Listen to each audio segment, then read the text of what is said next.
Good morning, ladies and gentlemen, and welcome to this second annual conference of the KU Leuven Consumer Competition Market University of Ferrara, joint effort and joint venture.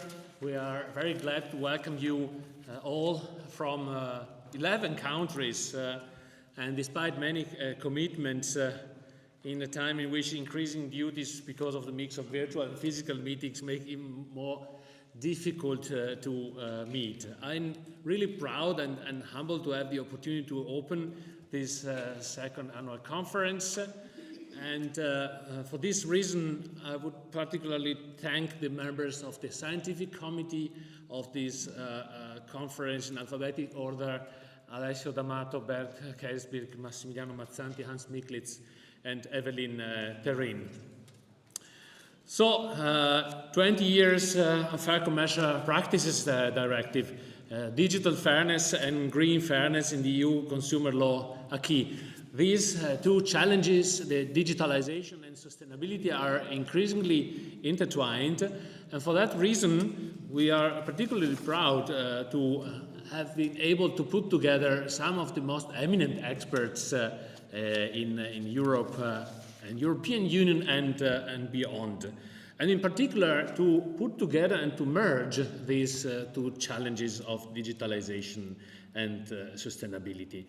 And in order to be really effective in this assessment, we know the European Commission is undertaking a big effort in order to check the fitness of the digital instrument, a digital regulation instrument we have on the table, but it's also undertaking a big effort in order to regulate sustainability. And therefore, in order to give even more concrete flavor to our endeavor, we decided to involve eminent experts from the institutions, from the European Union, from the Italian government, but also enforcers, which are key in assessing and progressing the status quo and current legislation, and checking its level of effectiveness. And therefore, I am particularly glad to introduce two first speakers of today, which are representing two key institutions in this endeavor. First of all, Orietta Maizza from the Ministry of Enterprises and Made in Italy in Rome, who has been playing for the last years, for many years, a key role in implementing European Union directives and in guiding and in shaping the consumer law agenda in Italy, and also Denisa Alexandroie from the European Commission, who is currently in charge of the Digital Fairness Act, this very promising endeavor by the European Commission. So first of all, I would like to give the floor to Orietta Maizza. Thank you very much for being here. Thank you. Good morning. Let me first thank the University of Ferrara and Professor Franceschi in particular for organizing this important event and for inviting the ministry and myself to be part of it. Notwithstanding the name, the Ministry of Enterprises and Made in Italy is entrusted with competences at national level for consumer policies, legislation, and projects towards consumers at national level. In my intervention, I'd like to give a couple of remarks, maybe less juridical, but for an overall view of what we do. But let me first highlight so many anniversaries that consumer legislation can celebrate this year, and in Italy in particular. In fact, just a few weeks ago, on the World Consumers' Rights Day, we celebrated with a public event the 20th anniversary of the Italian Consumer Code, in which the UCPD is transposed, by the way. And on that occasion, we also mentioned that this year is also another anniversary. Exactly 50 years ago, was released a Council resolution of 14 April 1975 on a preliminary program of the European Community, Economic Community for a consumer protection and information policy. Somehow, it was the UCPD ancestor. It was the first resolution of the European level that tackled consumer protection. It's quite interesting and entertaining somehow to read it today because we can understand the important achievements that consumer protection has reached since then. But the challenges, the obstacles, the complexity of the markets move ahead swiftly and mostly unpredictably, and legislation follows. So will Achilles catch up with the tortoise? I think that we have the whole day to discuss this. So I come to my first point. Who is the consumer in 2025? Who will they be or become in the future? Maybe it's easier to say what they are not. They are not the perfectly rational, fully informed, and with perfect knowledge that the classical economic theory assumes. I studied economics before turning into law, and this was what we were taught. The average consumer is a perfect rational, maximizing his utility or her utility in decision making, but reality is different. Professor Rossi Carleo, who was one of the experts that drafted the Italian legislation during the Consumer Code event that I mentioned, said that today we should call the consumer as adjectivized. Now, I tried to put it into English. It sounds strange in Italian as well, but I tried to explain myself. I think that she meant, as far as I understood it, that we don't look at the consumer as a person in their integrity, but characterized by different adjectives that show their evolution over time. We have average consumer, we have vulnerable consumer, we have aware consumer, now they're person. And within a changing economic and social context, the consumer as an individual person that needs to be protected is the focus, and must be the focus of the legislation. So another point is, do consumers know their rights? Are they able to envisage how the markets, the business models work? Or do they have the right toolkits to do this? The Consumer Conditions Scoreboard that was released 2 weeks ago by the European Commission surveyed the knowledge of 4 rights. So it focused on only 4 rights: cooling off period for distance purchases, one-sided change to contracts, basically economic conditions changes, faulty product guarantee, and what to do when in front of unsolicited products.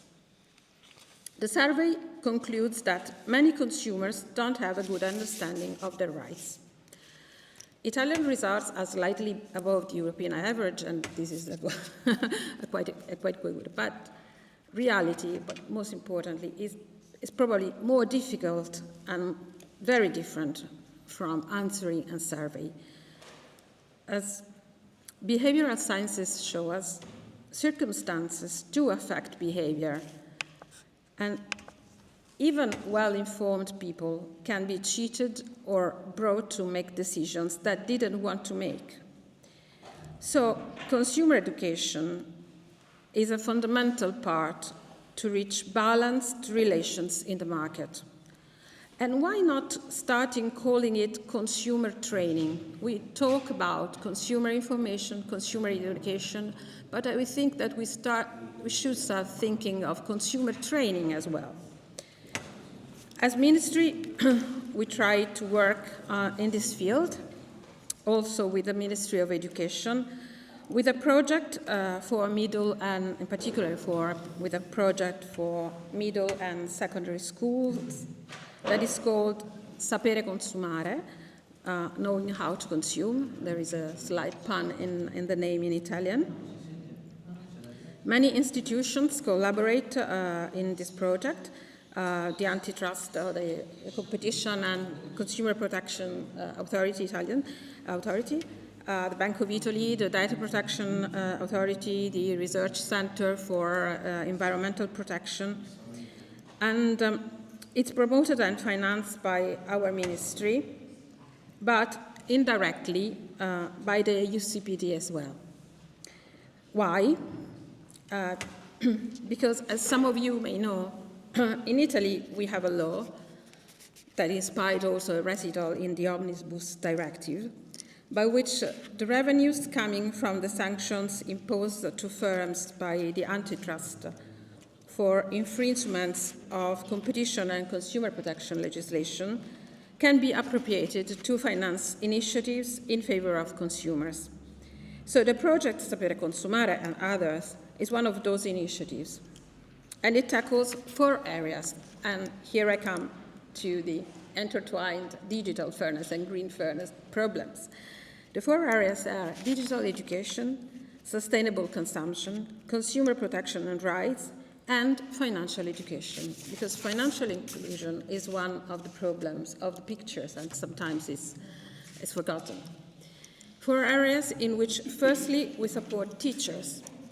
Teachers as consumers themselves, and then as bridges towards students. We support teachers with info training activities, documents, webinar, teaching tips, materials that they can use in their classes, also within civic education hours. Then we organize contests among schools. We finance school projects, and the last initiative was a national debate tournament for students. In a debate contest, 2 teams discuss a statement, being in favor or opposing it. So the statements, just to give you an idea, that were discussed in the debate, were: online reviews are useful for consumers, and you can imagine 13-year-old girls and boys discussing this issue and quoting the Omnibus Directive. While the statement for the high school was, consumers can be more free in choosing in online purchases rather than offline. We had a fantastic discussion. The debaters were coming from the north and from the south of Italy, so there was really a joining of the country. But here I come to my last remark.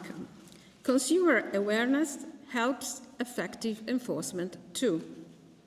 Consumer education and awareness is often seen as necessary to implement self-protection and to prevent to be victim of unfair practices or frauds. Professor Constabile, in our event in Rome, focused on this. Professor De Franceschi was one of the speakers. I think he remembers well this. But this is true, that is the first step. But I think that this is only a part of the picture.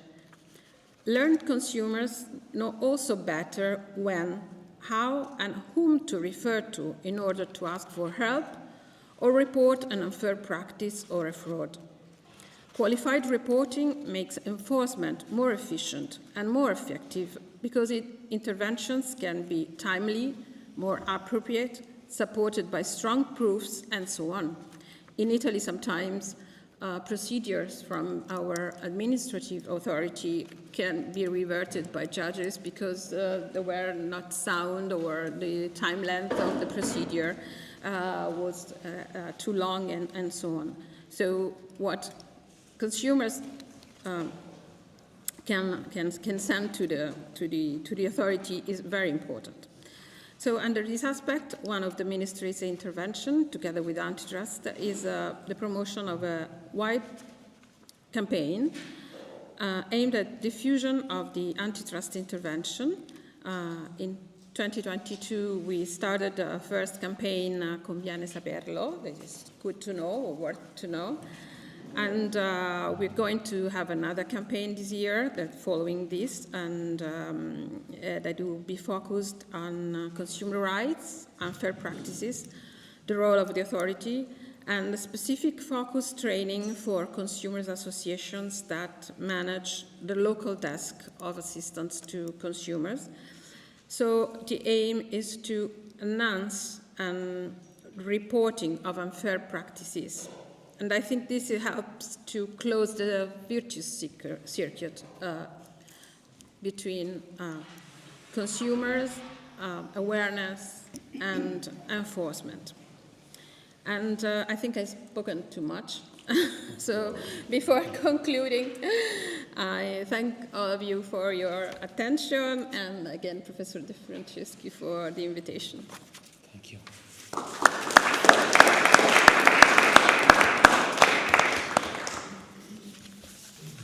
So thank you very much to Dr. Maritza for this very enlightening presentation and introduction to the work at the ministry, and which shows how many facets and how many parallel files you are conducting in order to increase awareness and actually to reduce vulnerability and therefore to improve from the very beginning the level of consumer protection. Thank you very much, and now I'm glad to give the floor to... Yes, would you like to come here?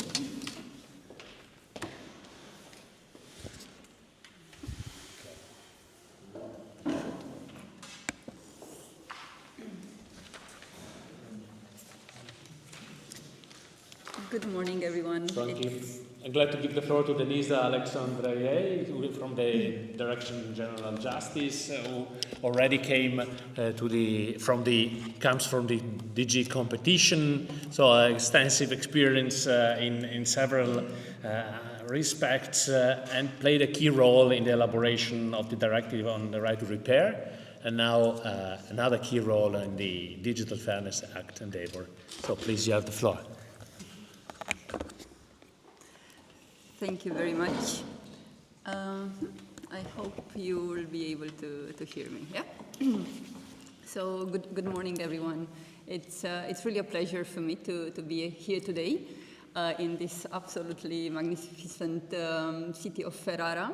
I was checking the website, and I just found out that there are more than 600 years since law has been taught at this university. So quite impressive.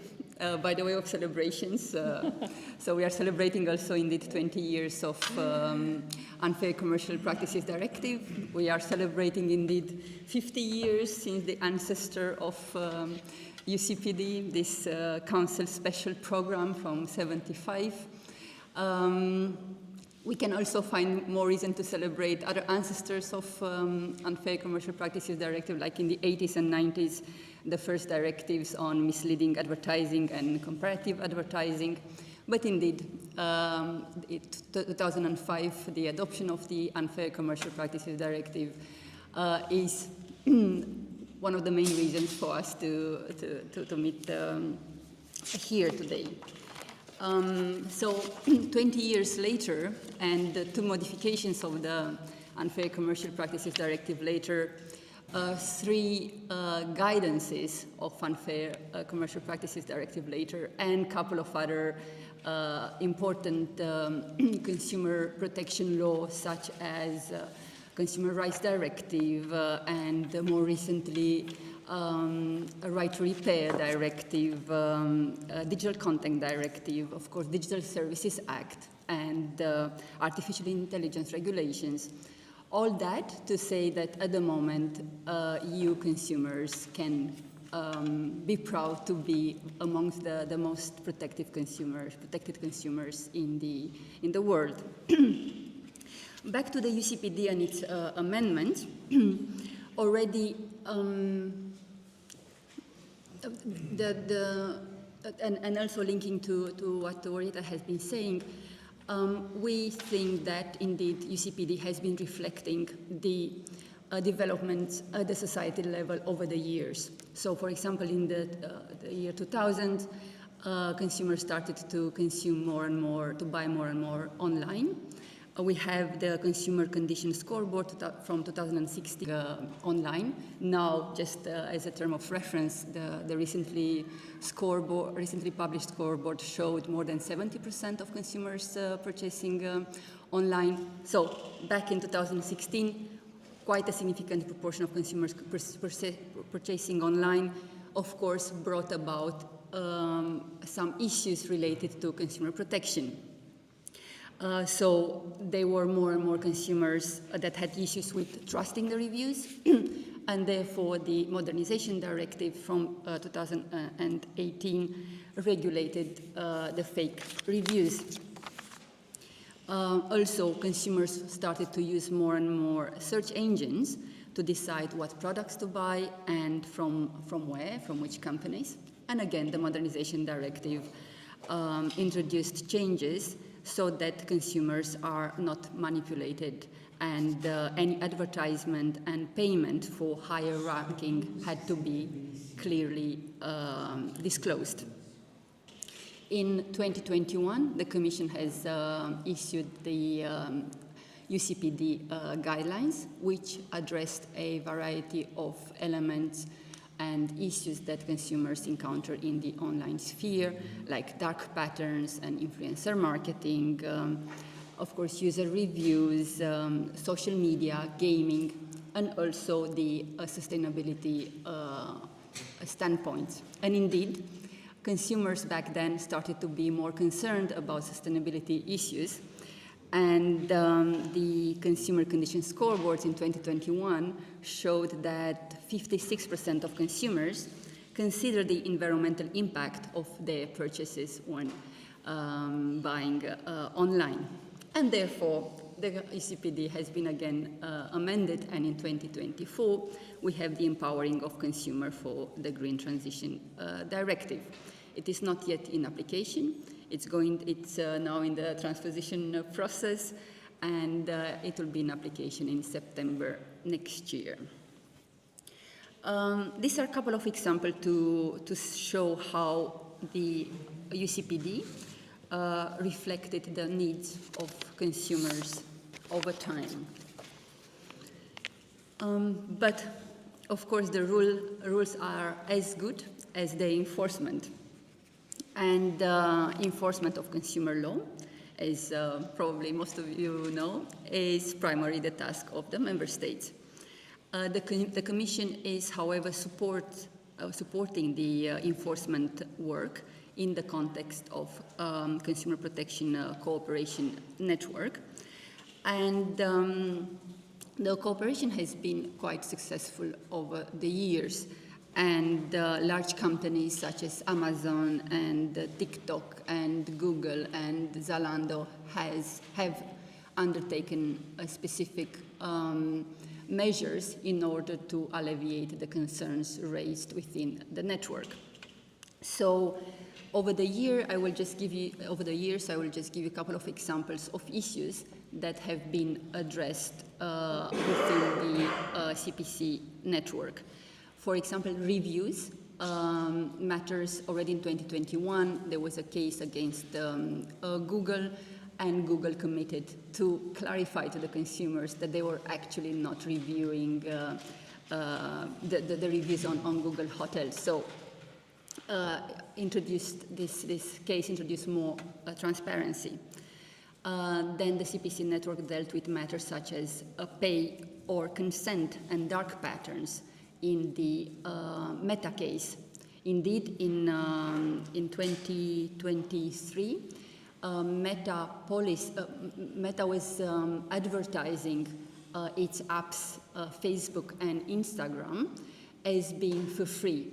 However, consumers that were not agreeing for their data to be processed by Meta in order to be addressed with personalized advertising had to pay a fee.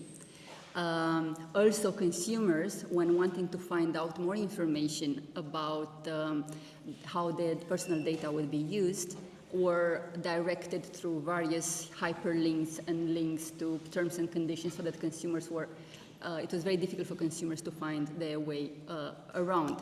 So the CPC network also intervened and addressed this matter. Other elements, like the very recent case in Star Stable Entertainment, it's a action that has been recently published in 2025, deals with exhortation to children in advertisement. So it's basically computer games. Kids were asked to buy specific items in a very blunt way, or indirectly they were asked to do so. And the CPC network found that might lead there might be some infringements against UCPD on the basis of the blacklist. No, this is the case, the 3 weeks ago case against the Star Stable Entertainment is the Star Stable. Mm-hmm.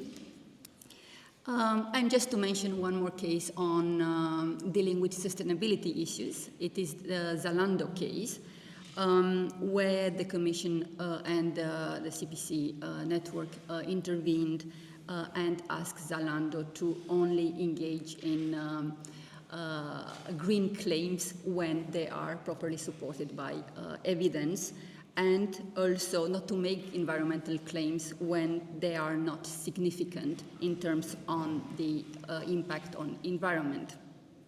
And the list can continue. But I would like only to give you another example of one case which shows very clearly the role of the as a safety net of the directive. And it is the case against online travel agents. So basically, the flight ticket intermediaries, like for example, eDreams, generally they don't communicate the contacts of the consumers, of the passengers, onto the carriers, to the air flight companies. And therefore, during the COVID-19 crisis, there were a lot of cases where consumers were not able to be reimbursed. The CPC network intervened on the basis of the transparency obligations in the UCPD, and this led to a commitment by flight ticket intermediaries to transfer the reimbursement they receive from the air carriers within maximum of 7 days onto the consumers. And the same commitment is actually inspired the modifications of the air passenger regulations. So a similar obligations is proposed in the air passenger regulations.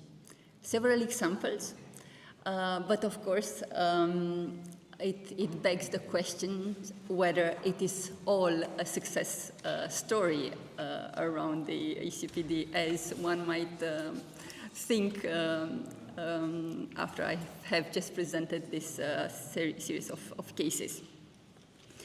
And in May 2022, the Commission has looked into the key piece of consumer laws are still fit for the digital age, and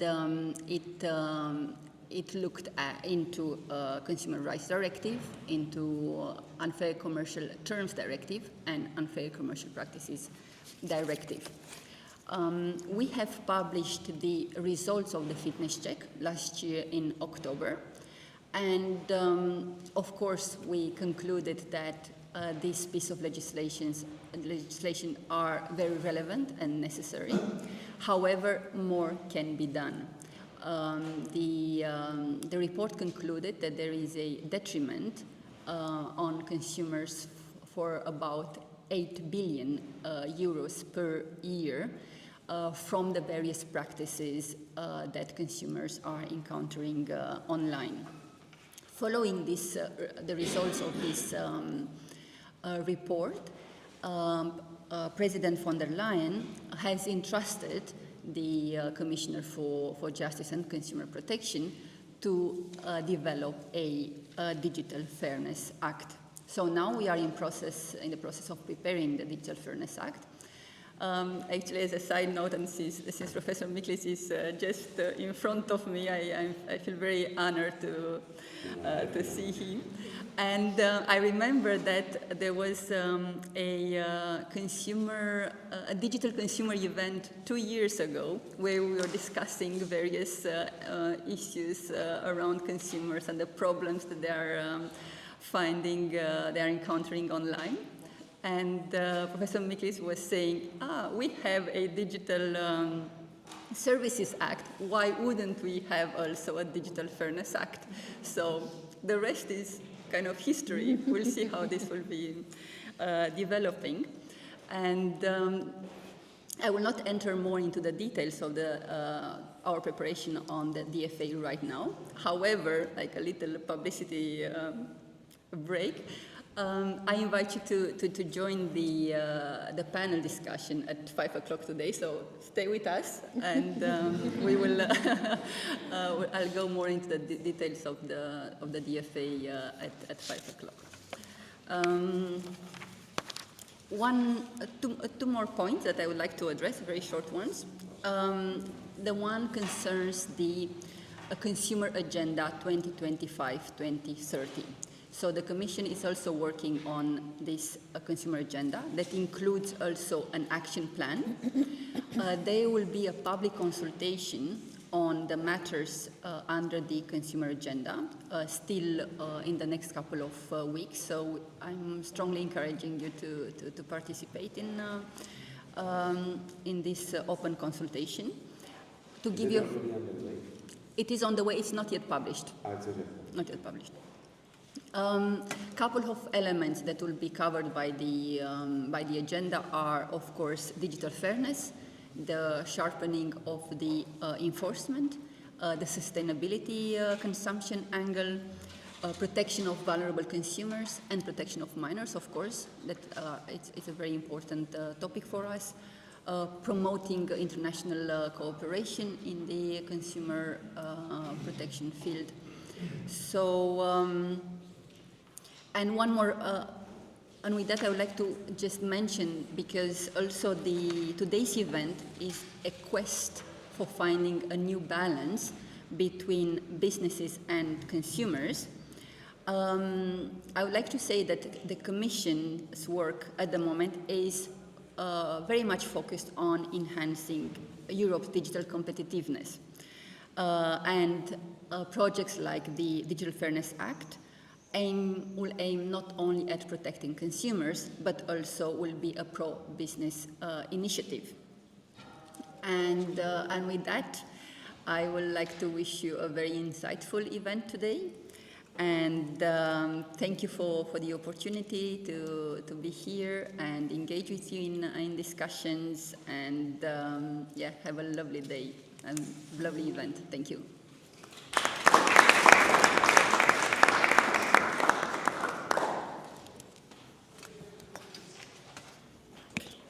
Thank you very much, Denise, for this, for setting the scene and for providing a very thorough analysis of the story and potential of the UCPD and several instruments which are already on the table, and also for looking at the enforcement for checking, so for making a real fitness check of the suitability of current instruments to provide clear answers to current challenges. And I ask whether there are 2 questions in the room, or whether we should defer to the round table afterwards.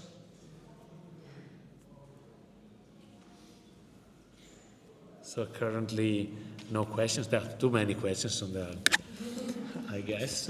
And so I would like to invite our first chairman of the day, Professor Michael Lehmann from the University of Munich and also from the Max Planck Institute for Innovation and Competition in Munich. He is one of the inspiring figures of the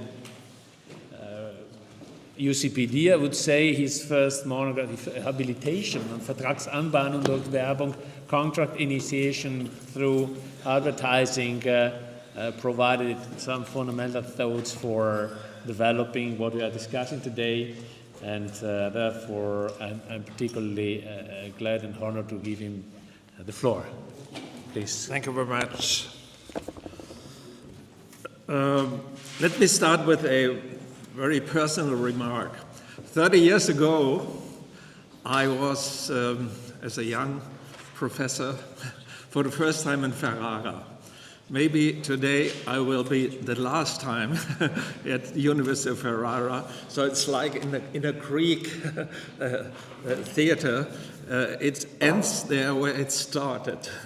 In those days, at the law faculty here, I had as a topic the theory of property rights, la theoria di property rights.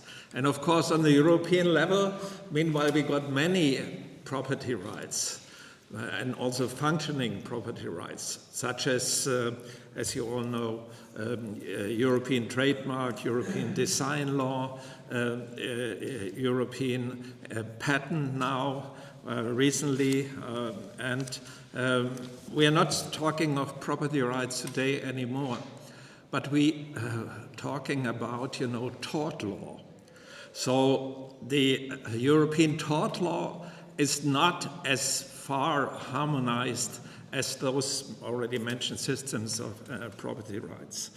Let me remind you that in the 19th century, by the end of the 19th century, France promulgated the famous Trademark Act, and they had an idea we must second it by a body of law contre la concurrence déloyale. So this was a time when unfair competition law started. And at the beginning, unfair competition law was only a law for competitors. It has nothing to do with consumers. No consumer had the right to bring any action.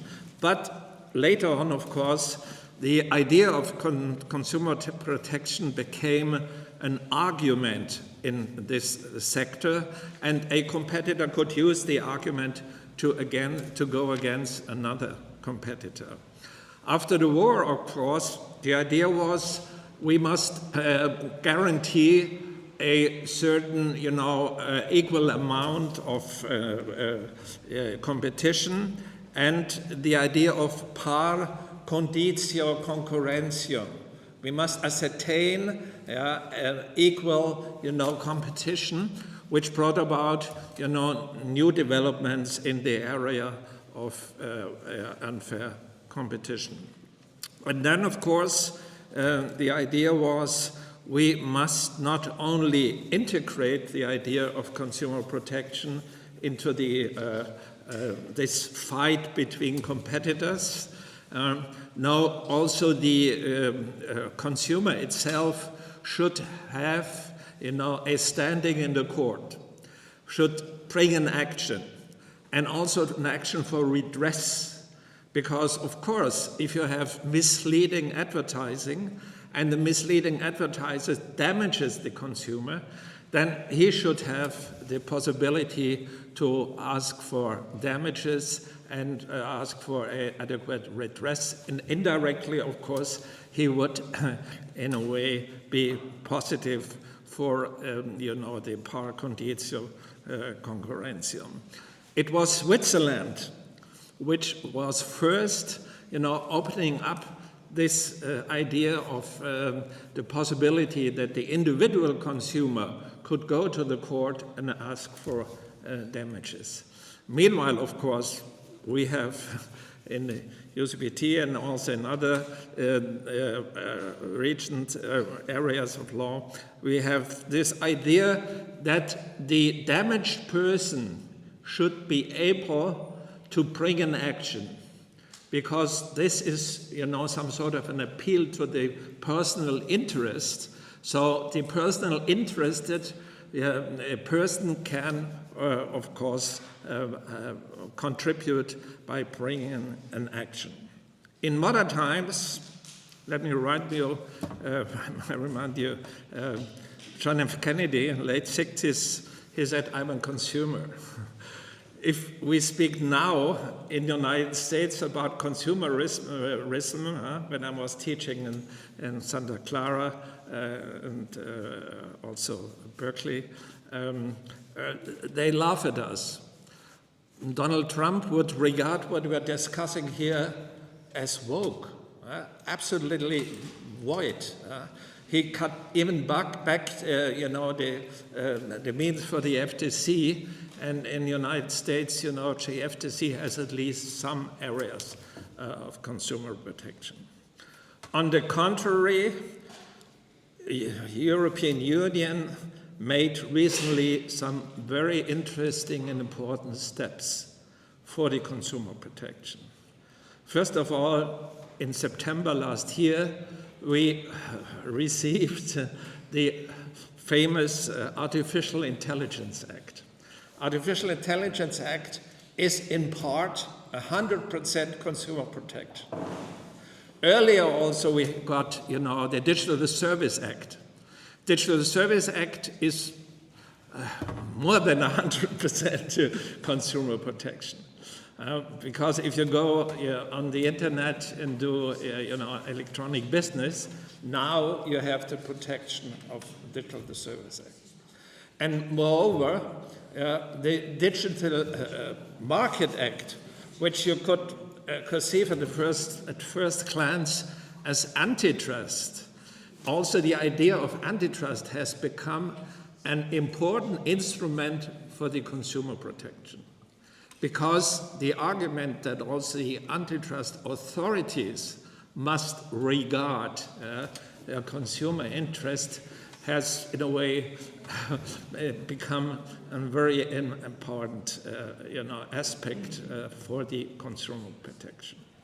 So, all about this, my friend Alberto de Franceschi is a tremendous expert.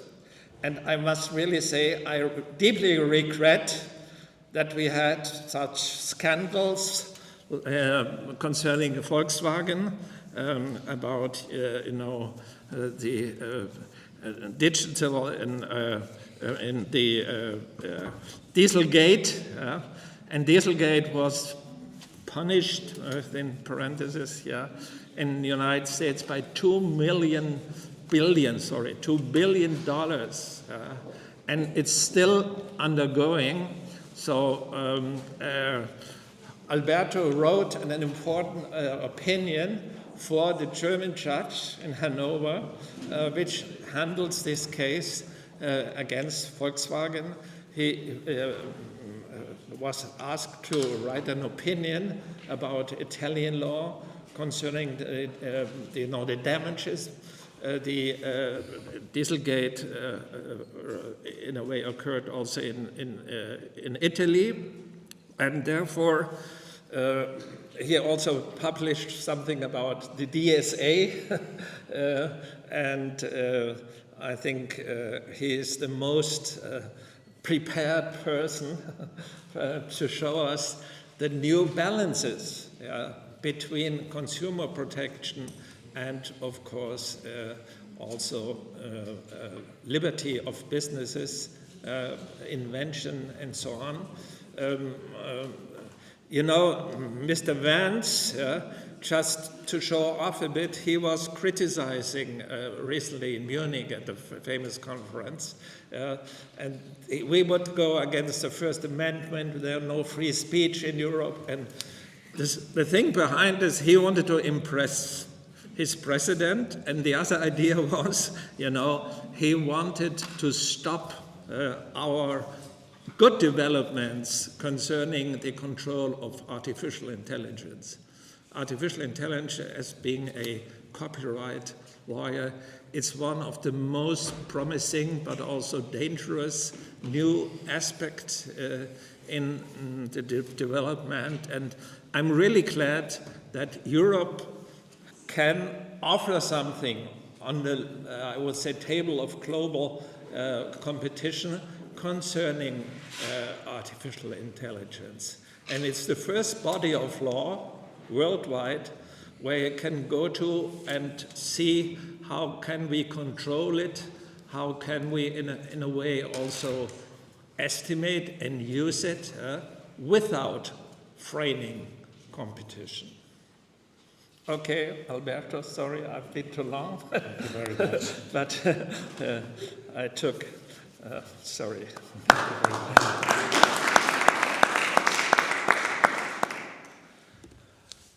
Thank you very much, Michael. Actually, you delivered a presentation which is much more interesting than what I can say, which is meant to be just a brief introduction to the 2 days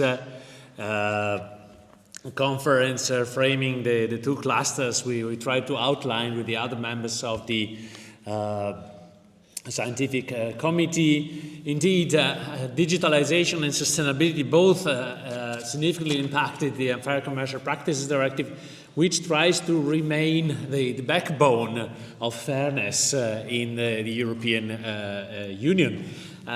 You mentioned the Digital Services Act. The Digital Services Act, of course, introduces a lot of specifications and detailed rules. I mean, for instance, the online protection of minors. It provides always the statement without prejudice to a couple of instruments, including the Unfair Commercial Practices Directive, but of course it's lex specialis and somehow derogates. The coordination issues are particularly challenging for enforcement authorities. I had the opportunity to teach the e-enforcement academy of the European Commission and see how problematic it is, this coordination.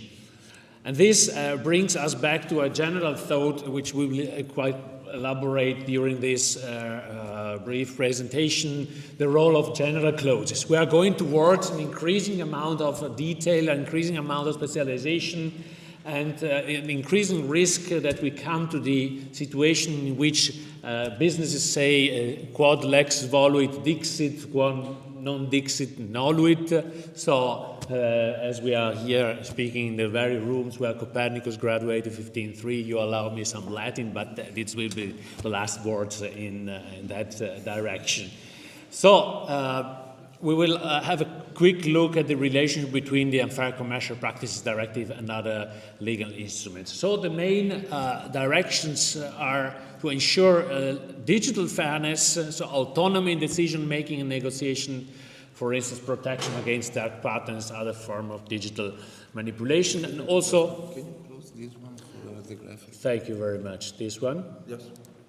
And also ensuring green fairness, not only in the relationship towards the final consumer, but also in the entire global value chains, which are quite neglected, but now we have some instruments in place like the Corporate Sustainability Due Diligence Directive. Some thoughts regarding the digital fairness fitness check of the European Commission. As already mentioned, it addressed three directives: the Unfair Commercial Practices Directive, the Consumer Rights Directive, and the Unfair Contract Terms Directive. My first thought is, why not also other directives which are relevant in this regard? For instance, the Sale of Goods Directive or the Digital Content Directive should be included in such a check in the future. So the question is whether we are facing adequate protection for consumer in the digital single market. So what are the takes from this study? First of all, the Commission emphasizes that directives have proven to ensure a high level of consumer protection in digital markets, but of course they show also a lot of gaps in consumer protection. From dark patterns to influencer marketing, AI assistance to digital assistant, digital subscription, and virtual currencies in online games. And the Commission outlines 5 areas for improvement, especially reducing uncertainty, preventing fragmentation, more effective enforcement of EU consumer law, and simplifying existing rules. We come back to the role of general clauses. Personally, I'm against this proliferation of provisions, especially in Article 6 of the Unfair Commercial Practices Directive in Article 7, which, in my opinion, harm the significance and the meaning and the reach of those rules, but also of the general clause contained in Article 5 of the Unfair Commercial Practices Directive. The issue regarding the fitness check by the European Commission is that it does not really contain specific recommendation as how these improvements should be achieved. So therefore, let's have a look, for instance, at the problem of algorithmic personalization. Our take is that it has also a number of positive effects for consumers, for example, by making more relevant content available. So algorithmic personalization is not necessarily something bad for consumers. Also, AI chatbots cannot be considered problematic as such. And therefore, legal scholarship is already developing some concrete solutions to some of the problems outlined by the fitness check of the European Commission. For instance, the European Law Institute is currently developing model rules on algorithmic consumer contracts, which should be published soon. And also, US law before Trump announced the introduction of a new click-to-cancel rule, which seems to be inspired by our button solution contained in Article 8, Paragraph 2 of the Consumer Rights Directive for contracts concluded by electronic means.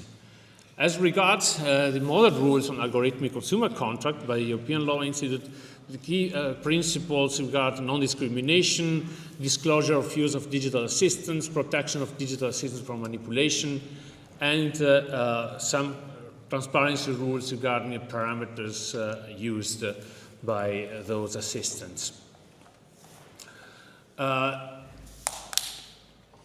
So the problem is that the continued monitoring and assessing of the impact of legislation over time will be crucial in order to avoid disproportionate measures, but also unduly weak measures. So what are the perspectives after the fitness check? First of all, a minimum solution could be a new edition of the Modernization Directive with some selective additions to the existing directives. But it is advisable, and hopefully we will have a new piece of legislation, the Digital Fairness Act, which hopefully shall be not a directive but a regulation. This would facilitate cross-border enforcement and prevent further fragmentation of EU consumer law. Because one of the issues facing the Unfair Commercial Practices Directive was the weakness of the penalties provided by the Unfair Commercial Practices Directive. We remember in Article 13 of the directive, it was left into the discretionality of member states to determine the consequences of the breach of unfair commercial practices, and this led to a total fragmentation among the member states and to a weakening on the desk of enforcement. It was really problematic to provide a proper enforcement of this directive. Luckily, with the Modernization Directive, it was introduced a sanction up to 4% of the annual turnover for cross-border infringements, and this has already some better sense in terms of proportionality. So Article 13 of the directive speaks of effectiveness, but effectiveness can be reached actually mainly throughout proportionality of sanction. And then we come to the relationship with the Digital Services Act and the Unfair Commercial Practices Directive. What I see particularly problematic and which needs for some clarification is the relation, for instance, between the protection of minors throughout the Unfair Commercial Practices Directive and throughout Article 28 of the Digital Services Act.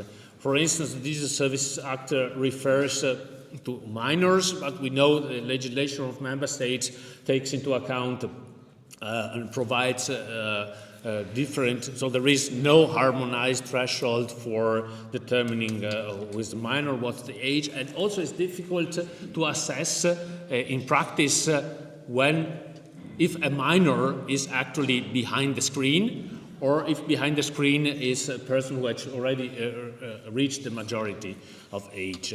And so we are thinking about the opportunity to introduce some tools in order really to ascertain the age of the person using the digital tool.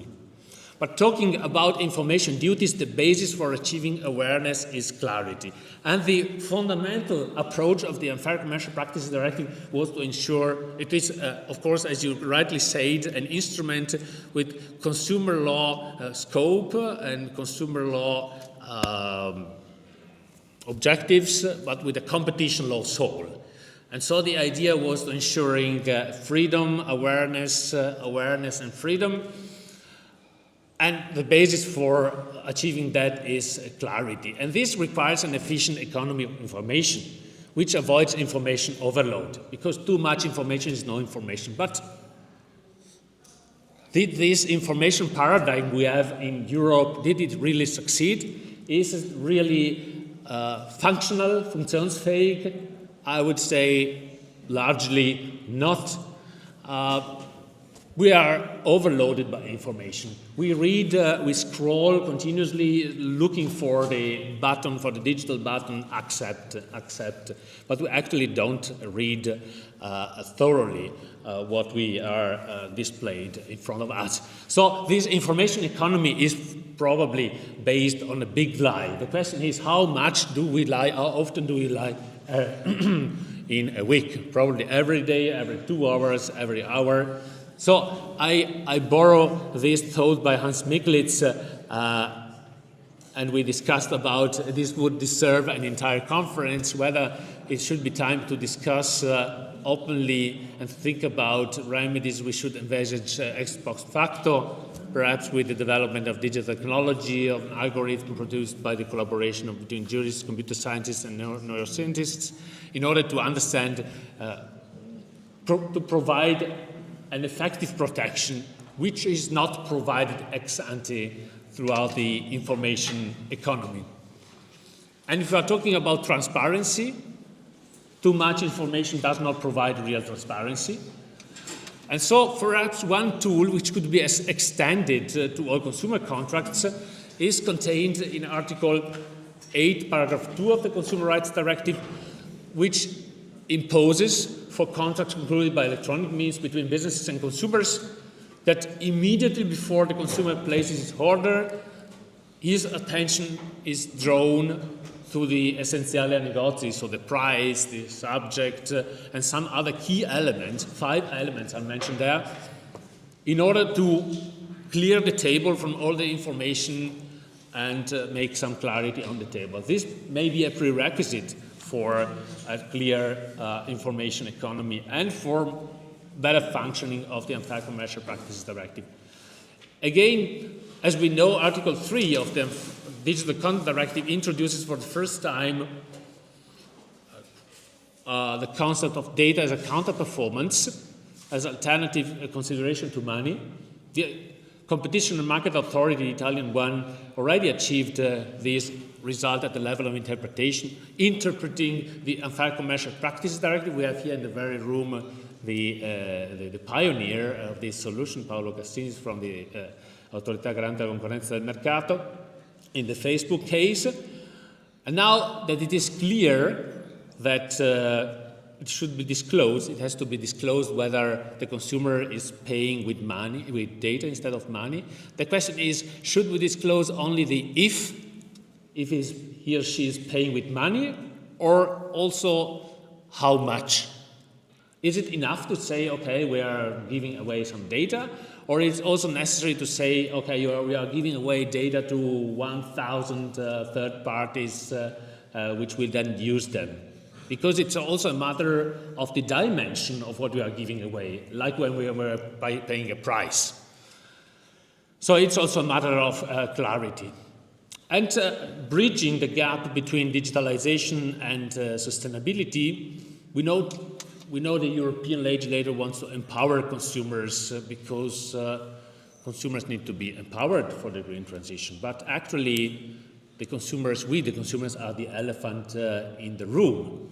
And indeed, the question is whether the UCPD is adequate in order to stimulate consumers towards more sustainable choices. And so let's have a look at the interplay between the Unfair Commercial Practice Directive and the Empowering Consumers Directive and the proposed Green Claims Directive. Just two takes from the Empowering Consumers for the Green Transition. First of all, it relies heavily on the repression of misleading practices, but does not cultivate transparency regarding the actual sustainability of products to a similar extent. For instance, as regards to the durability of goods, it prohibits to declare a false one, but it does not require to declare the real one, and it does not even impose, except for the brief period when the guarantee of conformity, to produce in such a way as to ensure the durability that the state of the art would allow. Is this not unfair, allowing this wide space for operativity? And as if we breach with the Sale of Goods Directive, is it still reasonable to provide 2 years guarantee for all goods, so a mobile phone and an elevator? Are we talking about goods? Shall we parameter the guarantee according perhaps to price or to legitimate expectations, or shall we leave it only to the general statement of the legitimate expectations? But as we are talking about information duties, there is a big loophole and absentee in the room. We have never talked in those instruments regarding environmental impact of digital content, digital services, and AI application. For instance, the AI Act prohibits systems, AI systems that use subliminal or intentional manipulative techniques and which may lead to a significant harm to subjects. But there is no mention of environmental harm. Actually, we are facing a situation in which, so experts say AI is currently consuming 12% of energy worldwide and a similar amount of CO2 emissions. So are we fine with the circumstance that there is no mention of environmental impact of digital services in the new instruments? So as regards the information duties, we need a conformity assessment prior to commissioning or placing on the market of a given AI system. But there is no reference to environmental impact assessment. And therefore, we need to breach, as we are talking information duties, with the EU Energy Efficiency Directive. And in this regard, the German Energy Efficiency Act may provide some interesting thoughts for a better improvement of that directive. So what are the strengths of this Energy Efficiency Directive? First of all, it imposes to data center operators to collect and publicly report on energy consumption, electricity use, water use, waste use, and renewable energy use. But there is no binding efficiency and renewable energy targets and no reporting duties regarding energy and water consumption. So this is also a matter of fairness and transparency. And for instance, this is a good blueprint. The German Energy Efficiency Act broadens the scope of the reporting obligations and extends the obligation to establish energy management system, and especially imposes the duty to inform customers annually about their directly attributable energy consumption. Because so far, we have no information as final consumer. There is no duty to provide us information about the impact of our behavior on the environment when we are in the digital environment, which is increasingly source of disruption at the environmental level. Again, there is no comprehensive regime to address climate risks of artificial intelligence models. It only covers the energy used during the model development phase, and we have also no consideration for water consumption. Fundamentally, I'm calling briefly in this brief introduction for a green fitness check of EU consumer law after the digital fitness check of EU consumer law, which shall start from the definitions. We have the definition of consumer, and this definition is an elephant in the room. Why don't we use a definition of non-professional user? This was already in the discussion in the product liability law. Professional user, non-professional user, probably distinguishing between the two. regarding information duties, clarity, so perhaps introducing some duties regarding the environmental impact of digital applications, which is crucial. We talk about environmental impact of products, of production, but not of digital appliances. Then the unfair commercial practices, we already had this implementation, we were facing the implementation of these two directives. Then the right of withdrawal, which was conceived in a period of time in which we needed to stimulate businesses operating online because they were weak and poor, and now they are more powerful than the states. So perhaps we need to rethink the right of withdrawal, this indiscriminated right of withdrawal in e-commerce especially. And also the product liability. We are very much talking about liability for physical harms. Now we have the liability also for immaterial harms, for moral, psychological harms. Why don't we talk also about the product liability regarding some environmental harms originating from the digital applications. And again, sales law. We have a huge Trojan horse in Article 7, Paragraph 4 of the Sale of Goods Directive. This Trojan horse which allows the seller, actually the producer, to communicate to the consumer that if he or she will not provide, will not execute the updates, the good may no longer work, and therefore he or she, the producer, the seller, actually will be discharged from any liability because of this lack of functioning, malfunctioning caused by the lack of updates. This, of course, opened the doors to abuses of any kind, and the only protection, actually, against this, so the only effective protection against these practices is the unfair commercial practices. Okay. Muted. This is a sign that I have to quit speaking.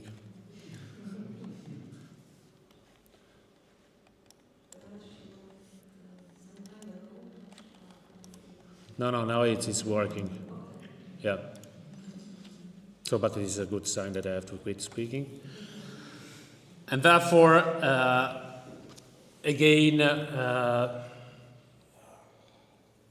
so there is this shows this example of this Trojan horse in the core of the Sale of Goods Directive, which may put into danger the entire sales law, the current digitalized sales law, shows the need for a better synergy between private and public enforcement. And for instance, there is a debate which is also undergoing in Germany whether to strengthen the synergy between private and public enforcement. And again, proportionality of sanctions, which is currently provided by the Modernization Directive for cross-border infringements, will be crucial in order to dissuade producers and sellers to disrupting consumer rights and for ensuring a better enforcement ex ante. So the centrality, in order to conclude, of the Unfair Commercial Practices Directive is confirmed. There are recent amendments, but recent amendments risk giving way to the saying quod lex voluit dixit, quod noluit non dixit, and reducing the scope of the general clause in Article 5 UCPD and the less general ones in Article 6, 7, 8, 9. So we are fine with the addition to the blacklist, but please touch as little as possible the Article 6, 7, 8, and 9, especially the general clause, in order not to harm the opportunity for enforcement authorities to elaborate sufficiently and to keep going with the elaboration of tools which can be stretched and adapted to the current needs. So we are faced with rapid obsolescence, not only of commercial products, but also of legislative products. And in order to properly address the twin transition and the dimension of this phenomena, we need to emphasize and strengthen three fundamental aspects. First of all, a systematic coordination between instruments, Fair Commercial Practices, Digital Services Act, AI Act, Digital Content Directive, Energy Efficiency Directive, totally neglected, and Fair Commercial Practices Directive, the Empowering Consumers for the Green Transition, the Repair Directive, and the Green Claims Directive. We need to strengthen the role of general clauses, which are currently under threat because of this too wide array of legislation, and also strengthen the effectiveness of private law and enforcement. So there is only one thing which is more expensive than fairness: no fairness. So I pledge for going for a green fairness fitness check, and let it fall, this green fairness fitness check, with a Green Fairness Act, which could be the twin of the Digital Fairness Act. And so this brief analysis shows that there is a holistic fairness which we need to strive for, and to try to create increasing bridges between the two sectors, digitalization and sustainability, which is the real core of today's endeavor. And without further ado, I give the floor back to our chair, and I don't want you to sell any books, but this is in open access online. It is on the new shapes of digital vulnerability in European private law. And this cannot yet be sold because it's not yet in print, but this is the result, is going to be the result of the first annual conference of the KU Leuven Unife endeavor on greenwashing opportunities and challenges of the new EU rules, together with Bert, Keirsbilck, and Evelyne Terryn. Thank you very much for your attention.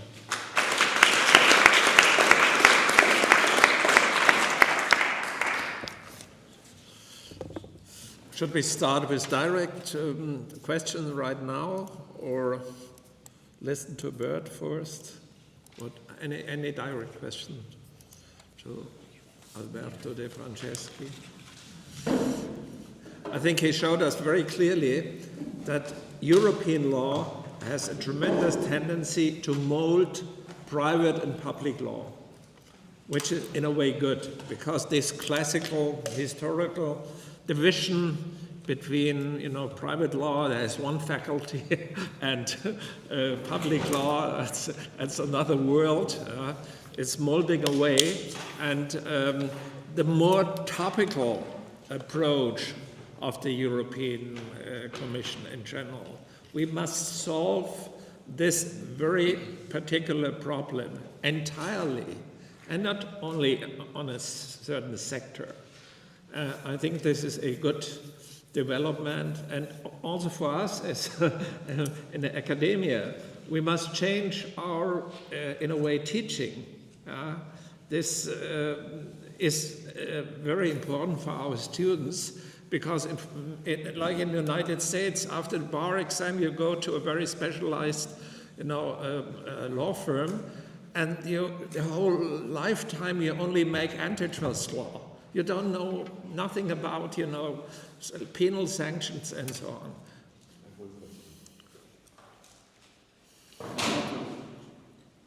When the Unfair Terms Directive was in the discussion in the early 1990s, there was strong resistance from the Nordic countries against the blacklist.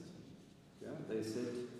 They argued, we only want a general clause, because blacklisting sends the message as if the rest is okay. Yeah? And this is exactly what we now have in the UCPD, which is getting ever more complex, perhaps not so much with the blacklist, but with these strange rules on the information duties and that nobody can really handle. Yeah? Yeah. So you may need Monica's and my wonderful efforts, which are practically of very limited importance, if I think maybe just for making money they're very useful. But the serious question to you is, are you in favor of getting rid of this? Are you in favor of reducing the Unfair Commercial Practice Directive to fairness and misleading advertising? Yeah, thank you very much for this question, very provoking. I am very much in favor of getting back to the original version of the Unfair Commercial Practice Directive. So general clause, and the two less general clusters on misleading practices and aggressive practices, but having a proper Article 13 on penalties. So having that's another story. That's another story. But actually, you're right, because if we blacklist some practices, and then it's kind of you blacklist something, and the businesses find another solution, which is at the external border, and you allow them to say, this is not exactly what the legislator said, and therefore it is perhaps allowed, and makes things for enforcers very difficult, because it strengthens their position. And we need to really think which kind of tools we want to give in the hands of the enforcers. And we are not making any favor, I guess, to enforcers and to consumers if we allow for that kind of specification. Thank you. Thank you. Yeah, as Hans mentioned blacklist, I would like to draw your attention to new, very intelligent European instruments. In the AI Act, all the forbidden area is not in the directive, in the regulation, it's in the annex. Because the annex you can change very easily, and also it's like in case law, you can follow step by step. We all don't know what. The delegated acts, and the implementing acts, and the guidelines, and. So the flexibility of European law has been drastically augmented. Okay, from legislation to case law. Sorry. So just remind us about convergence practice, 11 articles with an indication like this, and I think, whether or not it will be like this, okay, but it has proven a pretty flexible instrument over the last 30 years, right? So maybe, I like it, it's short and to the point, so I don't know, maybe this is, as Ferrara, maybe this is a nice length for an instrument. And I wanted to ask you something. So I like to maybe polemic call it information lie or something. But maybe the reason why all the instruments that you mentioned they don't really go together is because there's on one hand there's this information lie, but on the other hand there's also the sustainability lie. Because I'm always confused as to what all these directives are supposed to achieve. Are we actually interested in just selling more products, mainly digital products or green products, or are we interested in protecting consumers? I mean, it's the old question, but I have a feeling it's just consumers are being. All of this is supply driven, right? So consumers are just like, we need an internal market, so we need consumers to shop. This is, a 30-year-old wisdom, but still, I think we're not talking enough about it. And the same with sustainability. So we need consumers to buy these green products. That's why we need transparency, right? But then I wonder again, the information that is then we get even more information about the footprint, the ecological footprint of our cell phones, right? So how would that go together at all? Because you were also critical of the information. Yeah. So I'm not sure whether that would really go together. And I think the fundamental problem is that we have not solved this very basic question of whether we just want to sell more products, or consumers should just really choose whatever they want. But everything is supplied to them basically over directives. Yeah, that's a good question. Because the question is whether the EU legislation is nudging towards consumption or towards sustainability. Cross-border consumption, at least. Yeah. And I'm not even sure that's working. Yeah. Thank you very much. If I may, do we have time? Actually, you mentioned that we have some sort of convergence in the discussion on the digital federal DFAQ, or DFAQ, right? I don't know whether it's proper or not, which is the definition of consumer. You mentioned that we might shift towards the idea of professional user. But I want to push a little bit on that by saying, is it possible to acknowledge, because this is what happened in the digital environment, that many transactions online are occurring between private, non-professional entities, so on the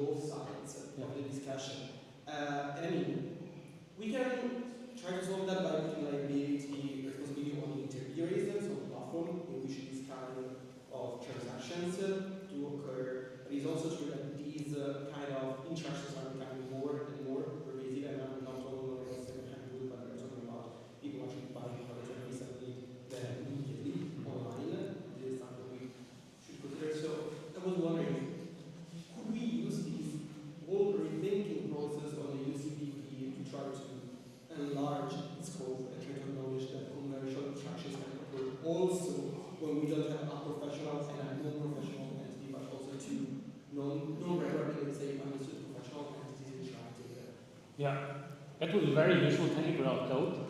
I would be happy also to the thoughts of that, who is very specialist. Actually, the dividing line, as you know, between consumer and business is very blurred, because then if one individual, non-professional, keeps buying and selling on the internet, what's the moment in which it becomes a business? We already addressed the challenge of the figure of the prosumer, so this blurred figure, and it would be very useful to extend, given at least the online environment, but I hope also in the offline environment, this fairness duties contained in the digital fairness. In the Digital Services Act and the Fair Commercial Practices Directive, because actually we are facing the very same issues when we are talking about fairness in that contractual relationship. And it's not because the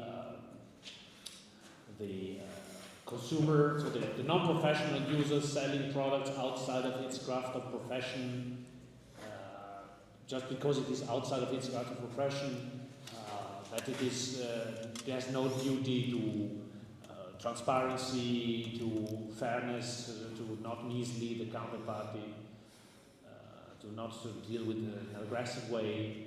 So I would say there are the similar issues and they would deserve similar treatment. Now, what's your opinion on that? I agree with you. I think that these would be a chance. I mean, if you're thinking about fairness, which is some sort of an overreaching concept that was reducing interaction with both the classes, we need to try to think about that. Yeah, in a holistic way, yes. Just, thank you. Yes, please. I would just like to come back for a moment to the enthusiasm for delegated acts and flexibility, etc. When we puzzled, if I remember correctly, in 2006, when the Commission came up with the idea of having delegated powers for practice and unfair contractor and so on, there was fierce resistance, including by humans, against this idea. No, I don't like it. That's wrong. So I only, no. It embarrasses me. I'm really deeply embarrassed to see how you have this EU digital body legislation, regulation, and then you have all these levels below. No, I think it's frightening. It's not, makes me extremely nervous. Extremely? So Nervous. One more question in the back. You? Yes. Yeah, sorry. I would like to, I'm from the Italian Competition Authority, so one of the most active enforcers of UCPD directive. So I really don't see any major problem with the implementation, so to say, of the blacklist to the Empowering Consumer Directive, for instance, because the general rules of Article 5 still remains. Is a provision that closes in a way the system, and so we use it very much. And consider this: when the Empowering Consumer Directive was enacted last year, we know that it has to be implemented into the member state in September 2026. And nevertheless, the fact that, for instance, offsetting claims or generic claims will be enforced as a blacklist does not prevent in any case for the enforcers to consider them unfair. Of course, without taking advantage of the fact that they are in the blacklist, because then is a problem of burden of proof for the enforcers, which is very much simplified by the fact that they are inserted in the blacklist.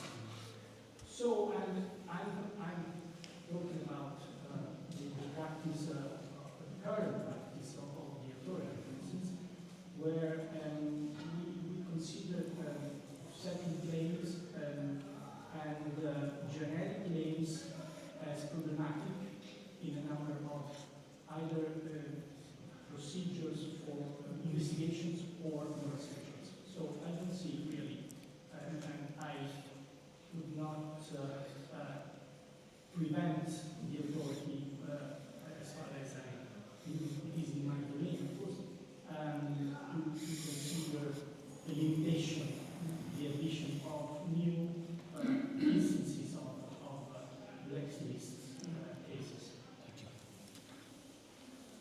Yes, please. Yes, I just wanted to add a couple of issues to this.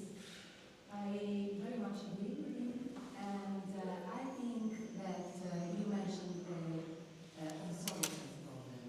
I think it's a huge problem, maybe the biggest problem for, the legislation within the AI and digital issues. I think that a balance between open text norms and specific norms could be one of the main tools to resolve what Procedural called the pacing problem. The law chasing the evolution of the digital environment. Thank you. I agree. Okay, thank you very much. In French law, we speak of le bon père de la famille. In Anglo-American law, it's the reasonable man of the street. Now we have the average consumer. Bert. You have the floor. Yeah. Thank you very much. First of all, I would like to thank you, Alberto, for convening this conference together with us. It's such a pleasure to be back in Ferrara and to have all of you here in the room for this wonderful conference. A thing of beauty is a joy forever. The UCPD happened to be the topic of my PhD thesis back in 2010 with Evelyne Terryn as a co-supervisor, and Hans Micklitz was sitting on the committee back then. I will not try to summarize. I will not try to summarize all of the case law of the Court of Justice over the past 16 years, but I will focus a little bit on the deregulatory impact of the UCPD and on strategies of member states to mitigate and to adapt to that deregulation by the UCPD. Then I'll look whether anything has now changed since the Empowering Consumers Directive as to that deregulatory impact, this tsunami effect of the UCPD.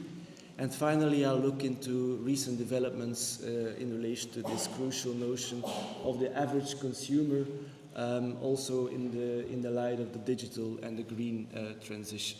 So first of all, scope and harmonization degree. I will just quickly go through this because you all know, of course, that the scope is tremendously broad.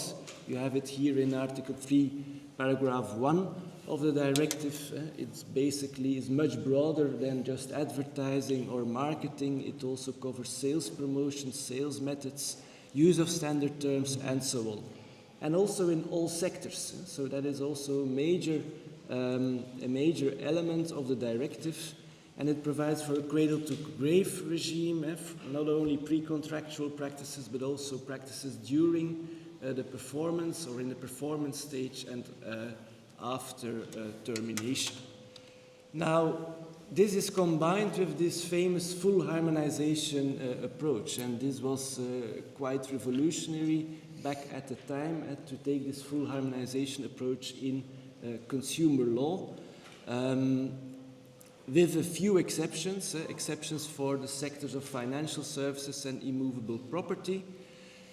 This basically means that all the member states virtually copy out the directive into their national laws, and were not always immediately aware of the fact that they also had to deregulate, that they had to do away with any stricter national provisions within the harmonized field, even if those provisions also served the noble goal of consumer protection.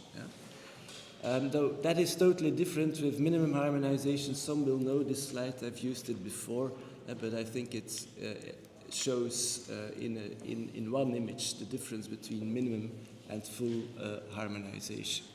And I link it with quotes of Lord Denning in relation to the impact of EU law.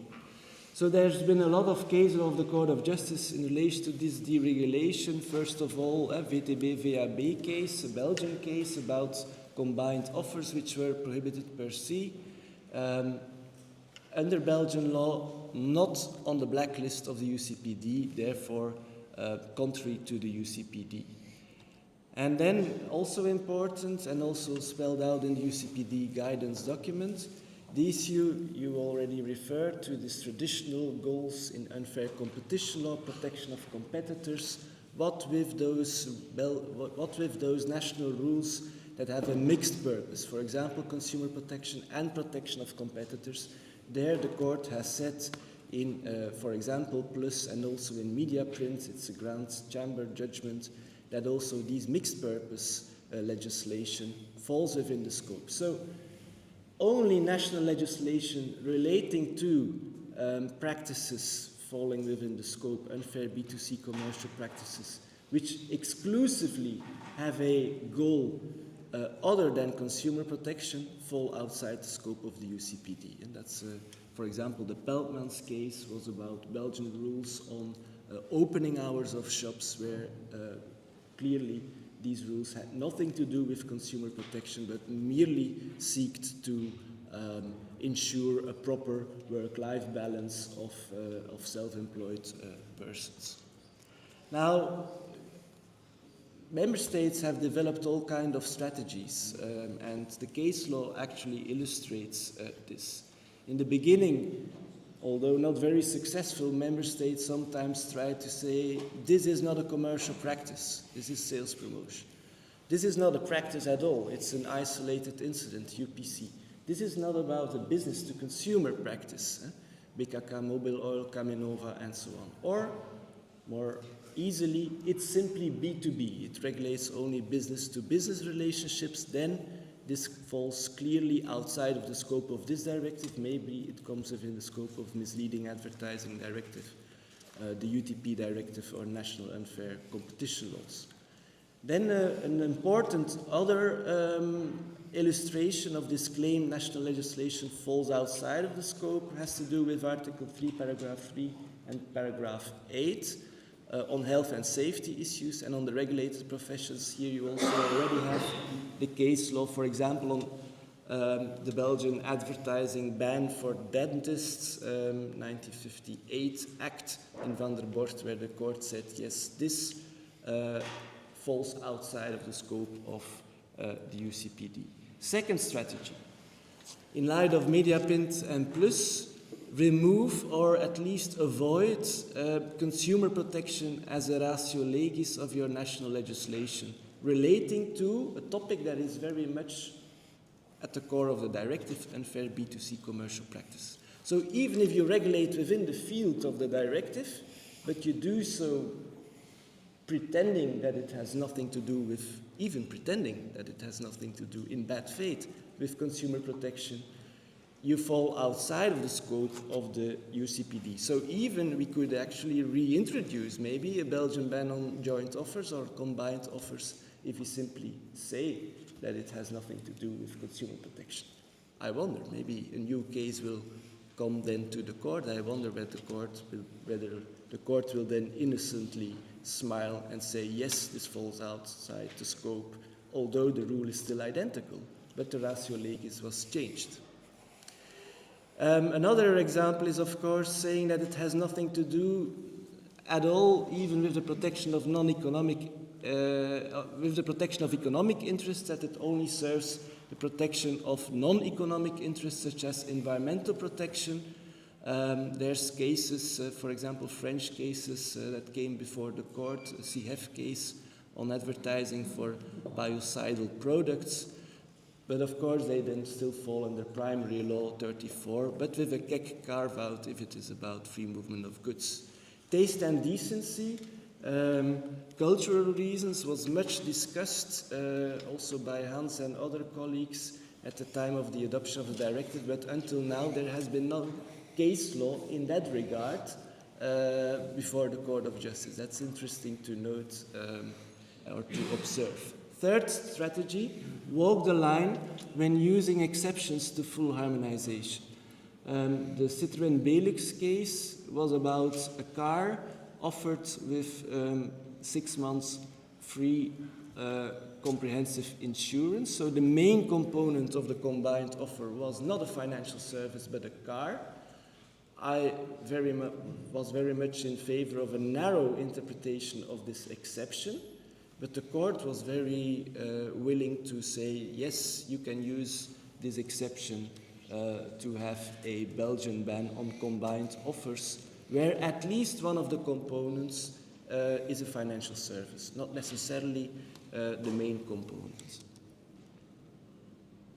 Again, here, if it does not fall within the scope of the directive, it will fall still under the scope of primary law, free provision of services. Fourth strategy, lobby for some new regulatory options for member states at the EU level. So we've now, since Omnibus, we have this new exception where the directive does not prevent member states from adopting stricter rules on misleading and aggressive practices in the context of unsolicited visits, commercial excursions, and so on, subject to a number of conditions, and also there's a clear notification obligation towards the Commission. Of course, the Commission then has to monitor all this, and there's no case law about that, but I would also think that the CIA security type of case law would be applicable here. So if you don't notify as a member state, then these rules would not be invocable at the national level in disputes between private parties. Fifth strategy, you can of course also lose a battle, but maybe not the war, such as with the bans on announcements of price reductions or sale below cost.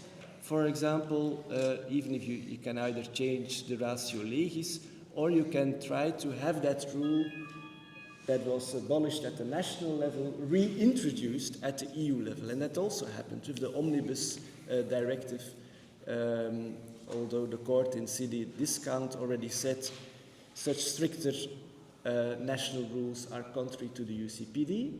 Then afterwards they were reintroduced, very much looking like the Belgian rules also and the French rules that we had to abolish first. We didn't want to.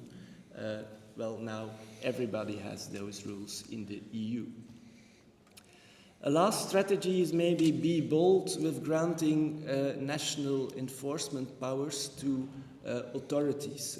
This Compass Banca case that I will touch upon in a minute as well is interesting in this regard. So it was about the commercial practice of framing, doing as if the personal loan had to be combined with another product, an insurance. Well, of course, you cannot have, as a matter of principle, a national legislation or a general and preventive obligation to comply with a cooling off period at the national level. That would be incompatible with the UCPD. But the court said, yes, the directive does not preclude member states from granting this enforcement power to the national enforcement authority to, once established that there is an unfair commercial practice, to then use a power to issue directives to that trader, such as the cooling off period. So there's a lot of leeway in this regard in terms of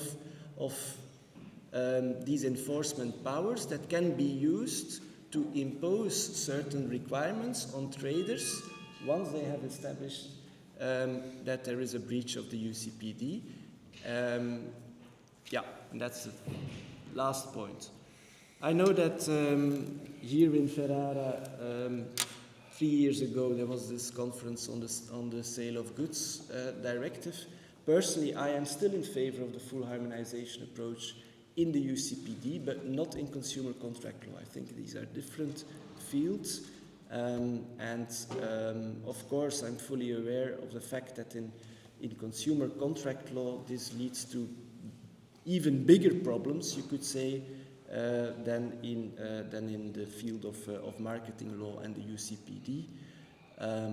But I've shown also how member states deal with the full harmonization character in practice. Then, does this change since the Empowering Consumers Directive? No, not really. The directive as such, the purposes were not amended. It's still about internal market and consumer protection. Environmental protection is, however, now clearly a third purpose of the UCPD. That's clear from the entire directive that amends the directive, also from this recital that you have on the slide. But still it's clear, and it was already mentioned, that environmental protection is seen a little bit as a byproduct or as ancillary to consumer protection, which was traditionally also seen as an ancillary to this market building exercise. Yeah? So it's about empowering consumers to make sustainable consumption choices if they want to. Yeah? And hopefully they buy, and they buy a lot. And if they buy, hopefully they buy green. Yeah? So hasn't anything changed in this regard? I don't think so. What about, for example, a per se ban on advertising for fossil fuels? Can member states, now that the UCPD itself has been greened, can they still have legislation going beyond the level of not just consumer protection, but also environmental protection set by this UCPD? I think the answer is still the same. Yes, they can, but only if that national legislation pursues only objectives related to environmental protection.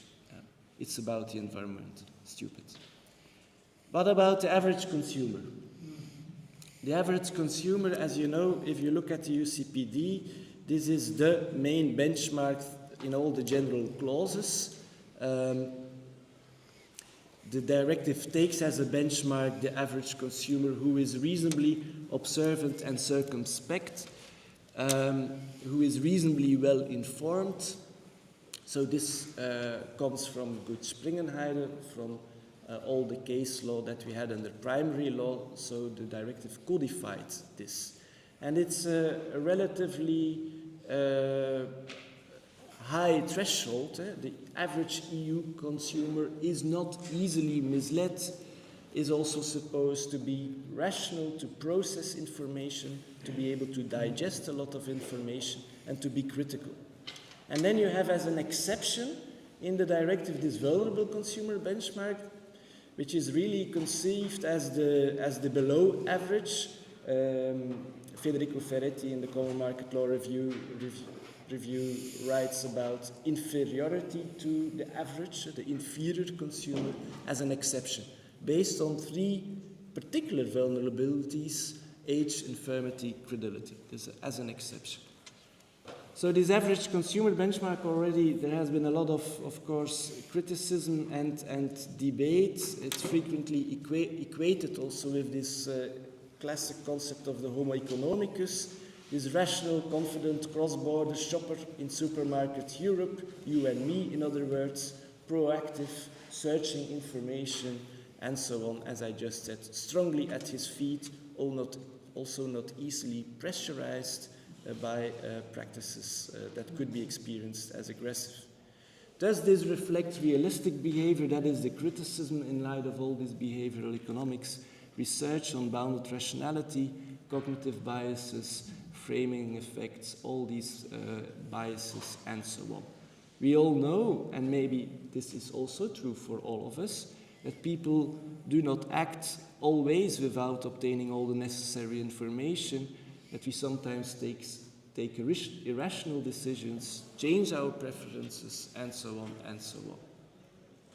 So how to apply the average consumer test was already very clear from the beginning that this is not just a statistical test, this is a normative benchmark, should be applied locally by courts and enforcement authorities using their own faculty of judgment, having regard to the reaction of the typical reaction of the average consumer.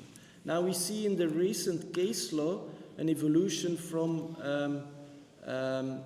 towards the recognition of what could be called the average real consumer benchmark.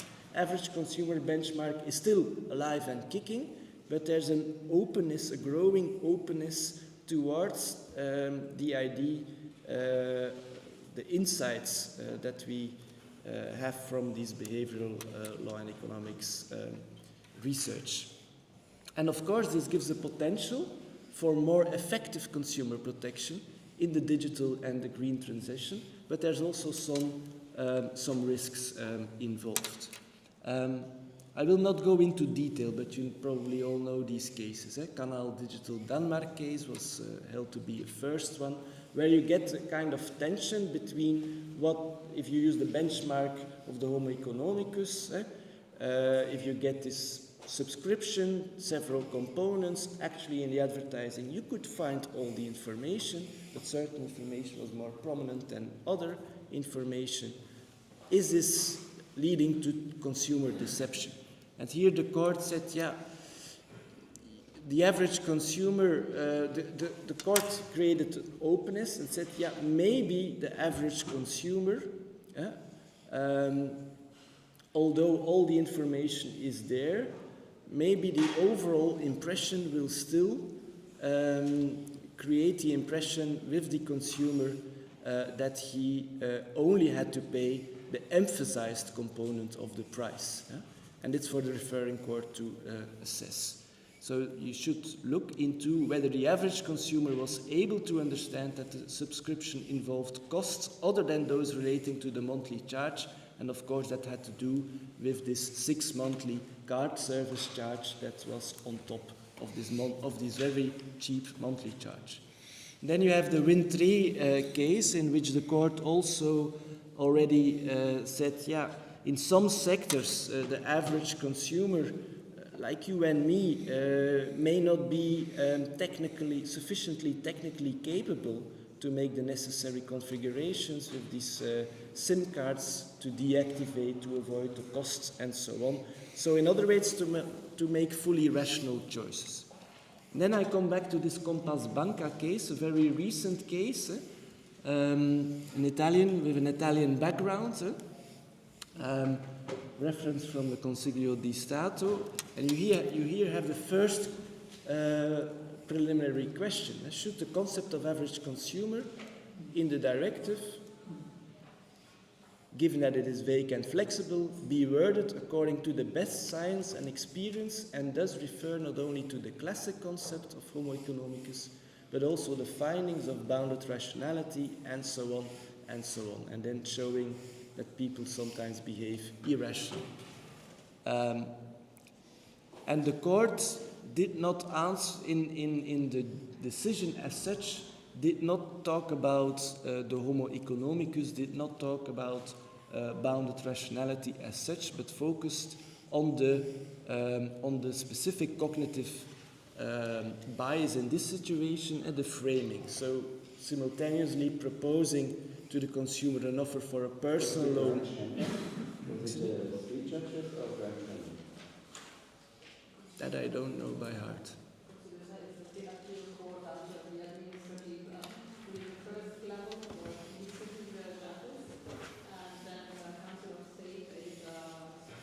Yeah, but I think it's a 3-judge. It's not a grand chamber judgment. I don't think so. No.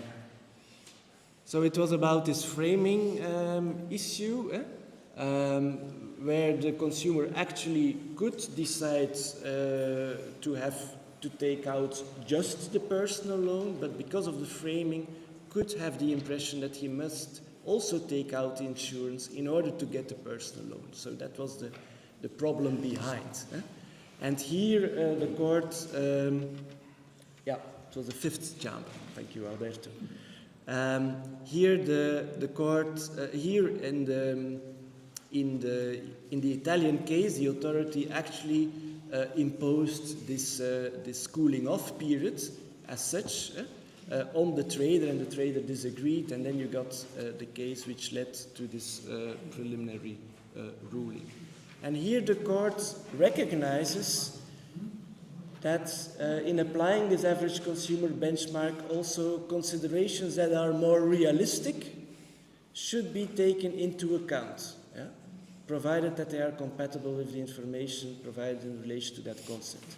The concept of the average consumer does not exclude taking into account the influence of cognitive biases on that average consumer, but with a very strict condition, provided that it is established that such biases, and there we have again the classical concept like you find it in the directive, provided that such biases are likely to affect a reasonably well-informed and reasonably observant and circumspect person to such an extent as to materially distort his or her behavior. I fully quote because I have some remarks on the next slide. Then the court goes on and says, again, repeats, it is necessary to duly establish that in the particular circumstances of the case, a practice is of such a kind that it affects the consent of a person who is the average consumer, the homo economicus, to such an extent as to materially distort his behavior. Now, it's clear from the judgment, I think, that the court is, of course, and the court cannot do otherwise, of course, but it has to apply, interpret the law as it is in force, and it sticks to the objective average consumer benchmark as it is also being defined in the recitals, but it now allows for this flexibility. In certain circumstances, this reasonably well-informed and so on, person has certain cognitive biases which may affect his behavior. This, of course, begs the question, the court in this particular case does not make broader statements about the when and the how national courts should take into account exactly which biases and also to which extent, to what extent, excuse me, there's a mistake on the slide. So in which circumstances? Is it only in particular markets? Here it was in the financial sector or not?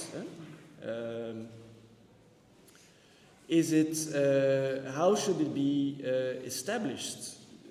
Should we bring in, because all this behavioral economics research, that's a lot of empirical research, if it should be evidence-based, the benchmark as such is normative, should we then go back to the idea that maybe we have expert opinions or consumer research polls, but of course this could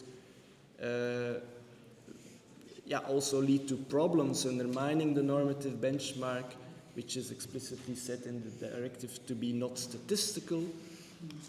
Will it lead to the revival of the social, cultural and linguistic factors, which allow exceptionally for different assessments of a very same practice in one jurisdiction as opposed to another one?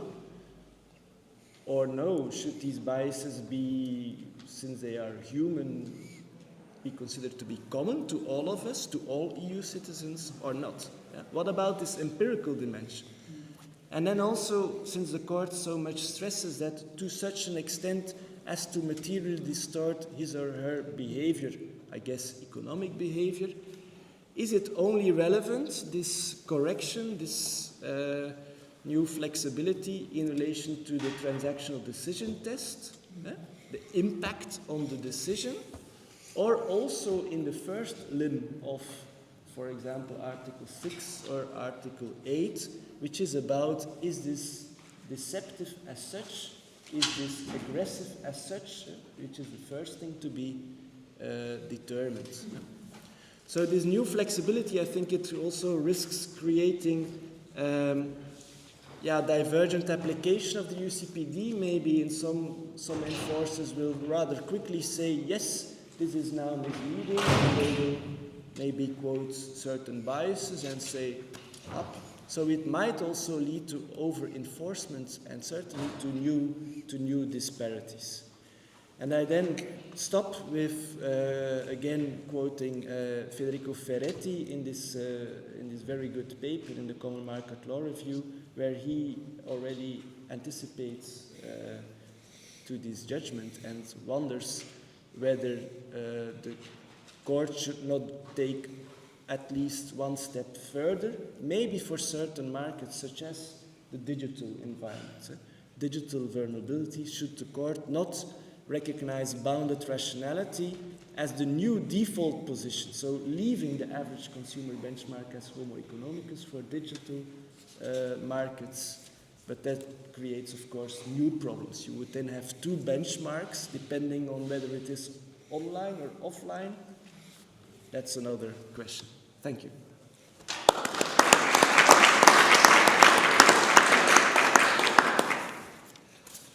I would like to share with you, it's not a joke, it's a German case on misleading advertising.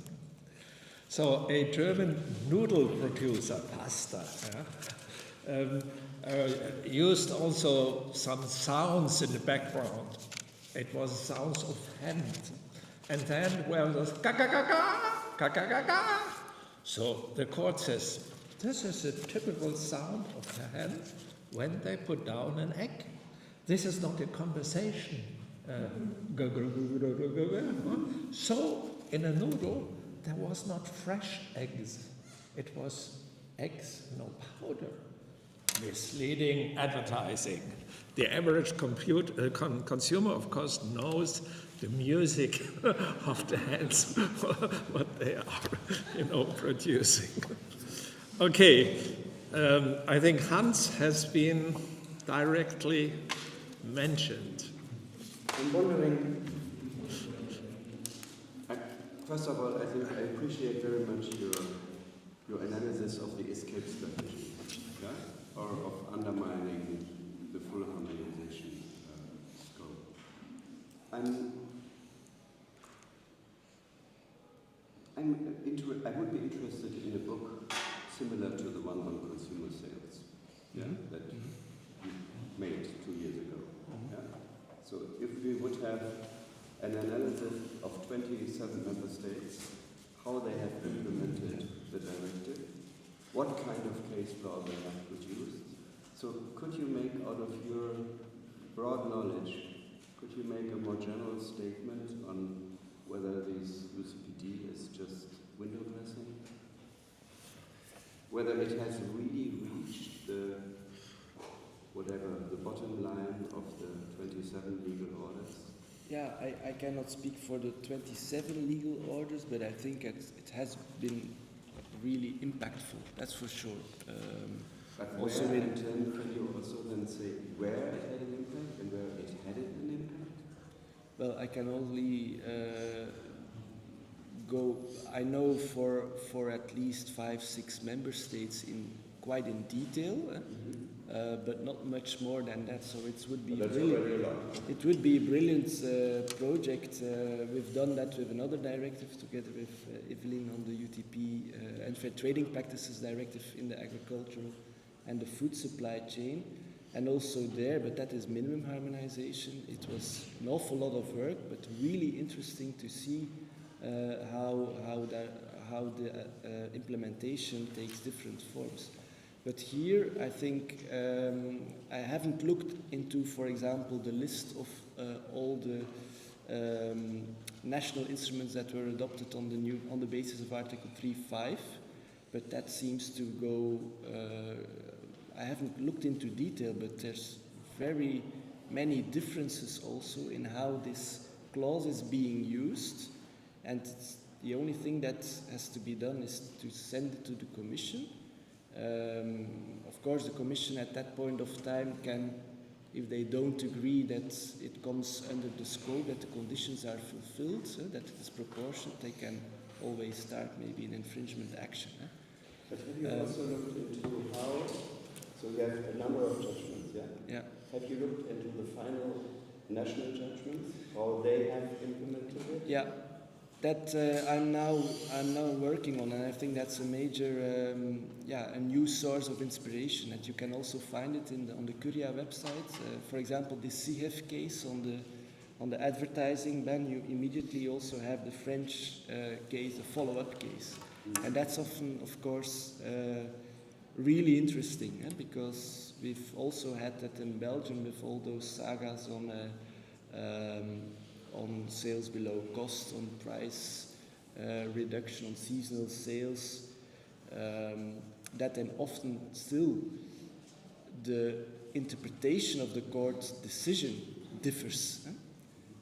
What can we now do with this? How can we now apply this? So I would definitely, be happy to work together with you on such a comparative overview. I think a lot is to be discovered, honestly. So I will not make a bold claim. I would rather say let's look in it together to further dig deep. Yeah. Any further question, remarks, applause, critics? Yeah. Thank you very much. I just wanted to add also on the average consumer and Compass Bank, I think I'll come back to it later on, but it's also been puzzling me because might be a really dangerous decision as well. It could make it easier to protect consumers, but also much harder if you really have to kind of show that there is a material distortion of credible evidence. Who is willing to pay for this? And you already, I'll talk about it later on, but I already see the first cases where companies actually hire an expert and then does a survey. Will consumer organizations be able to do this survey and then to prove that there is this? It's not a statistical test, it's a normative, and it's likely to cause an impact on transactional decisions. So this is I'm really wary of going too much into that direction. It will make greenwashing cases, for example, much harder to stop greenwashing. Yeah, I totally agree. I now stressed on the over-enforcement, but the under-enforcement is also a big problem. Maybe more for the green transition and for greenwashing, because if you now, for example, about the information requirements in the UCPD, what is material information? You could maybe make a claim that, in general, on average, certain information on lifespan is, for the average consumer now, essential information. But I guess if you would empirically look for the information, that maybe you would be very disappointed in seeing only how few consumers this is actually important information.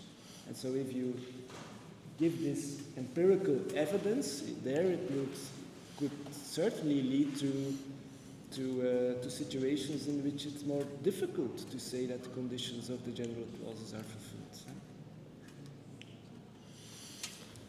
Yes, please. Yes, sir. The Dutch authority, maybe just to add to what Evelyne said, that we see this in practice already happening with the transactional decision test. Because companies are actually coming up with empirical data. For example, Greenwashing also show that there was no effect on consumer behavior because of the marketing campaign, and especially also here with regards to stating that the average consumer test is fulfilled, especially with this citation from Terryn considering distorts of economic behavior.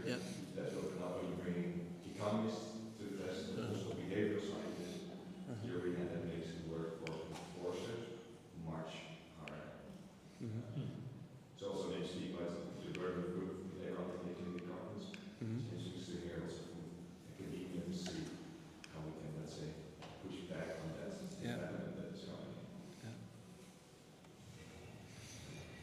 Okay, thank you very much. I think our speakers. Sorry. Just a very short remark. I think that this is really a new frontier in a way, because more and more cognitive bias are used in marketing from companies, and so the challenge for consumers is even higher. And it is true, as Alberto mentioned, the AI regulation that prohibits certain kind of behaviors that in a way is based on AI and bias, cognitive bias. But I think that maybe it is compass judgment and what is behind it is important, not to find the right balance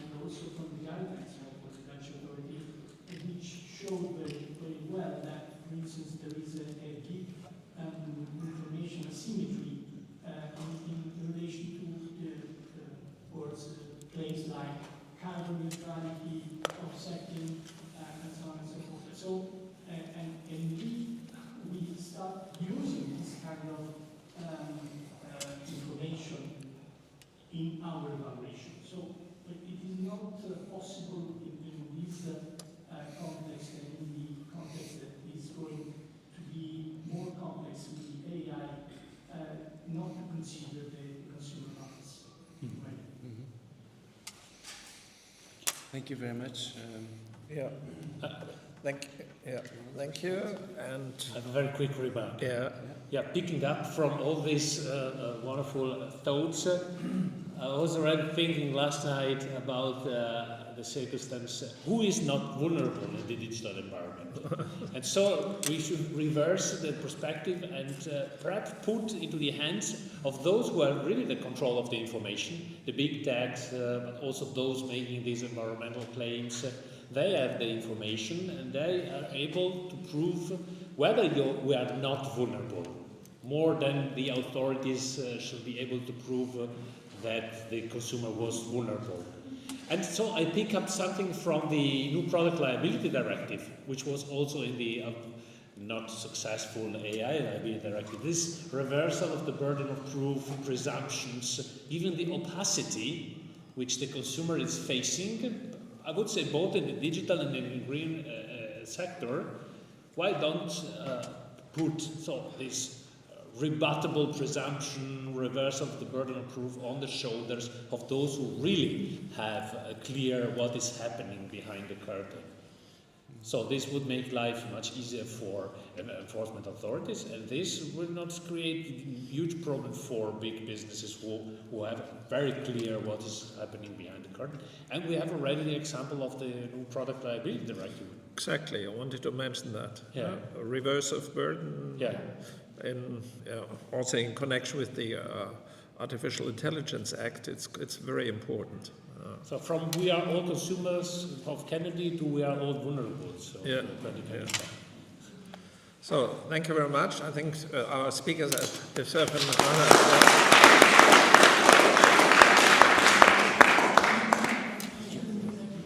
coffee.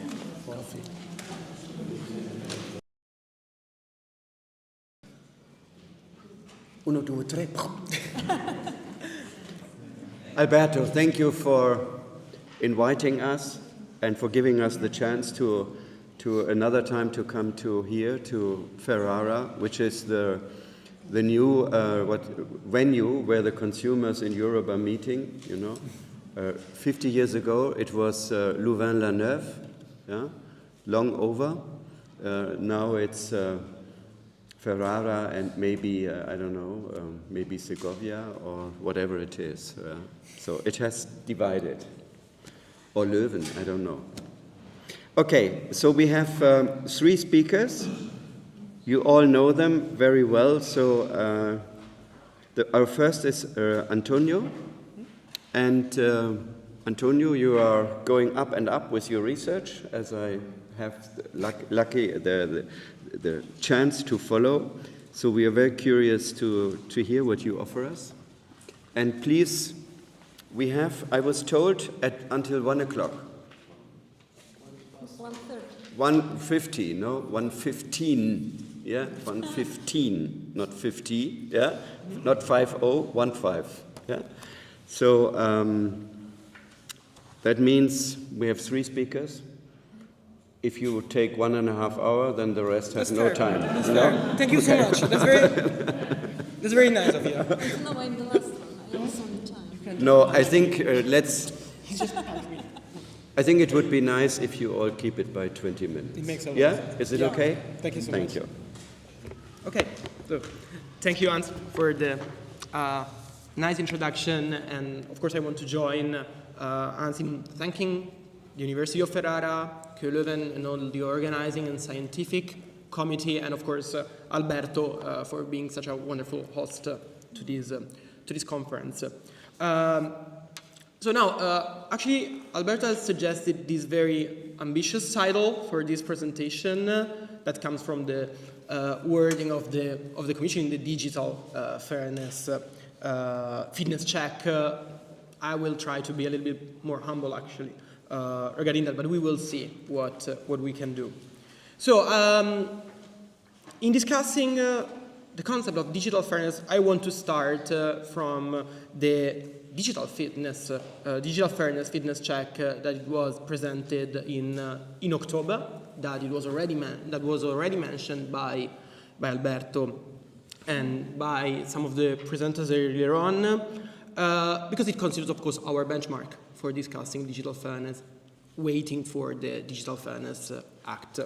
And as it was mentioned, the fitness check kind of constitutes a comprehensive evaluation of our current framework for consumer protection in order to evaluate if and up to which extent it can actually safeguard consumers in the digital state. Because it moves from the concern that has been on the debate for a while, of course, that the traditional consumer law is kind of struggling at keeping pace with the evolving digital landscape.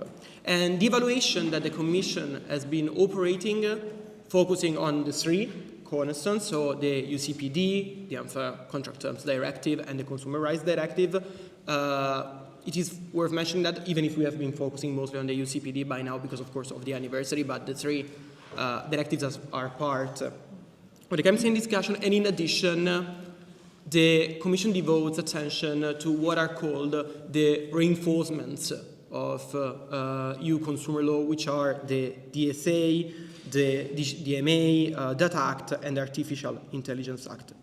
Now, it is important to underline that the fitness check was deliberately focused on challenges emerging from B2C digital interaction and the corresponding need to re-examine the regulatory paradigm.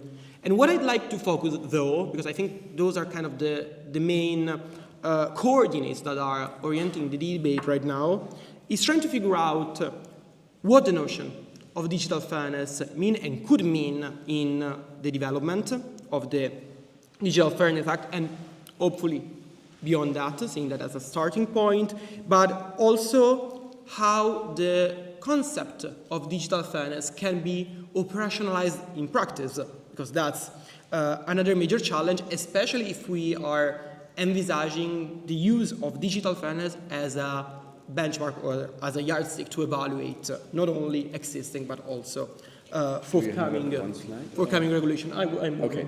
Thank you so much for listening. So, no, thank you. Maybe I thought you were talking and forgetting about your... No, that's very nice, man. Thank you so much. So I want to start actually from the papers, so for the digital fairness check. And as Alberto already mentioned, looking at the benchmark that the Commission has used for the fairness check, the Commission employs 5 key evaluation criteria that comes actually from the better regulation guidelines. So what we see is already an overlap between 2 different elements. So the seek for consumer protection and actually the reasons behind the better regulation, which are not exactly overlapping, since we consider that the better regulation is also about simplification and straightforward, not only in a consumer perspective, but on a more holistic and general view. And these 5 criteria have been recalled already, are the effectiveness in terms of progress towards the stated objectives, efficiency, relevance, coherence, and significantly EU added value, so the ability of EU consumer law to actually move beyond what member states could accomplish on their own. And with regards to this aspect, while the overall evaluation that the Commission conducts is actually largely positive in terms at least of 4 of these 5 benchmarks, it identifies the major limitations with regards to effectiveness, which is probably also the most relevant aspect we might want to discuss. And accordingly, it identifies 5 general areas of improvement that we can kind of summarize in terms of a risk-based priority approach, which means in developing the Digital Fairness Act, we should address the most harmful techniques first. So there is also this kind of object-based model that the Commission seems to be able to want to pursue. Then we have some sort of two general harmonization instances, so across member states in terms of harmonization in member states and European legislation, but also across normative harmonization, so considering consumer law and other regulatory bodies that might come into play. And then we have, of course, but they have been raised as well, problems in terms of enforcement, so promoting, let's say, also collective enforcement, but more in general, more activation of consumer claims and simplification of the way in which they are conducted. Now, the Commission strategy is, as I said, concretized with this risk priority approach in intervention targeting 5 categories of problematic practices that fall within the scope of the 3 core directives, and they are identified, and that's going to be very important, they're identified as pragmatic manifestation of the digital fairness concerns in contemporary markets. Those are very well known to the debate, and those are dark patterns, which do not need any sort of presentation. They are addictive design and gaming strategies, especially when they are able to exploit psychological vulnerabilities to promote engagement. Then we have personalization, which is treated in the same way for products, services, and prices alike, even if we know that price personalization has been something that has been treated within the modernization and the omnibus pack in general. Then we have social media platforms, and in particular, the Commission focuses on their hybrid nature as both communication channels and commercial spaces. That's kind of the focus that the Commission stresses. And then we have digital contracts and their related rights, which are mostly framed in terms of transparency and comprehensibility in terms of problems. Now, what I want to underline and what I think really strikes is how heterogeneous this list is. Because actually, if we analyze these different problematic manifestations that call into the discussion the digital fairness problem, what we see is that we are including processes, such as dark patterns, or also addictive design. We are including maybe product regulation when we think about personalized products, but we are also including infrastructures, such as in the case of platforms. So we have a very general framework that is supposed to apply to heterogeneous phenomena and elements. And this heterogeneity is further increased when we look at the kind of principle that should guide forthcoming action, because the Commission sticks to the idea of tech neutrality. Whether something as tech neutrality exists, actually we could discuss that for a while. Implementation ubiquity, so the idea that digital practices exist along a spectrum of potential harmful and positive use, and we should kind of identify where we want to stay. And also the Commission really stresses the idea for the evidence-based regulation as a guiding principle for the Digital Fairness Act to develop. Whether this quest, and this connects to what Bert Keirsbilck has been discussing already, whether this quest for evidence-based regulation actually amounts to empirical regulation is not obvious at the time. We should probably think about that. Now, the document has been triggered a major debate, even also before its publication, even in the consultation phase. Actually, some of the protagonists of the whole debate on digital fairness are here on the floor with me, and I'm very honored of that. But we can say that the two overreaching questions that we are facing, as I mentioned already, are a problem of conceptualization. So what the idea of digital fairness substantively embeds, and whether we are talking about something that is merely adjusting consumer protection for the digital environment, or if we are devising a normative concept that is qualitatively distinct from fairness outside the digital market. And the second one is the operationalization. So in terms of analytical framework, measurable criteria, and implementable standards. Because it is, of course, very important to explain that digital techniques should not manipulate consumers, then ensuring how to devise that in practice might be another problem to be considered. And the question is not, therefore, merely semantic, but has profound implications in terms of regulatory design. So, starting from the first question, so the idea of conceptualizing digital fairness, we actually get a first answer from the Commission in the document. Because actually the Commission provides with the information that digital fairness in the context of the fitness check should be characterized as referring to a high level of consumer protection as enshrined in Article 169 of the Treaty on the Functioning of the European Union, ensured in the digital environment. So what the formulation is telling us, in the Commission words, is that we are discussing, even under the general fairness framework, what is supposed to be a consumer-related and a consumer-centric concept. And yet, this immediately raises some sort of significant interpretative questions, because actually the Commission concedes, even in the digital, in the fitness check, that it is complex to refer to consumers only, because what we are facing, and this is very stressed with regards to platforms, we are dealing with a hybrid phenomenon that challenges the distinction between consumers and users. For instance, Alberto also mentioned this aspect earlier on, that we are having trouble with working with this definition of consumer. And this aspect becomes even more problematic when we connect it with another premise that is clearly substantiated in the fitness check, which is the fact that consumers behave differently offline and online, so that we are observing a major difference in this way.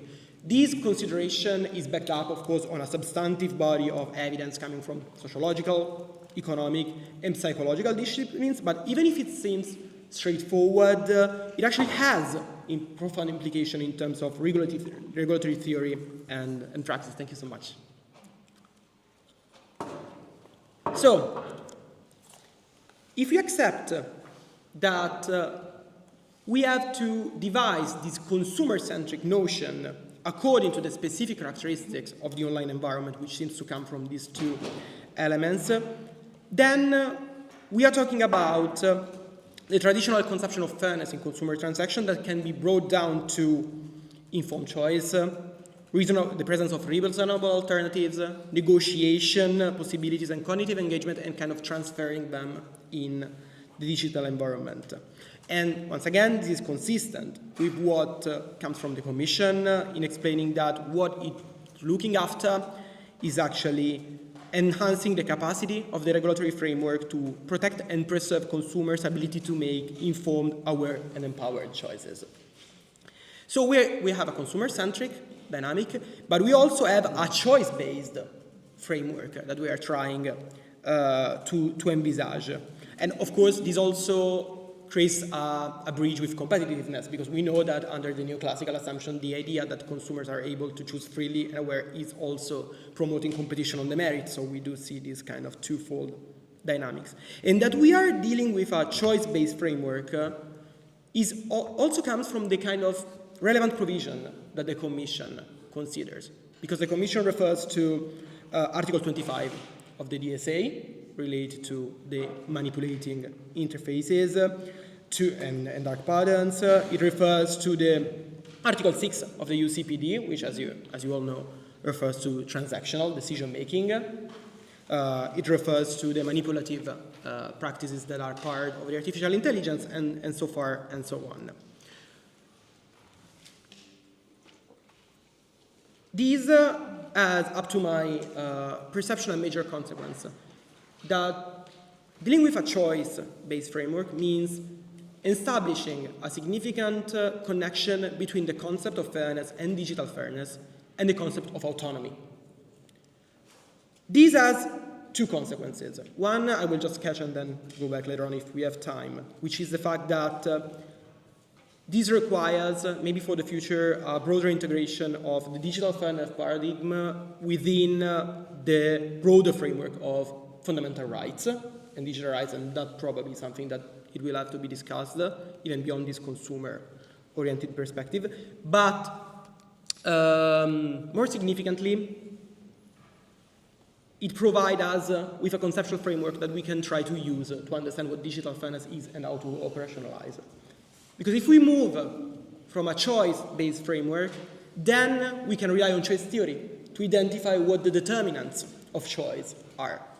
And according to choice theory,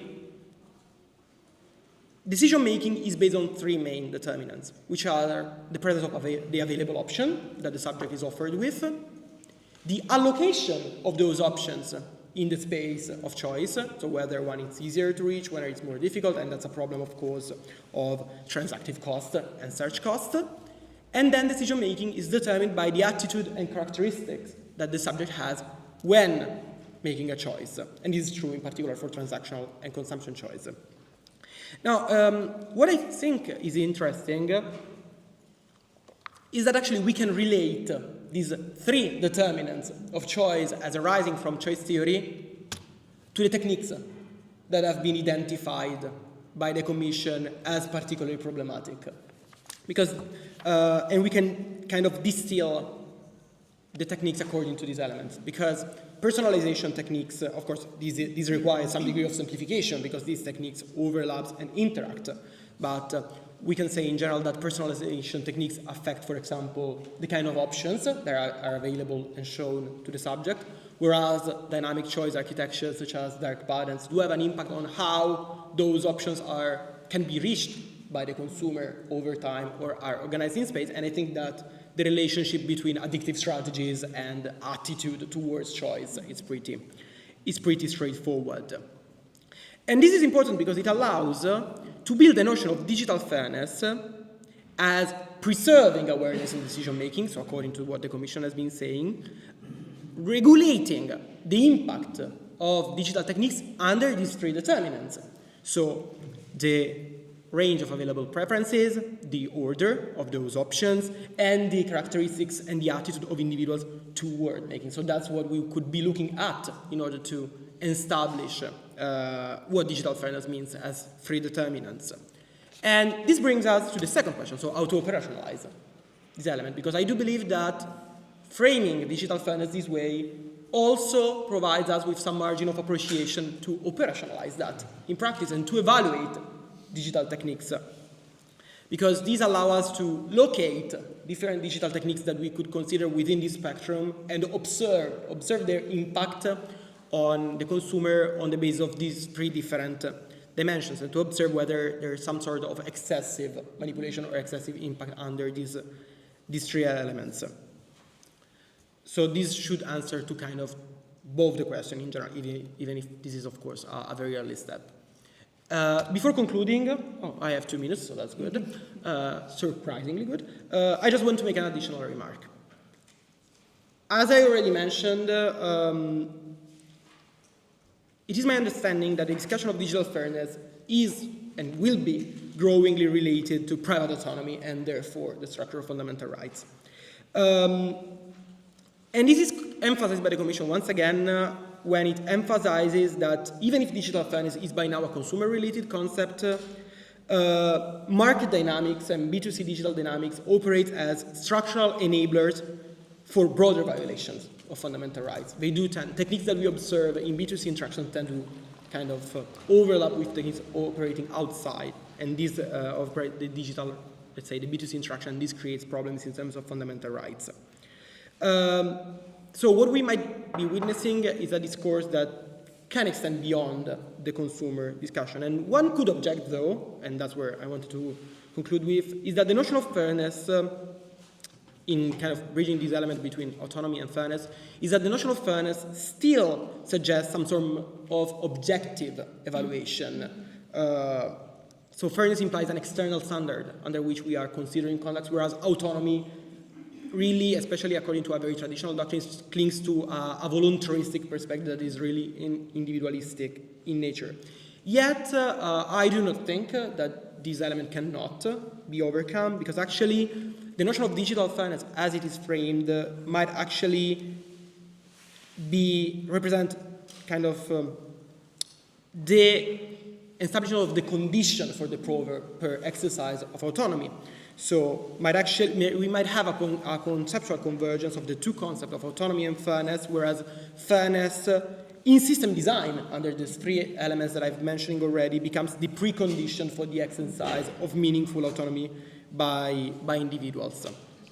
This way, probably, and we will see where this is going, digital fairness might actually represent not only an extension of consumer protection in the digital environment, but actually the first step of a novel normative framework that can bridge market regulation and fundamental rights protection in response to the characteristics of the digital environment.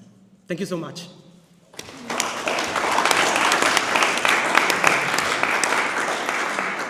Thank you for this wonderful start and also for respecting the timing. I've been trying. You set the benchmark. Peter, do you know that we know each other 30 years now? Is it clear? No? No? Okay, we will not discuss our lives here, but I would have said 29, but yeah, okay. But fits nicer, 30 years. So Peter is now an Oldenburg professor, and I think working deeply on consumer law, being one of the editors of Verbraucher und Recht, and turning it into a lively project, which is also economically safe now, yep. Which is amazing, yeah, and a great success. So Peter, please. Thank you. First of all, thank you, Alberto, for having me here and for legitimizing my paper before the break by mentioning that burden of proof could be of any sort of relevance. So digital fairness and the burden of proof is not my latest thoughts, but it was part of a project for Berg first. It's also an updated version is available in the Journal of Consumer Policy. And it somehow has already found its way into the digital fairness document that Antonio just showed through the evaluation report, where one of the guys there got in touch with me and asked me to explain what I wanted to say. Anyway, so we already discussed the black box effect and so on.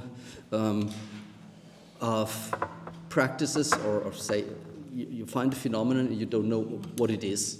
You see something, you find it strange, but you can't pin it down. So why has the price just changed while I was looking at it?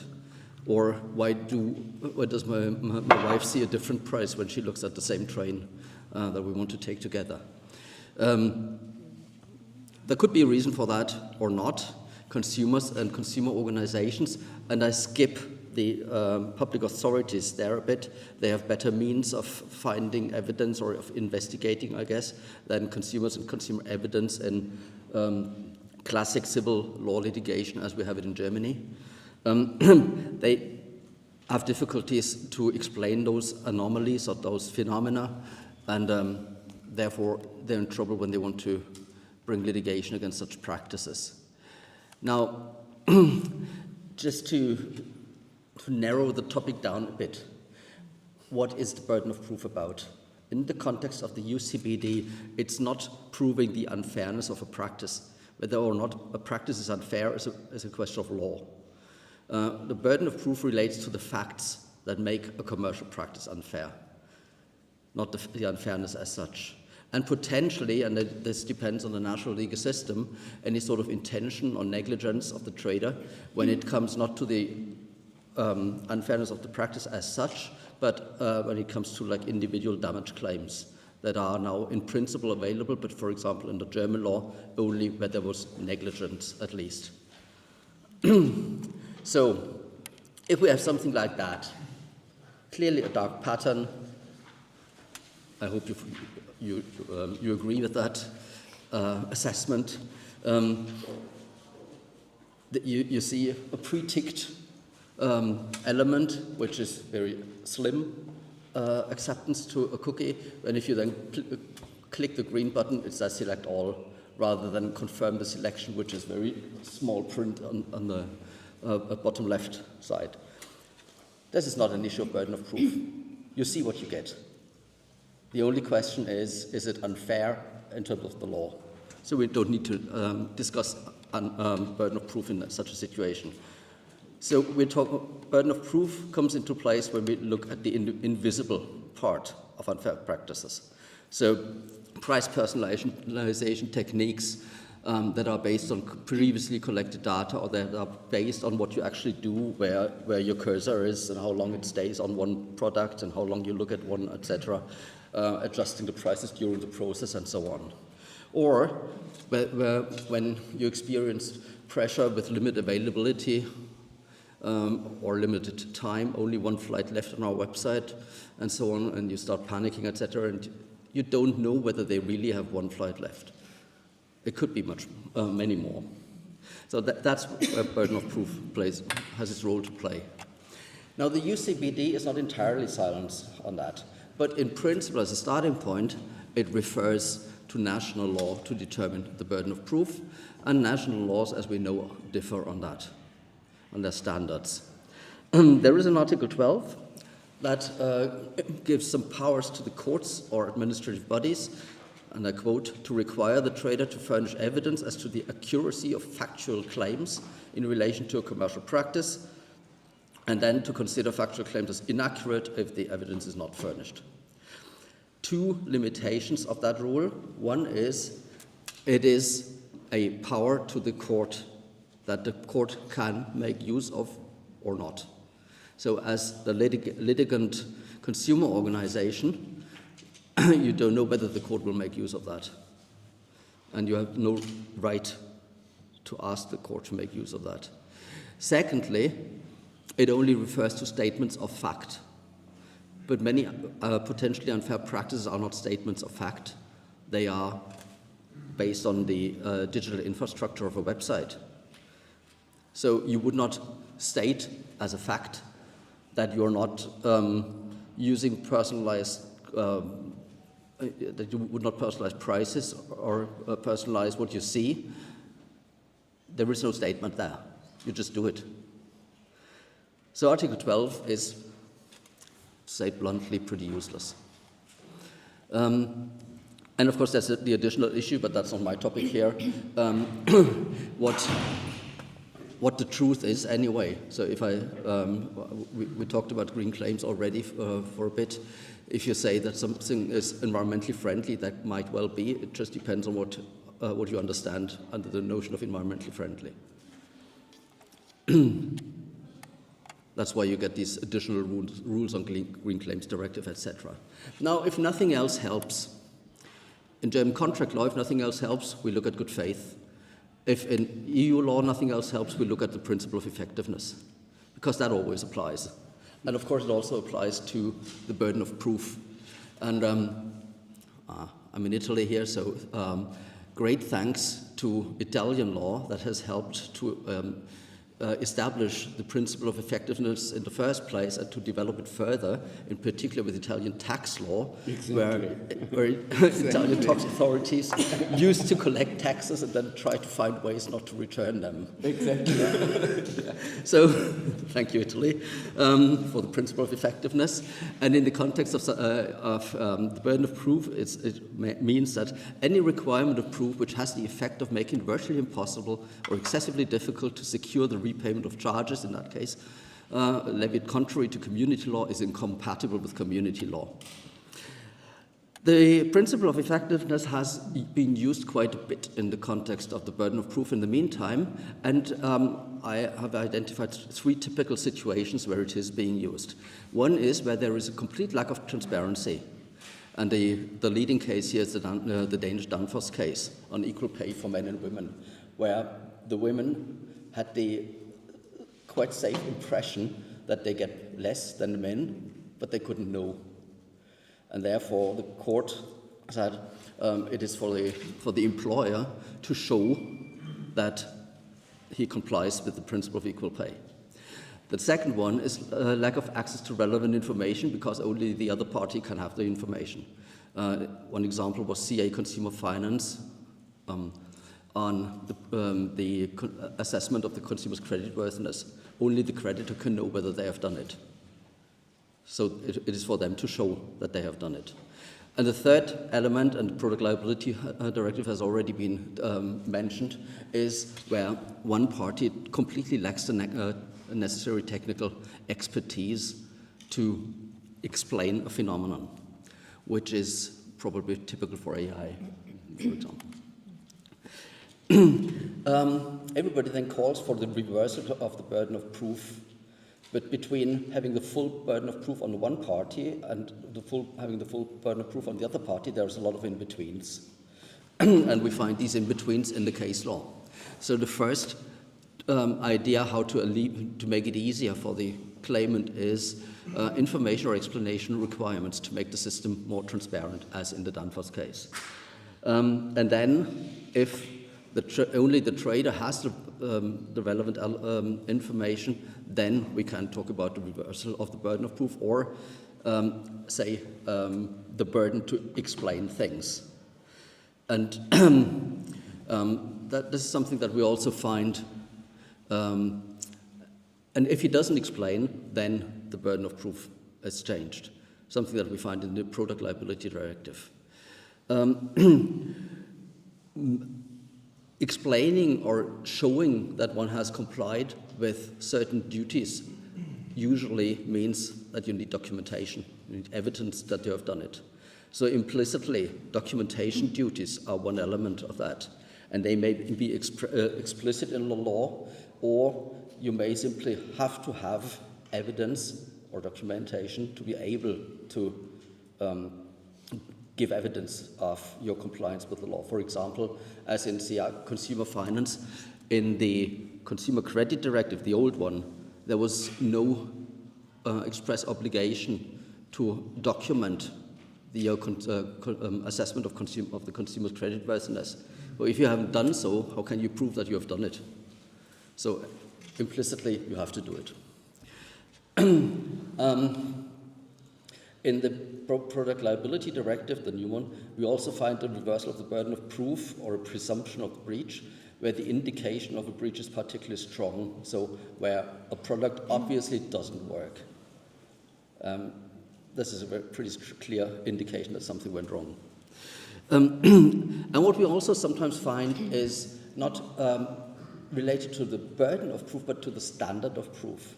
Standard of proof means what do you have to do when you have the burden of proof to show that you have complied or that the other party has breached the law. Do you need full proof in terms of absolute certainty, or do you have a balance of probability test? It must be more likely than not that you have done or that the other party has breached the law. Obviously, a balance of probabilities test is much easier to comply with than giving full proof. And we find that balance of probability test sometimes in the law where the claimant faces excessive difficulties. And that could be due to technical complexity or scientific complexity, for example, in medical cases, where nobody really knows how people react to a certain vaccine. So, and if we take all that together and mix it through, as an interim step, I would say, if all that can be already done through the principle of effectiveness, why not just leaving it to it? Because courts are a bit hesitant to do it, in particular when it goes against their own procedural rules that they have used to apply for the last 150 years. And also the principle of effectiveness is pretty flexible. And I quote again from CR Consumer Finance: every case in which the question arises as to whether a national procedural provision makes the application of EU law impossible or excessively difficult must be analyzed by reference to the role of that provision in the procedure, its progress, and its special feature, viewed as a whole. If something is viewed as a whole by a court, you never know the outcome beforehand. So that is a bit of a risky concept. It brings the litigation risk with it for the claimant consumer organization usually. Therefore, I would argue that it would be preferable to have rules or to pin it down with examples, at least to exemplify rules under which the burden of proof is either reversed or there are other elements on how to make it a bit easier for the claimant. And taking all that together, my suggestion for the UCPD would be the following. First of all, a complete reversal of the burden of proof is unlikely to happen. At least there must be something that triggers it, an indication of an unfair commercial practice. In the PLD, it says that the claimant must make it plausible that there could be something. So there must be a phenomenon that you cannot simply explain. You see different prices at the same time or something. Something that triggers it. If you have that, then it should be for the trader to give a meaningful explanation of the observed phenomenon.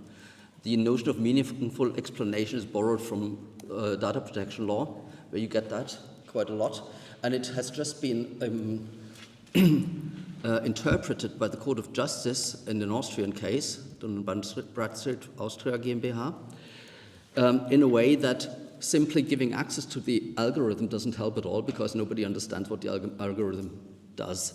So a meaningful explanation means you would have to explain the algorithm, how it works, and what comes out if you do this or that. If then the trader fails to provide a meaningful explanation, the burden of proof is changed. And it's on the trader, and if he doesn't give anything, then the practice is unfair. That, of course, implies that a diligent trader must gather and retain evidence, which means documentation. So they must have all the versions of their websites that they have used to be able to show what they are and what they do if it comes to litigation. And if you have remaining doubts, because in particular when it comes to AI, nobody really knows exactly what's happening, then the standard of proof should at least be lowered towards the likelihood test or balance of probabilities rather than full proof. It must be more likely than not that the website does something that it shouldn't do. And that's my proposals. Thank you. Thank you, Peter.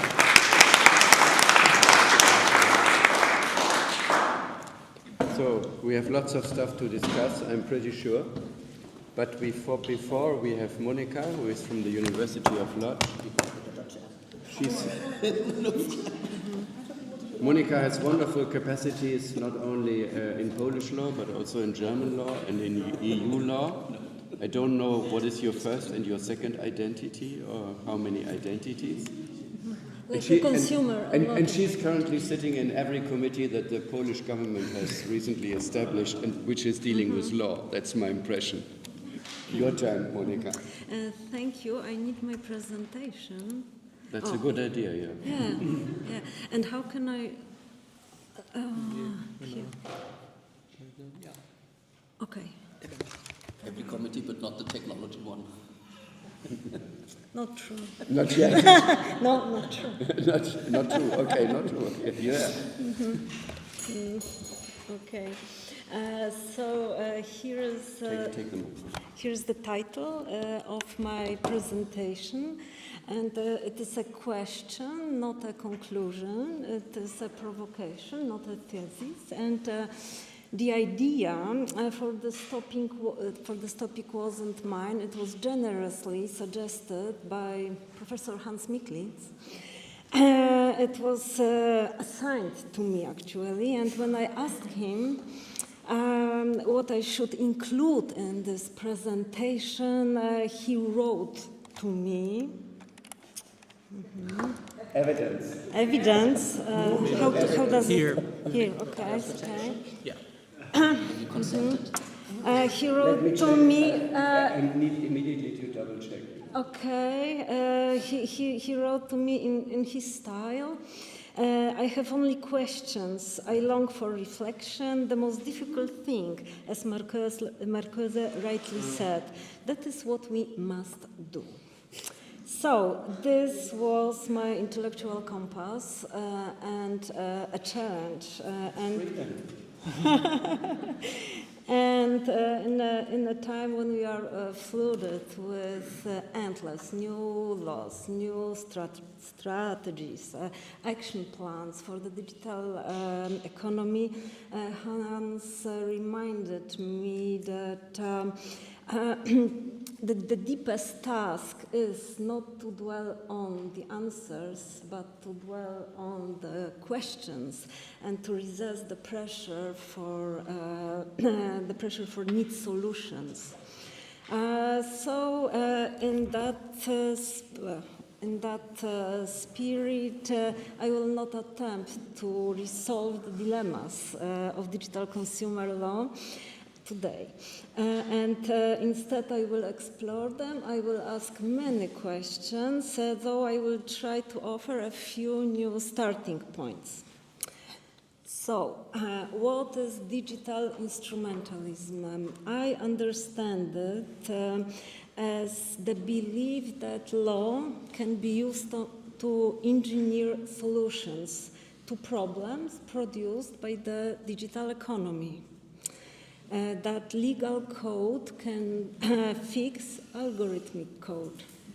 That consumer vulnerability can be mitigated by architecture, design, transparency. But what kind of belief system is that? Is it a new form of legal optimism or a technocratic illusion to patch the system but not transform it? And what if the digital economy cannot be repaired in that way? What if regulating big tech is not just a question of design choices, but of political economy? What was my... And crucially, what is the limit of law's instrumental power in the digital age? Can law still shape human dignity, autonomy, and fairness, or is it being reshaped by technological systems it cannot quite govern? What is digital consumer law? EU digital consumer law is a collection of rules, as you know, spread across different EU regulations and directives like the DCA, like the DMA, GDPR, AI Act, and others. And together, these rules, they try to protect consumers from manipulation, ensure access to information, and set limits on how the platforms operate, powerful platforms should operate. And these laws share one ambition, and this is to make digital markets more transparent, fair, and accountable. Together with traditional consumer law like the UCPD, the UCTD, CRD, etc., they also share a characteristic. They are deeply regulatory. And they rely on design duties, information asymmetry corrections, risk management frameworks, and layered supervision. So is this regulatory approach sufficient, coherent? It's not coherent.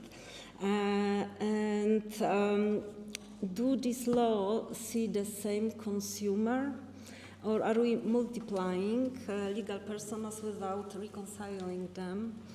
Can a coherent legal subject emerge from this fragmented digital legislation? And what happens when these instruments align in ways that reinforce the market logic they claim to contest?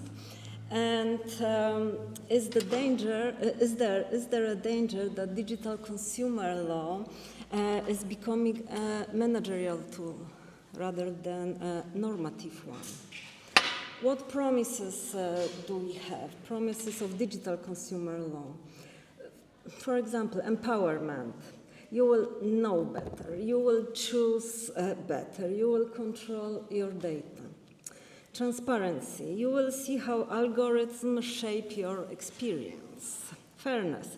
You will not be tricked or nudged against your will. And participation. You will have redress. You will have remedies, representation. So these are not trivial goals. If realized, they could reconfigure the power asymmetry between consumers and digital giants. But do these instruments deliver what they promise or defer structural change? What does it mean to empower consumer in an ecosystem designed to anticipate their behavior? And what does transparency mean when even the platform engineers cannot explain the outcomes? So can fairness be engineered, or is it a moral claim beyond code? And yet, it would be unfair to dismiss these efforts entirely. And these are not revolutions, but they are not nothing. They mark terrain that can be built upon. And the limits of digital consumer law are becoming clearer. Let me name just a few. Transparency without comprehension. We demand explainability, but who is the audience? The regulator, the consumer, the algorithmic auditor? Is transparency just a performance, a new kind of legal theater? Personalization and the loss of normativity. If every consumer sees a different offer, a different price, a different feed, can the law still uphold any standard of fairness? Can there be justice without shared conditions? And then over-regulation and under-enforcement, because from the Polish perspective it is rather under-enforcement, not over-enforcement as we heard today. So we produce sophisticated rules, but do we have the institutions to enforce them? And who funds the enforcers or new enforcers, and who trains the next generation of public technologists?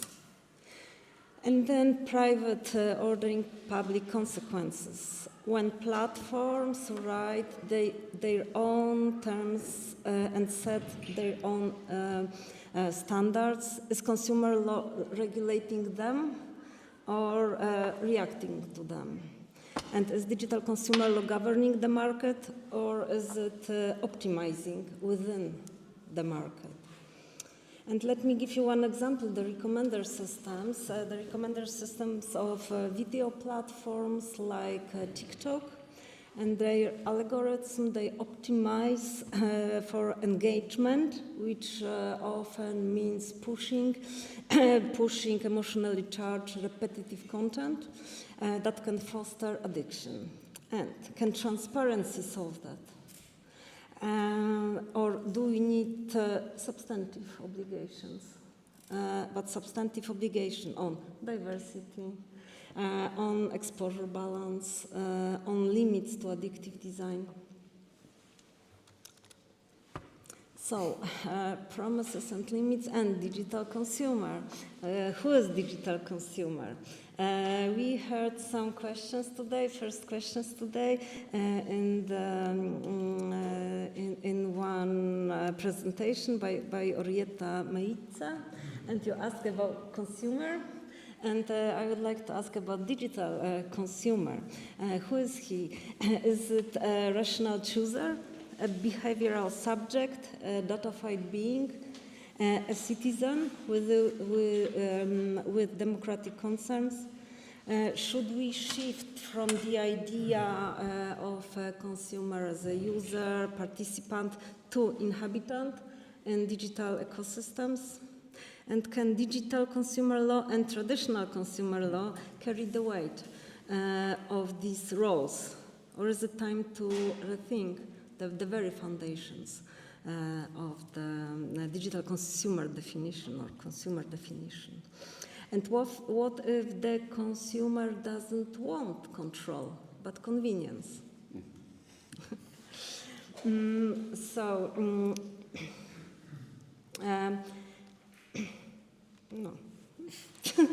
And so, where do we go?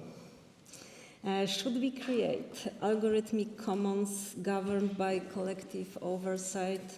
Is it time? Is it time to move from protection to co-governance, from consent to sovereignty, from access to agency? And above all, who gets to ask these questions? And are consumers expected to do too much with too little?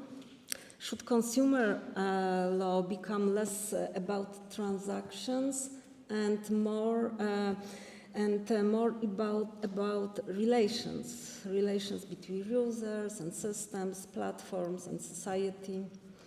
And perhaps the next step is not to abandon digital consumer law, but to reimagine its purpose. And not as a repair manual, but as a space for civic participation, systemic accountability, and democratic oversight. And it may be that digital consumer law, as currently designed, offers more promises than it can deliver. Okay. And it may be that we are building elegant regulatory architectures on a foundation that is fundamentally extractive, unequal, and opaque. But it may also be that now, in this moment, in this, well, let's say, experimental moment, it is our chance to ask better questions. Not just how can we make digital consumer markets work, but what kind of society do we want these markets to serve? And not just how can we improve transparency, but what kind of knowledge should consumers and citizens have? Not just what is fair, but who gets to define fairness. And digital instrumentalism offers a powerful but limited vision. It believes in legal engineering, market-conforming regulations, in fixing systems from within. We should use digital consumer law not just to regulate, but to reflect, to ask not only what we can do, but what should we become. And let me close with one more thought from Marcuse. Free election of masters does not abolish the masters or the slaves. And digital consumer law often focuses on rights to choose, the right to opt in, opt out, to be informed, to port your data elsewhere. But if the architecture of the digital market remains dominated by the platforms, if users are locked into ecosystems they realistically cannot leave, then choice becomes theater, formal rights mask material subordination. So we give consumers the right to freely choose their masters, but they remain under control.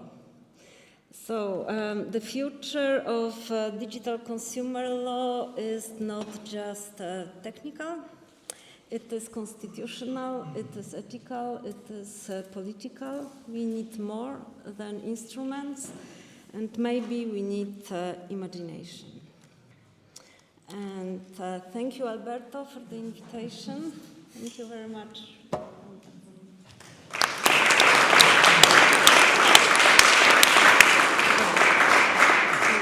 So, I think in order to answer all these questions, we close the door now, conclave, and then we can only leave once we have found the answers, That will last a couple of years, I suppose. Thank you. So I think we have half an hour for discussion, and I would leave it to you. Irina.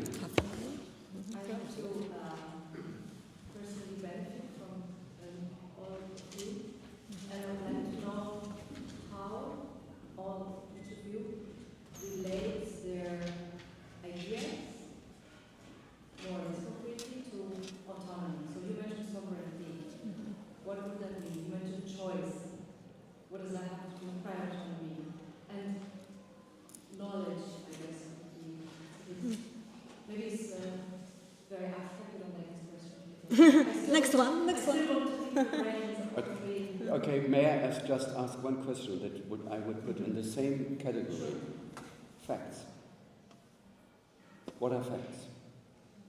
If No. That's the same level of questions. Yeah. What are facts nowadays in the digital environment? What is it? What are facts? I don't know. I don't know. Who would like to start?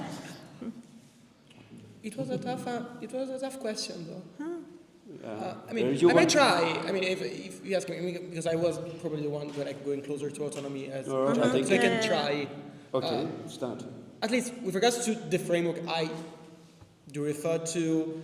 I do envisage autonomy mostly as Raz framed it. So according to the right of individual to self-determine with regards to meaningful choices. That would be probably my answer with regarding of framing autonomy. And that's why it's a choice-based framework. That would probably be my answer. It would need to be much more sophisticated than that, but that's probably the straightforward answer I can give to you right now.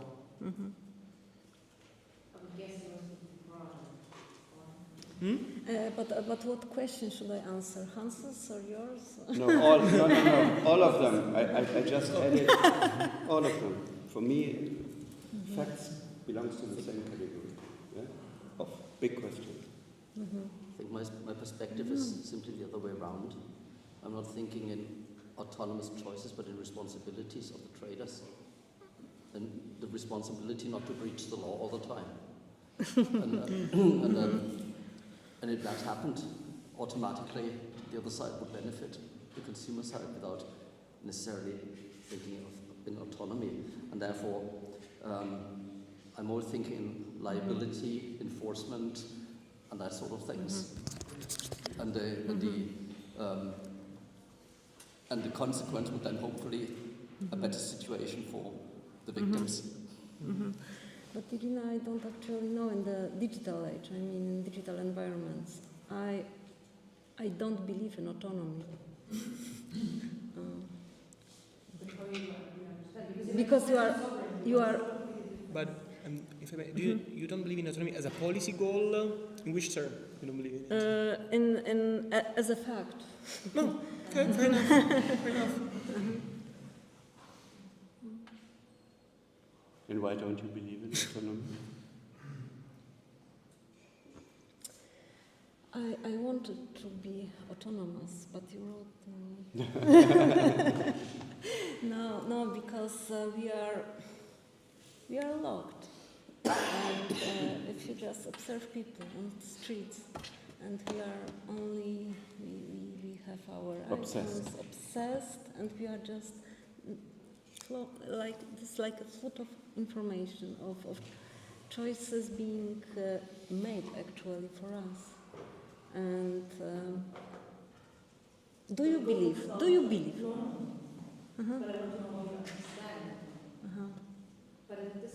But my autonomy can be also that the autonomy. I understand autonomy also as my choice not to choose. Throw your mobile away. No, but this is my choice. That it's Other questions? Bert. Thank you for all the presentations. Really wonderful. And another question for Antonio. A bit louder, because. You mentioned that we as consumers behave differently online and offline. I was wondering, will that continue to be true in the sense that also the divide between online and offline is blurry? There's also research showing that youngsters especially do not always realize the difference of this field. There's a lot of discussion on that. I do agree. There's a whole strand of research on let's use the word, the fancy word, the on-life concept. And it's true that there is also this strand of research defending that we are kind of going to a convergence between the offline and the online experience. But this is, and for example, that has been raised with regards to virtual worlds as well as a prominent example of these two dimensions kind of overlapping. My perception, though, on the basis of literature kind of investigating the phenomenon, is that still there is the perception that even if we will observe some convergence. A major cognitive and behavioral divide will still exist based on the, we can discuss, we can hypothesize that it's going to vary in time. Oh, thank you. But based on the kind of formats of our digital experience, because is it going? No idea. I'm not sure because it's not blue. It's not blue? Okay, now maybe? I have no idea actually. No, I'm hearing my own voices. But still, we will figure out. Autonomous. Yeah, exactly. Autonomy.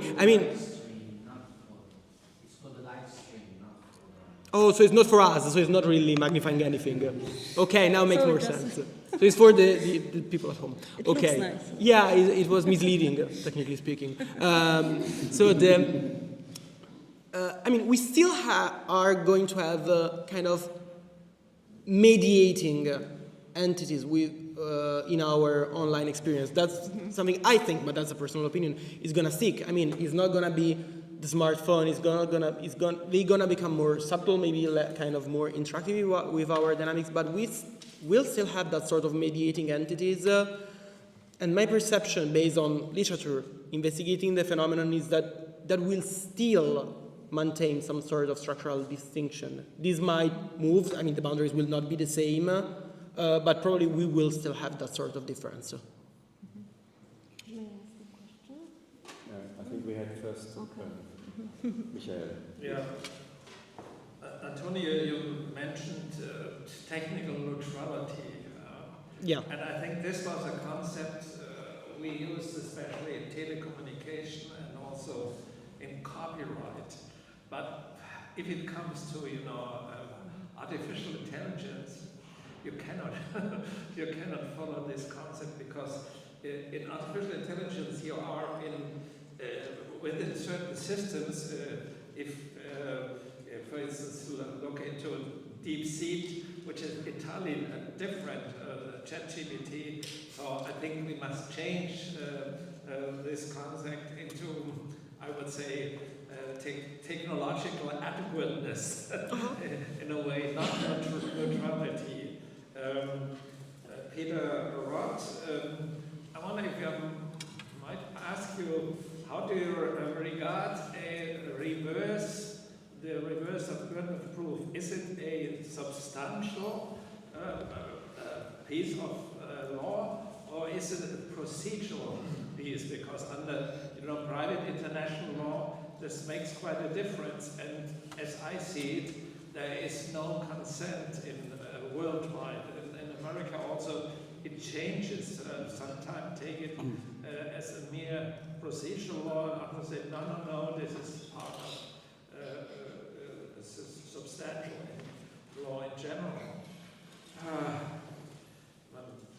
Monica, you put many questions on the table, and only let's reflect before you can regulate. When you go to the Humboldt University in Munich, you see in the main building, Karl Marx sitting there still. There's a famous saying, philosophers had analyzed the world, but they didn't change it.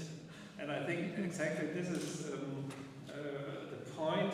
I have a more evolutionary approach. Law, especially in democratic systems, is part of evolution, and it's part of trial and error.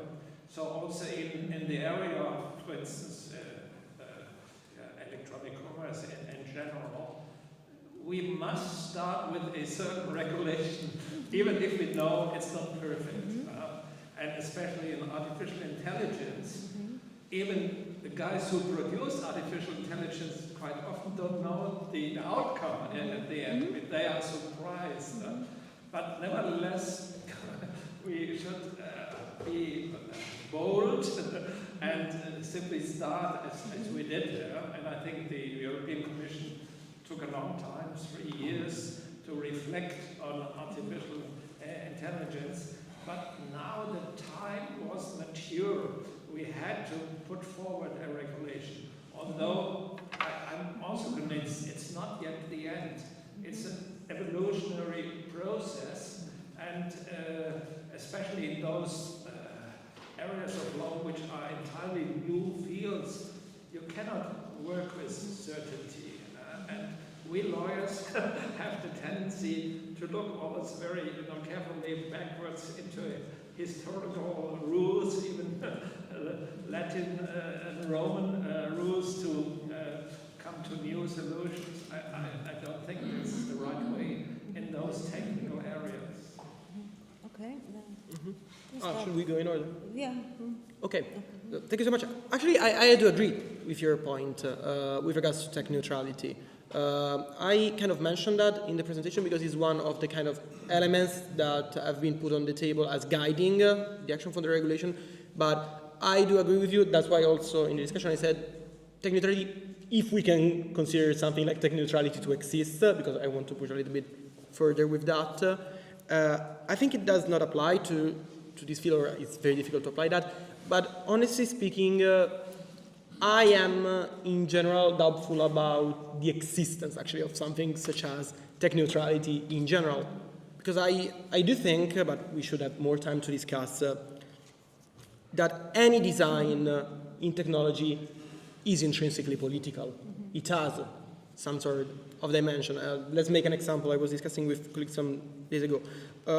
If we think about a machinery, a generic one in an industry that has a lever that can be operated only by a man because it's too hard to push or too hard to move, that's technically speaking a neutral design, but it has a political effect in terms of favoring one group rather than one other. And I think that in the design, it is generally speaking extremely difficult to detach by any of these considerations. So I would even push forward the discussion and question whether we can have something as tech neutrality in general terms. I hope it answers to some aspects. Peter? Personally, I know that there is this issue on whether it's substantive law or procedural law, and the EU has mainly tried to avoid it so far. And for example, in the Rome I regulation simply left it out and said, well, burden of proof and evidence is not subject to this regulation. I personally would see it as a matter of substantive law. And like, for example, in the product liability directive, where you have clear rules on that, I would see them as substantive law rules. In principle, if you went for clear rules in the UCPD, for example, and would fully harmonize those, or at least as minimum standards, it wouldn't matter, at least within the EU member states, because they would be forced to apply those rules in one way or other, either procedurally or as substantive law rules. But I would prefer to see them as substantive law rules. The only issue is, what is procedure is clearly what kind of evidence is available, etc., and how evidence is to be produced. But burden of proof, lowering the burden of proof, documentation duties, etc., that's all substantial law. Thank you very much for your comments, and I understand your point of view. Why? Because this is also the Polish perspective. We in Poland, the typical law professor believes in evolution, in a slow evolution of law. And we have even law professor who don't want to acknowledge the AI Act. I understand it, but I am a little bit, or not more, disappointed of the digital fairness report by the European Commission. But I expected this because I'm also an expert in the Consumer Policy Advisory Group in the European Commission. And actually it was, I understood from the very beginning of this digital fitness check that, because reading the questions, we knew actually that nothing big can happen, in regulatory choices. But still, I can interpret it, I can well, I can build a theory. But then Hans took me and Peter, and we wrote, we were expected to write a report for Belk on digital fairness. And the first sentence Hans told us was, imagine there are no limits, and propose what you want to propose. And so I wrote on no tender. And I proposed some provisions and a new general clause and on prohibiting digital commercial practices and digital professional diligence, etc., etc. So this was more than the Commission can do right now. And this presentation was one step further. So it is, well, let's say, done with digital fairness, and I just wanted to look further. And it's not my everyday work as an academic, but I wish it could be. I have also a question to each of you. Peter, you made this, I found this very interesting. You said the principle of efficiency, that is the good faith formula of EU law. Yeah? That's very much linked to what you just said, Michael. Because efficiency is in the procedural domain. Effectiveness. Sorry? Effectiveness. Yes, thank you. And still, if you ask whatever social scientists or sociologists or political scientists or economists what effectiveness is, nobody knows it. Yeah? So they can talk about efficiency very prominently, but to measure what effectiveness is, so it's a procedural, open-ended process. Yeah?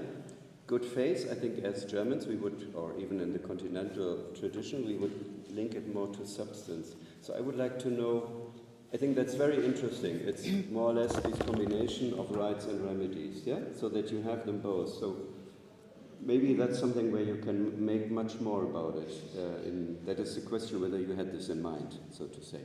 And to you, Antonio, I'm missing in your analysis the third general clause, or the fourth one, yeah?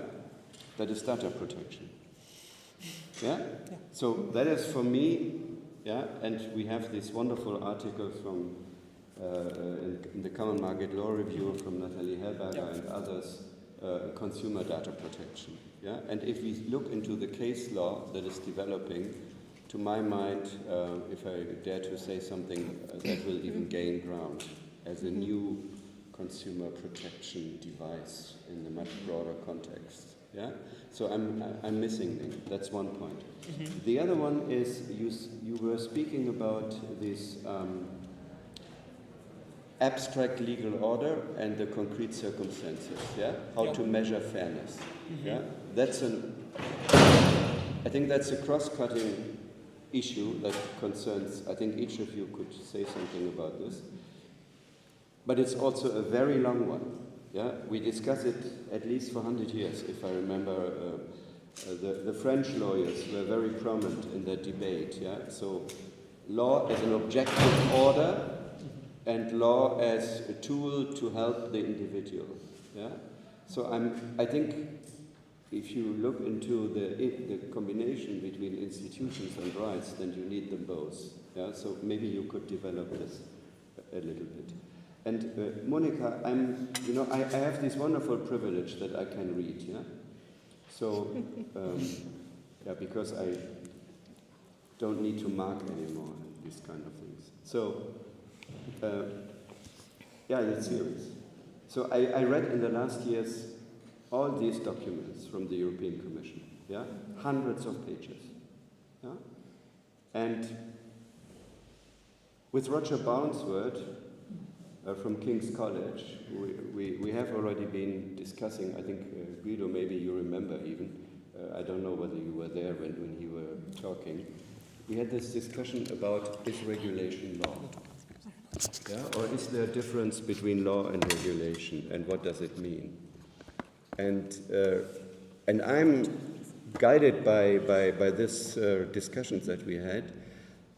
When I read all these DSA and all these A's and whatever, yeah, I just learned that if you put them all together, you end up with 122 different acts, and these are only the acts.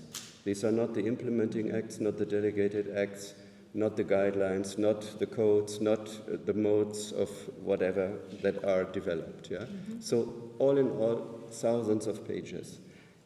Thousands, if not more. Imagine you are, here we have people from the enforcement authorities sitting here. Yeah? What would I do when I have such a pile of rules? Yeah? If I were sitting there and handling a concrete problem, I think I would just put this all aside, go to a colleague whom I appreciate, talk with him or her, and discuss which way to go. And once we have decided which way to go, based on our experience and, then I would go back to the law, and I would be sure that in the thousands and thousands of pages, I will find one article to justify what I want to do. Yeah? So I think I appreciate that you invited also here the authorities, yeah, those who are really doing and not sitting in the ivory tower like me. Yeah?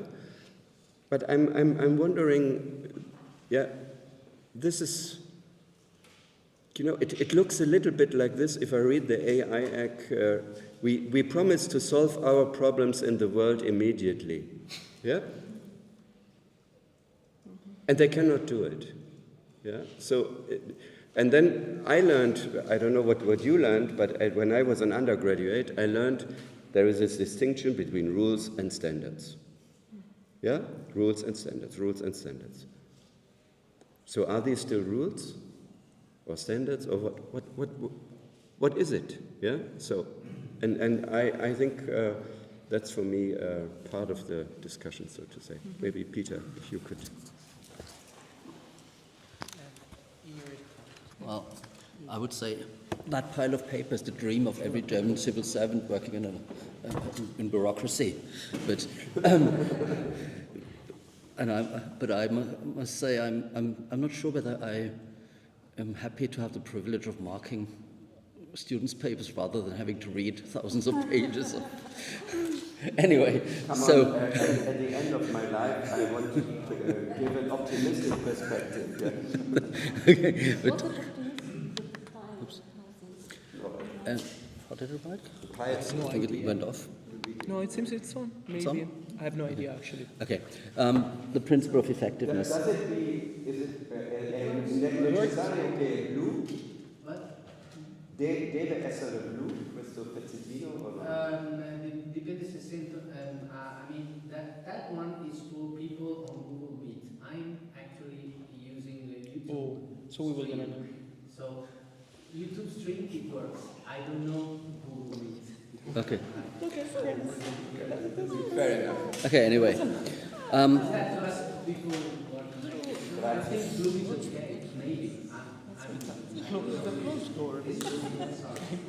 Okay, grazie. Okay. Allora, Peter. Well, as to the principle of effectiveness, you know that has been my favorite topic for 20 years or so, but I won't give a full paper on this now. It has, I think, it's an interesting one. It has made such a career.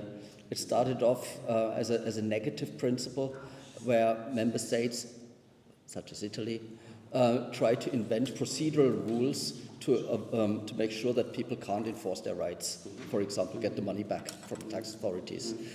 It has then moved into a positive tool or a positive rule that we find in all the consumer law directives. Member states must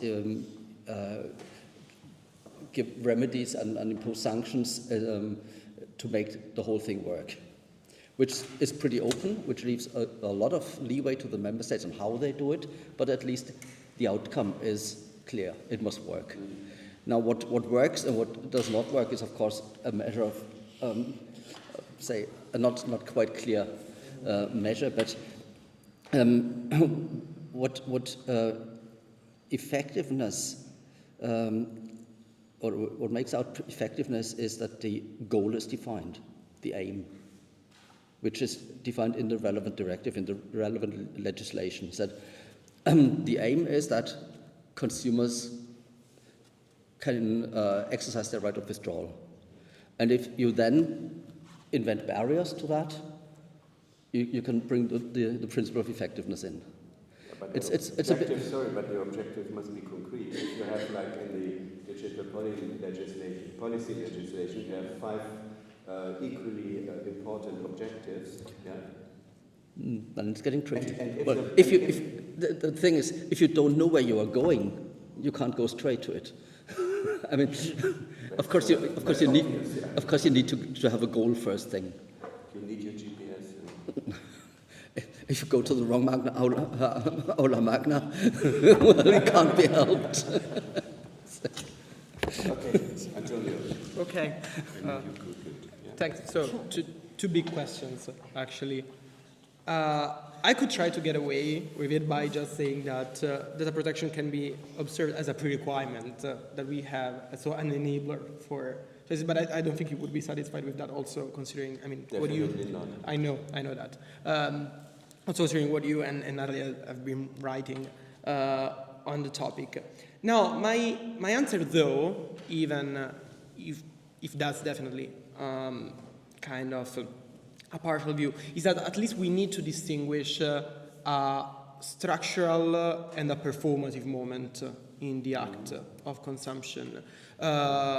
And in the performative moment, I do see consumer law having to play a role even beyond data protection, or at least the structure that data protection, the architecture that data protection established. I think that we are at least seeing that also in some decisions by the Court of Justice. I'm thinking about the Meta case, so the problem of violation of data protection as a pre-requirement, or at least for violation of competition law.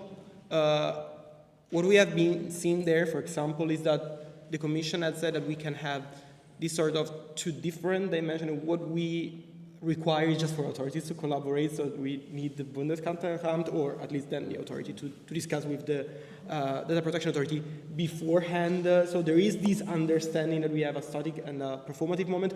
I'm not entirely persuaded by that. I'm not a fan of that decision, honestly speaking. But I think that's the kind of, that's the kind of framework we are moving in, and eventually we should think along that way if we want to locate the digital finance as it is being envisaged by the Commission, because that's also the difference between the design and the Zollern that we need to take into consideration. And that's also related to the other big question, which is measuring fairness. That's, of course, not something that I do think it can be. Actually, it's a big question. Persons that are way more kind of knowledgeable than we are have been asking that for a while.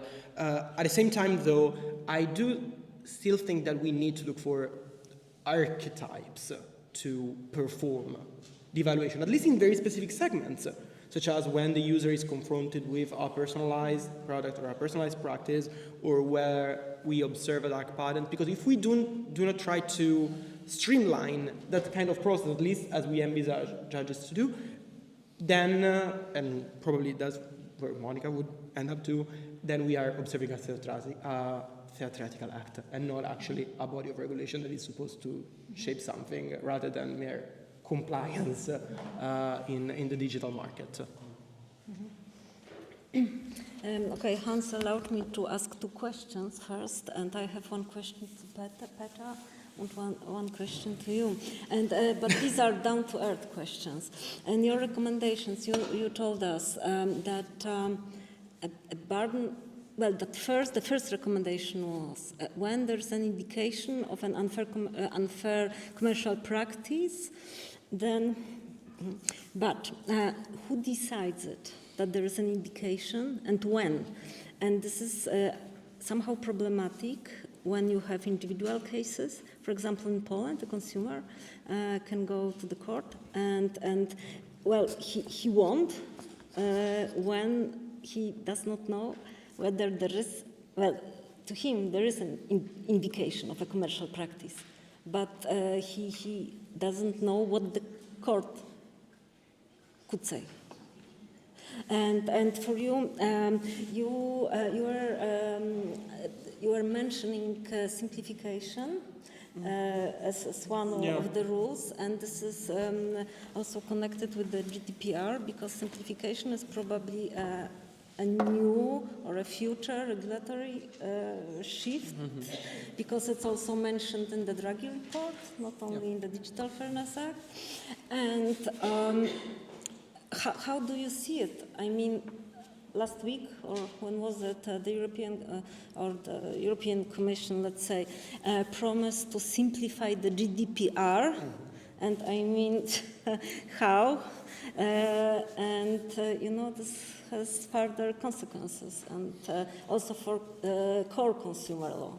Okay, two not too long answers, and then the last word to Monica, to the whatever you want. I guess there is no litigation without a litigation risk, because if it was absolutely safe, the defendant would litigate in the first place. So you can't take that away. We can of course watch on how this will work out in the Product Liability Directive in the future, where you have this plausibility test in the same way. That I just thought that indication is a bit more generous than plausibility. But of course, you would need a case law to develop on what an indication is, and of course the defendant would always say the situation is not here, but you can't help it. In that sense, talking about litigation risks, there are of course other instruments that come into play on how expensive should it be, should you have a collective action for free or at least at very low cost, and all of those things that make it possible to bring litigation even if there is a certain risk to lose.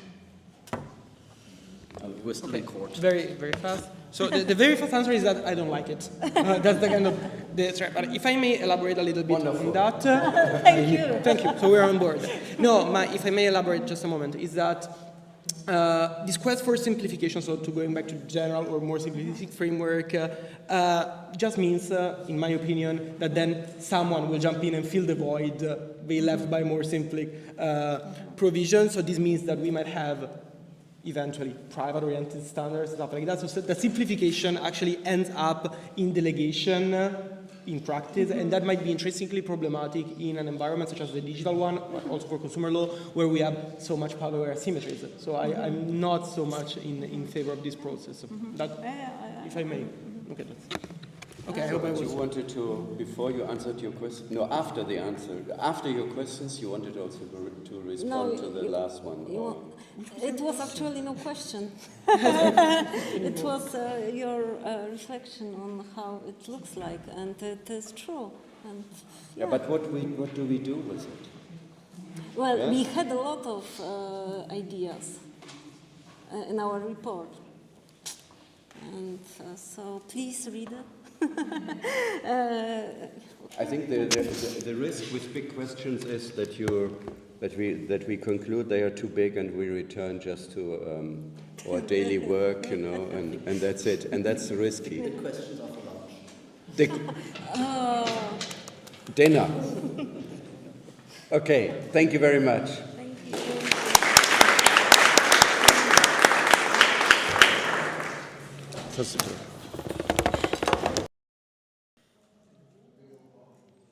Okay, good afternoon. Welcome back. It's a pleasure to chair this afternoon session after a very fruitful morning already. And I'll first give the floor to my colleague Massimiliano Mazzanti for a brief presentation of his ongoing research. Thank you. Okay. First of all, welcome to this department, which I'm very happy and proud to direct. So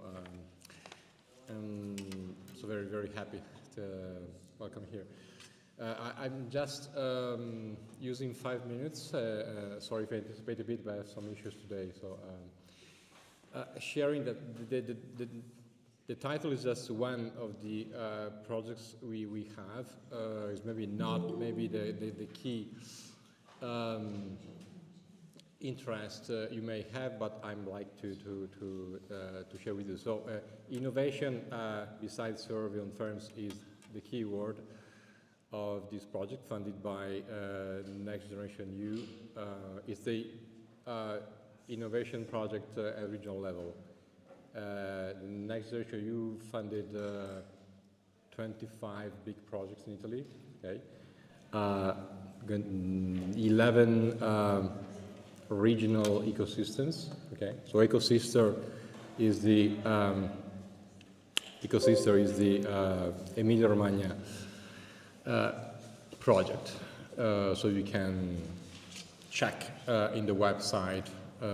So that's a 2022-25 project. Saying this because this was the big funding we have now. So we are delivering the deliverables and all the reports.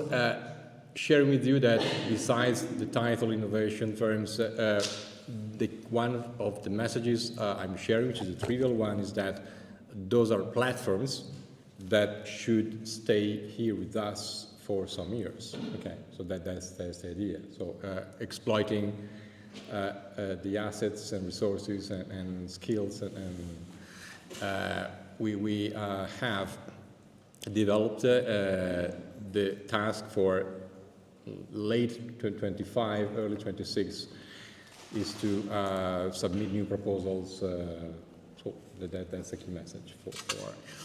So this is the regional project. It is a pretty big project. It's 100. I didn't say how big it is. The average size of those Next Generation funding is 100 million.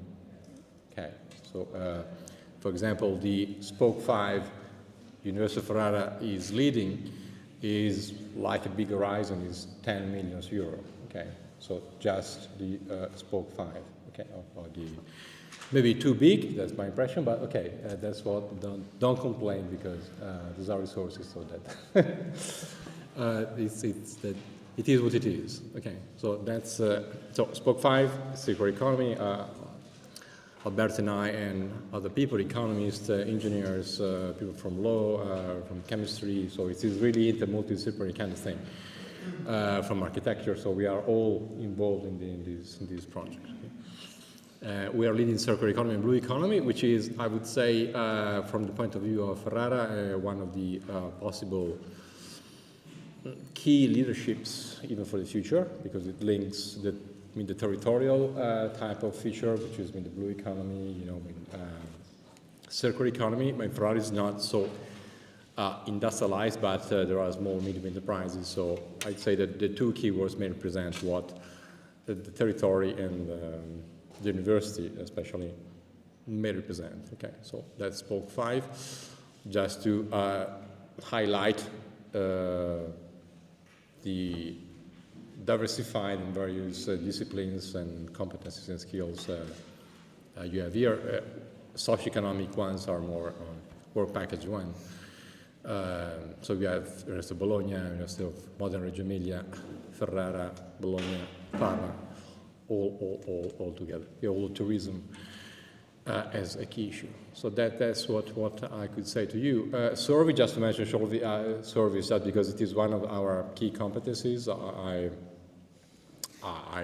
Again, I repeat, it is a pretty specific area of research. So we, where maybe low-end economics interlinks may be implemented. So even because in service you can also, for example, in this case, the OECD, what the OECD wanted from us was to understand the barriers and drivers, especially for regarding regulations and policies. So we can introduce some questions about policies and regulations, the role of directives of laws in asking firms what the role is. So we're going to have data on that. So I'm done with this. So again, this is a pretty specific task, but this is maybe the key one. We are implementing, so from our perspective. Just a final slide for Europe and all of us. This is not research, this is just the first page of Eurostat. So it's not, which tells us that we should be maybe worried a bit, and maybe we should wake up a bit, because that's the, independently on what is happening in the US now, in the future, maybe it is maybe temporary, but you see that in terms of research and development, which is not the only thing to focus on, but research development is the only driver of development and GDP per capita and human development in the long run. Okay. So, and that's the situation today. So, our purpose means to stimulate policymakers and who is responsible for that. Okay. So, again, thank you for being here. Thank you.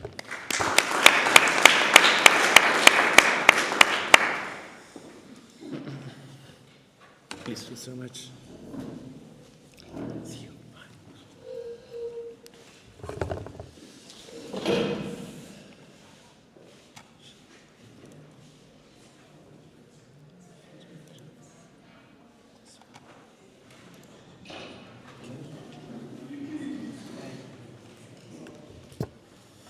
All right. We have a pretty tight schedule, 6 presentations, 3 of which will be online, and then we have a coffee break. So I would suggest that we have the first 3 presentations, then already some time for a Q&A, then another 3 presentations, and again a Q&A, and then the coffee break. And it's a great pleasure to first give the floor to my colleague Evelyne Terryn, who is a full professor of commercial law and consumer law at the faculty, and also one of the conveners of this conference. And you will be talking about green fairness. You have the floor.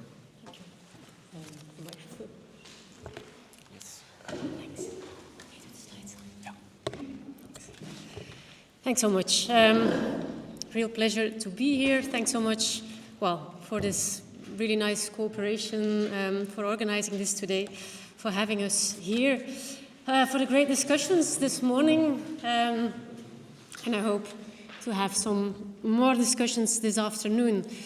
A topic that, well, that I like a lot. Well, I've been around for a while in consumer law as well, from before this directive was adopted, so it's nice to reflect on what has happened since and where we go from here.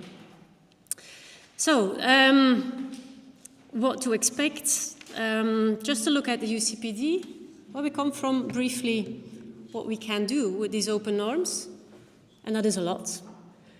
But there's definitely also challenges. We're not there, I think. And I'll also briefly have a look at what the Empowerment Directive has added in terms of green transition.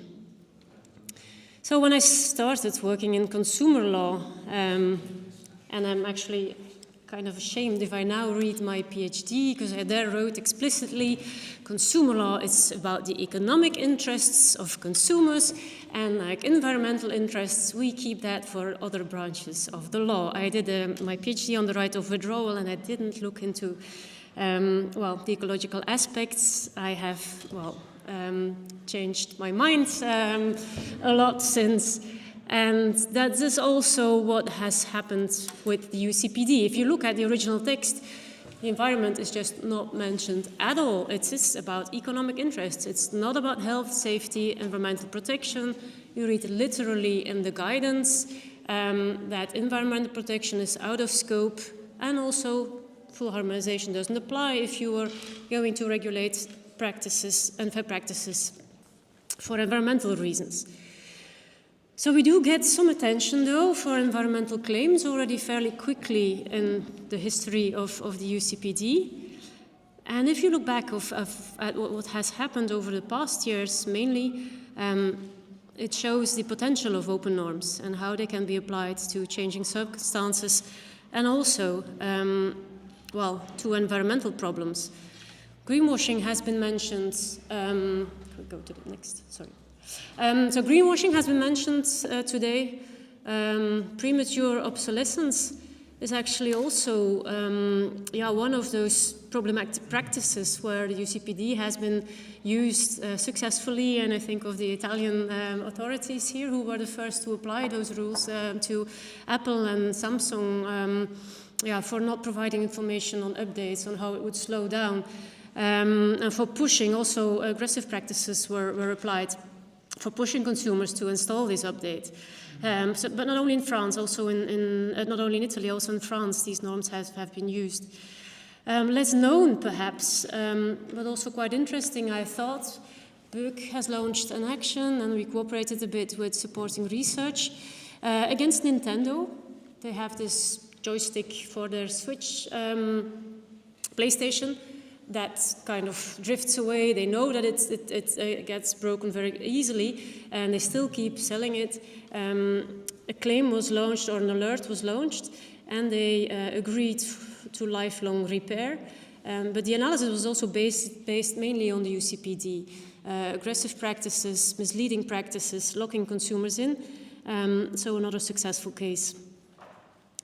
And if you think about greenwashing, you can't have, well, if you follow some people on LinkedIn, not a day passes where we have a new greenwashing case where the UCPD is used, and often successfully. So we see this as like a new area of climate litigation that is being used to actually attempt, well, those companies who claim to be greener than they actually are.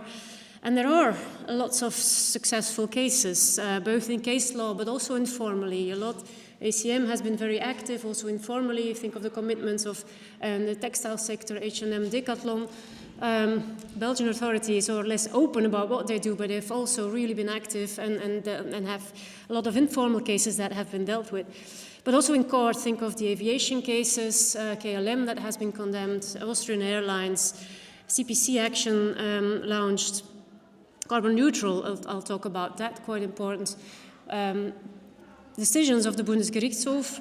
Recently also, in the framework of the CPC against Flixbus, it's very vague claims, the Belgians' complaints to the German authorities, and it went all the way up to the Bundesgerichtshof, and Flixbus also has to stop its misleading, vague, climate-friendly claims. Wins on self-certification, climate-controlled pork in Denmark, and Dieselgate, of course, has been mentioned here as well. UCPD has been used there successfully. Okay, it's not always considered a win for consumer protection in the European Union. It has taken a while, but the Unfair Commercial Practices Directive has definitely been used successfully here. So, well, are we there then? Do we have sufficient instruments then already with the UCPD and its open norms to combat all these green claims? Well, not really. There are some challenges, definitely, as well. In the open norms, and I'll come back to the discussion of this morning in how we interpret these open norms, and also full harmonization might, well, still pose a problem. So, if we look a bit more closer to all these different cases, it's quite interesting to see the divergence in interpretation. So for the German Bundesgerichtshof, you cannot use a carbon neutral claim if you don't explain on the package what that actually means, that it's not reduction but compensation. But if we look at another case, Paris Commercial Court, and an energy company claiming it's carbon neutral, well, then that court says, well, if you just give some information on your website, this is not a scientific press release, it's a commercial, and the consumer can also do some work to actually understand what that means. So definitely divergent interpretations, and more difficult claims, like the 100% recyclable. Some of you have these plastic bottles here in front of you, chances are big that they actually say either they're 100% recycled or 100% recyclable, making us believe that we're actually doing a great thing by buying this circular, closed-loop plastic bottle that can eternally be recycled, although you're actually drinking more microplastics than if you would drink from the tap, and the environmental footprint of drinking water from the bottle is just immensely higher than if you just drink equally safe tap water. So great marketing, and there are definitely good reasons, and it can be argued that this is misleading under the open norm, but will a court accept this? There has been a Böck alert. We also worked on the study supporting that claim. But will all courts accept this? Recyclable, is that merely theoretical? Or does it mean that it actually has to be recycled? If you add 100%, do consumers then believe that it will be recycled, or is it still sufficient that there's just a theoretical possibility? So, not so easy always to use these open norms for enforcement. And then we have this other kind of dangerous evolution we talked about this morning, the average consumer, the transactional test. To what extent does all this information and these claims actually influence the consumer? What is the standard actually that has to be demonstrated before you can claim that an environmental claim is misleading? So some courts, BGH for example, puts a high standard. Consumers do care about the environment, so we are as strict as for health claims. We accept that this kind of advertising has proven to be really effective, and that also counts for environmental advertising, so we easily accept that there is an influence. Also, the Dutch Dieselgate case, it was accepted, it was pleaded there by Volkswagen that only 2% of consumers would actually choose a car on environmental indicators. But ACM, and that was accepted by the court, had studies saying, okay, 22% takes an environmental impact into account, and that's okay, that's sufficient, an important group for whom the environment is important, so the fine was upheld. But then there's other case law as well. Sorry, the next one. A very recent case in Spain, a bit of surprising if you read it, about Repsol, fossil fuel company, also claiming on its corporate website that it's committed to sustainability. And if you then read the decision, it's quite interesting. It was not considered misleading. Okay, it was on a corporate website that was too far away from the actual transactional decision. If you go there as a consumer, you were already interested in the company, it hasn't influenced your preferences. And then surveys were submitted by Repsol looking at why have consumers actually changed energy company? And not so surprisingly, 80% says, yeah, because of price. And then 10% service, and only 1% says because of the sustainability of the brand. And you also read in the judgment, wow, the main problems in Spain, it's the economic situation and unemployment. Climate change only in the 15th position.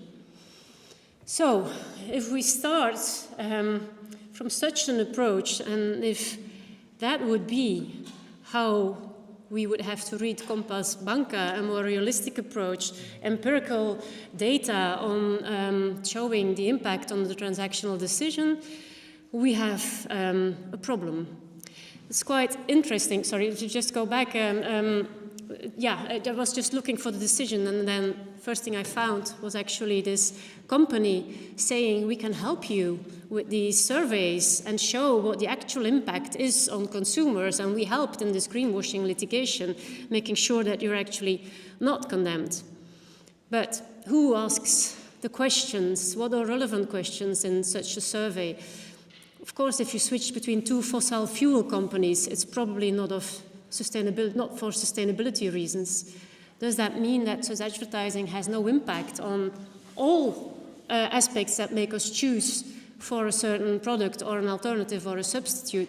We've been talking about choice. Well, this morning, Antonio also pointed out there are different aspects that actually play a role. Okay, the choices we have, but also preferences.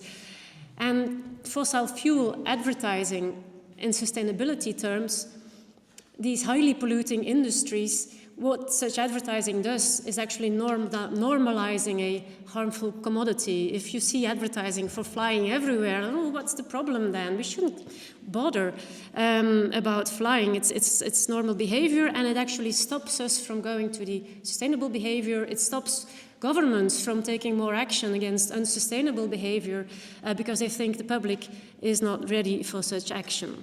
So, a big plea to not only look at, well, take this very narrow approach, not to interpret this test as an empirical test, as an actual causal link that has to be proven. This is not the case. It's sufficient that there is a likely link. It's not about damages. And it's a normative test. It's not a statistical test. So in that regard, this decision really is a bit worrisome. And Compass Banca also needs to be looked at.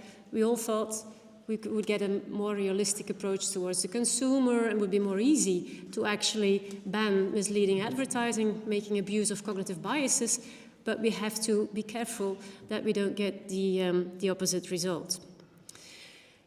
Other problems with the UCPD, is the impact of full harmonization, but you already discussed it this morning. You see in certain countries that they actually go for complete bans on fossil fuel advertising. Some cities in the Netherlands, in France, okay, it hasn't been implemented yet, but also a ban on fossil fuel advertising. Another one is pending on fast fashion.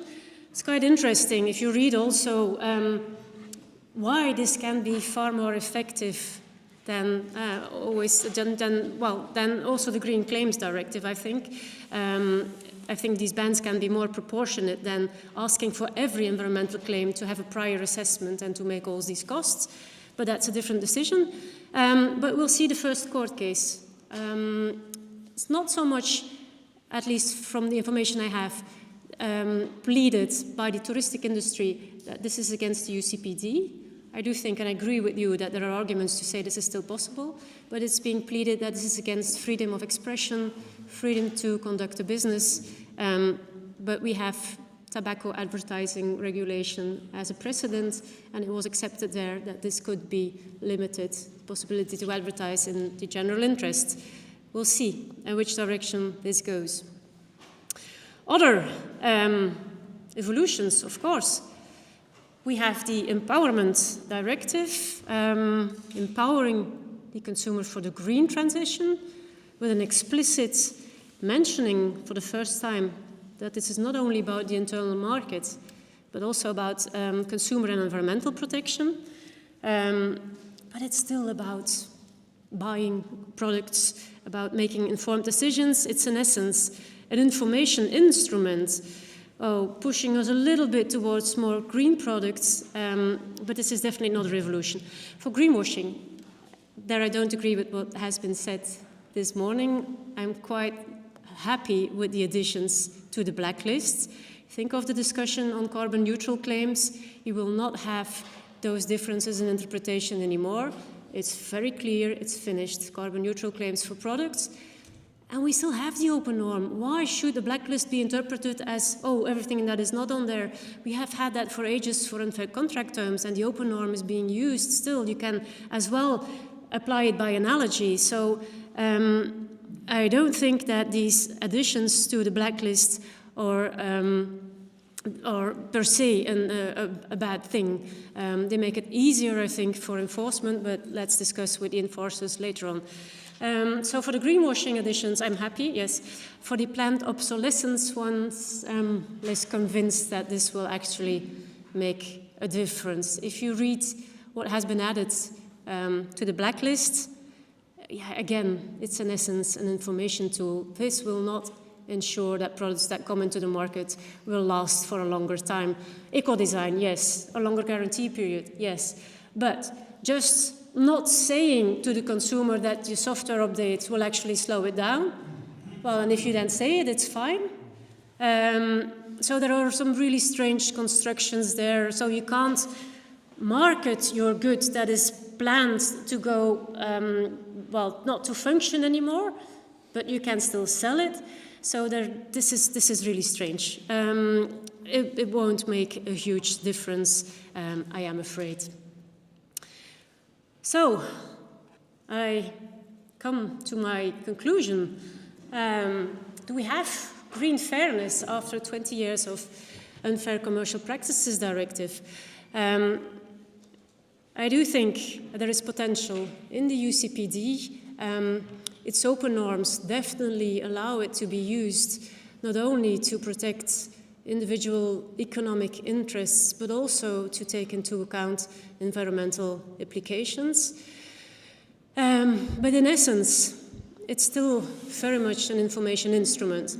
So this is not going to make sure that only sustainable products enter the market. It's an important product, it's an important tool, but it's definitely not the only tool that we need. So again, eco-design, sales law, those measures, or carbon tax, if we really want to be efficient, will much more do the job than this. Focus remains on short-term economic interests,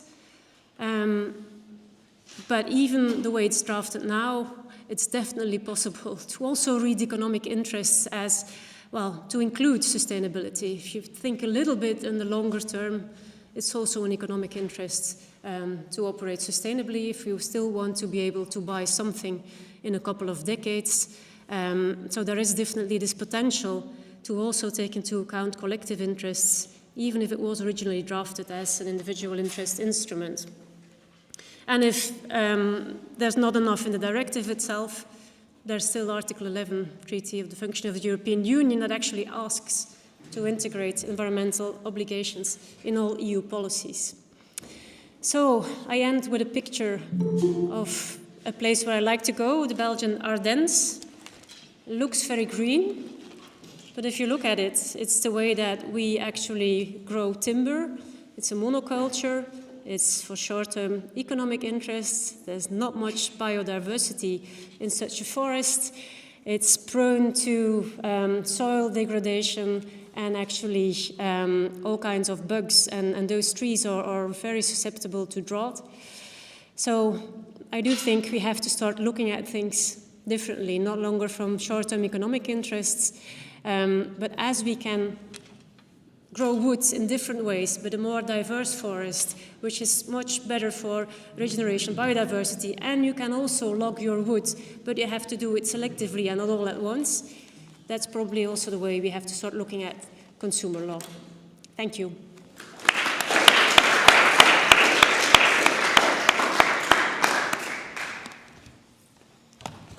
Thank you so much, Evelyne. We will now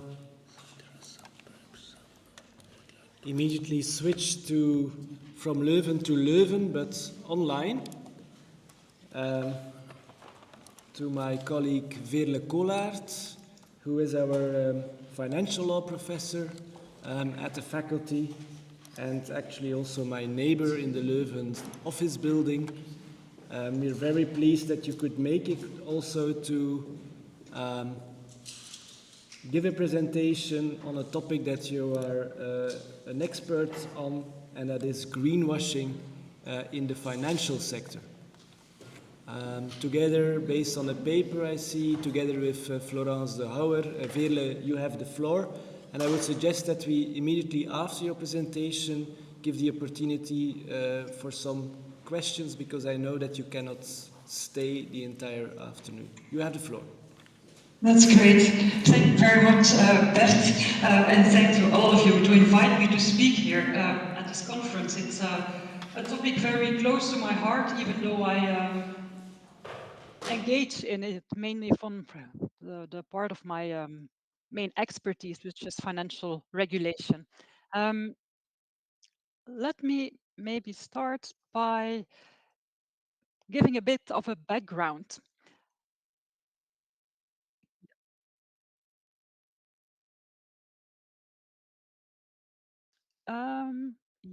Yes. Let me see. Is this better?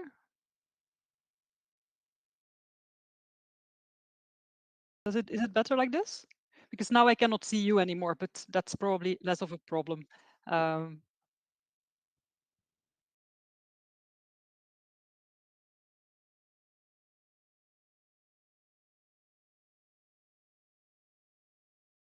But now I have made them. Wait, I'm on presentation mode. Oh, I see what's happening. You see the wrong screen. Just a minute. Display settings.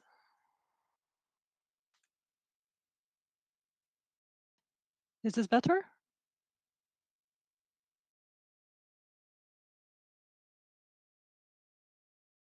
Is it bigger now? That's strange. I'm on slideshow.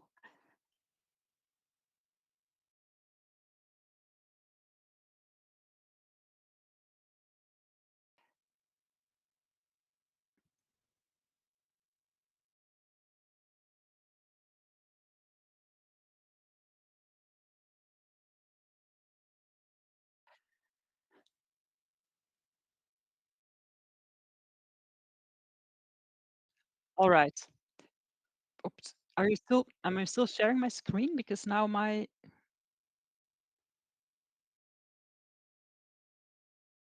all right, good. I'm sorry for that. I hope you can see my slides fine.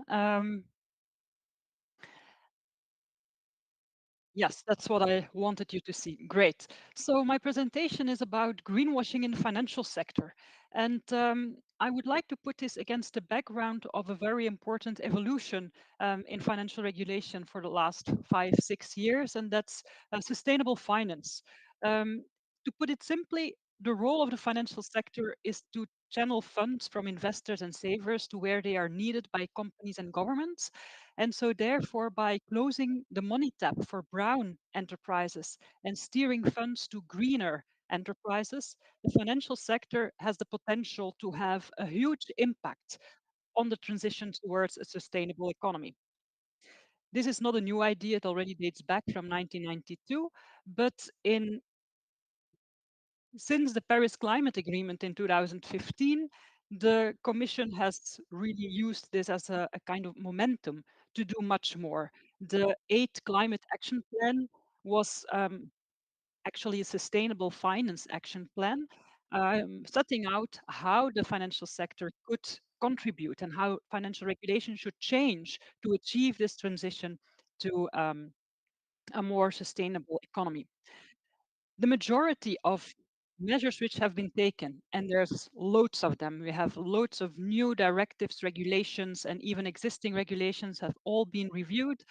The majority of them aims at creating more transparency, allowing investors to better assess how green investments are.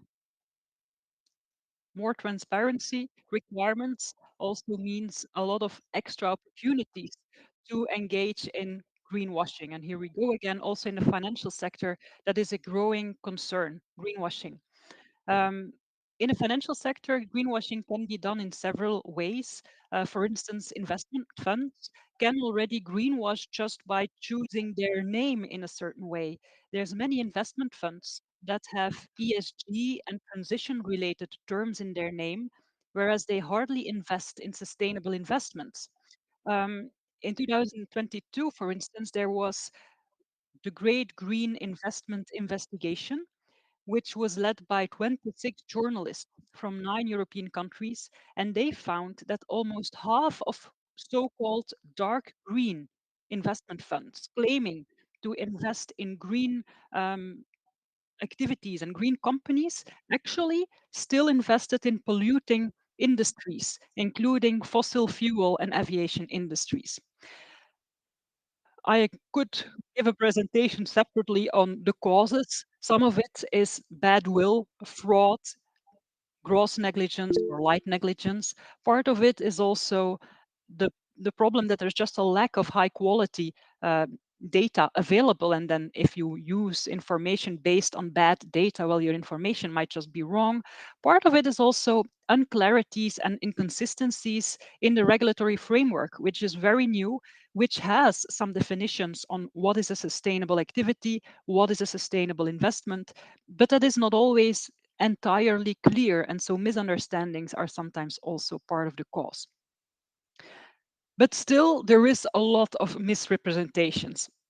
And on the other hand, there's only limited enforcement of greenwashing by supervisors. Again, many reasons can be found. The ESMA, the European Securities and Markets Authority, recently published a report saying that reasons are, for instance, there's a low level of complaints, there's challenges concerning data also for the supervisors. Supervisors have limited resources, and they also need to deal with these ambiguous definitions. Still, there is this question, how is it possible that if this is a growing concern, greenwashing, why is there so little enforcement while we have all those national and European supervisors?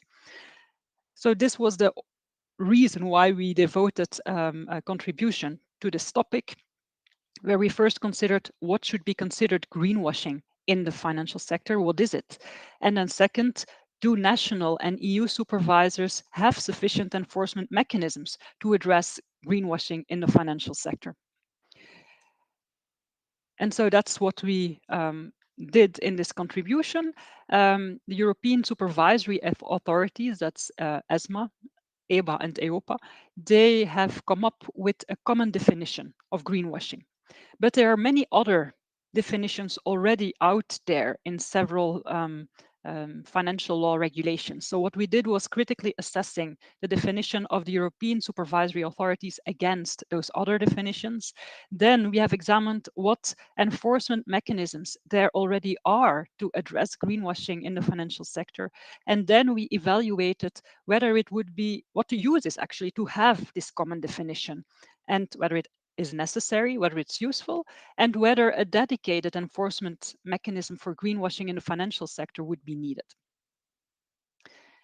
Definitions, there's a lot. I just put as many as I could on the slide here. I will not go into them in detail. Let me just pick the third one, the taxonomy regulation, which provides a definition of what is to be considered an environmentally sustainable economic activity, provides the following definition: the practice of gaining an unfair competitive advantage by marketing a financial product as environmentally friendly, when in fact, basic environmental standards have not been met. If you compare this with the definition of the ESAs, which is the last ones, you will read greenwashing is a practice where sustainability-related statements, declarations, actions, or communications do not clearly and fairly reflect the underlying sustainability profile of an entity, a financial product, or financial services. This practice may be misleading to consumers, investors, or other market participants. So we compared all those definitions on several metrics. And then we found that some of those definitions look at the effect of investor detriment. For instance, the ESA's definition, greenwashing will cause investor detriment, whereas other rather look at the effect of unfair competition. There's also many differences in scope. The ESA's common definition has a wide scope. It applies to all claims related to sustainability in the wide sense, whereas other definitions, including the Unfair Commercial Practices Directive, which you've already discussed at length, is mainly focused on environmental claims and standards. There's also different benchmarks used. If you remember in the taxonomy definition, which I just read, the benchmark is not meeting basic environmental or sustainability related standards. Whereas in the ESA's definition, it's much broader. It is any misrepresentation. It's nothing to do with specific standards. In terms of scope of applications, there's also differences. Many definitions just apply to certain market participants. The ESA's definition is much broader. It applies to all traders on the entire value chain. Interestingly, and that's a question which has been very much debated in the financial sector, is intent required for something to be considered greenwashing? The ESA's definition is the only one who explicitly deals with it and mentions that intent is not required to have greenwashing. You can have greenwashing per accident, but intent can be an aggravating factor and can then lead to stronger sanctions. To conclude, there's many diverging greenwashing definitions. If you compare the definition which the European supervisory authorities made, this is a very broad and encompassing definition. And a question which has also been much debated and which is quite interesting was the question whether green bleaching or green hushing is also to be considered greenwashing. I'm not sure whether everyone is familiar with the concept, I guess so. Green hushing is where you're actually greener than you tell. So in your transparency, you don't tell how green you actually are. And this is a problem indeed in the financial sector, because if you are a green investment, that triggers a lot of extra transparency obligations. And some financial market participants would like to avoid those extra transparency obligations and therefore don't mention how green they actually are. Most definitions which were out there before the ESAs came up with their definition did not cover this and would typically say that it is misleading if you proclaim that you're greener than you actually are. If you look at the definition of the ESAs, where it says that you just not clearly and fairly reflect the underlying sustainability profile, that means that green bleaching or green hushing is also covered. Another very useful tool in the report from the ESAs is that they do not only introduce this broad encompassing definition, but they also have a number of very useful additional clarifications of this definition. I'll come back to that immediately. A problem with all those definitions is that none of them have binding force. They're all part of recitals or reports from the supervisors. They do not have legal force. So that means in order to enforce greenwashing, you still need to rely on existing binding enforcement mechanisms, which should then be based on provisions prohibiting misleading information, for instance.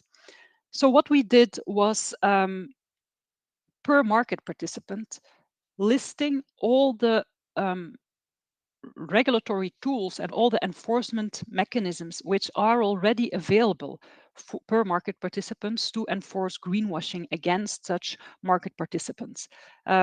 We were very much inspired by ESMA of the ESAs, the European Supervisory Authorities, who also made the exercise of already seeing what financial regulation has possible enforcement mechanisms. But we've added it and we've grouped those mechanisms per market participants. I will spare you and not go through all of them.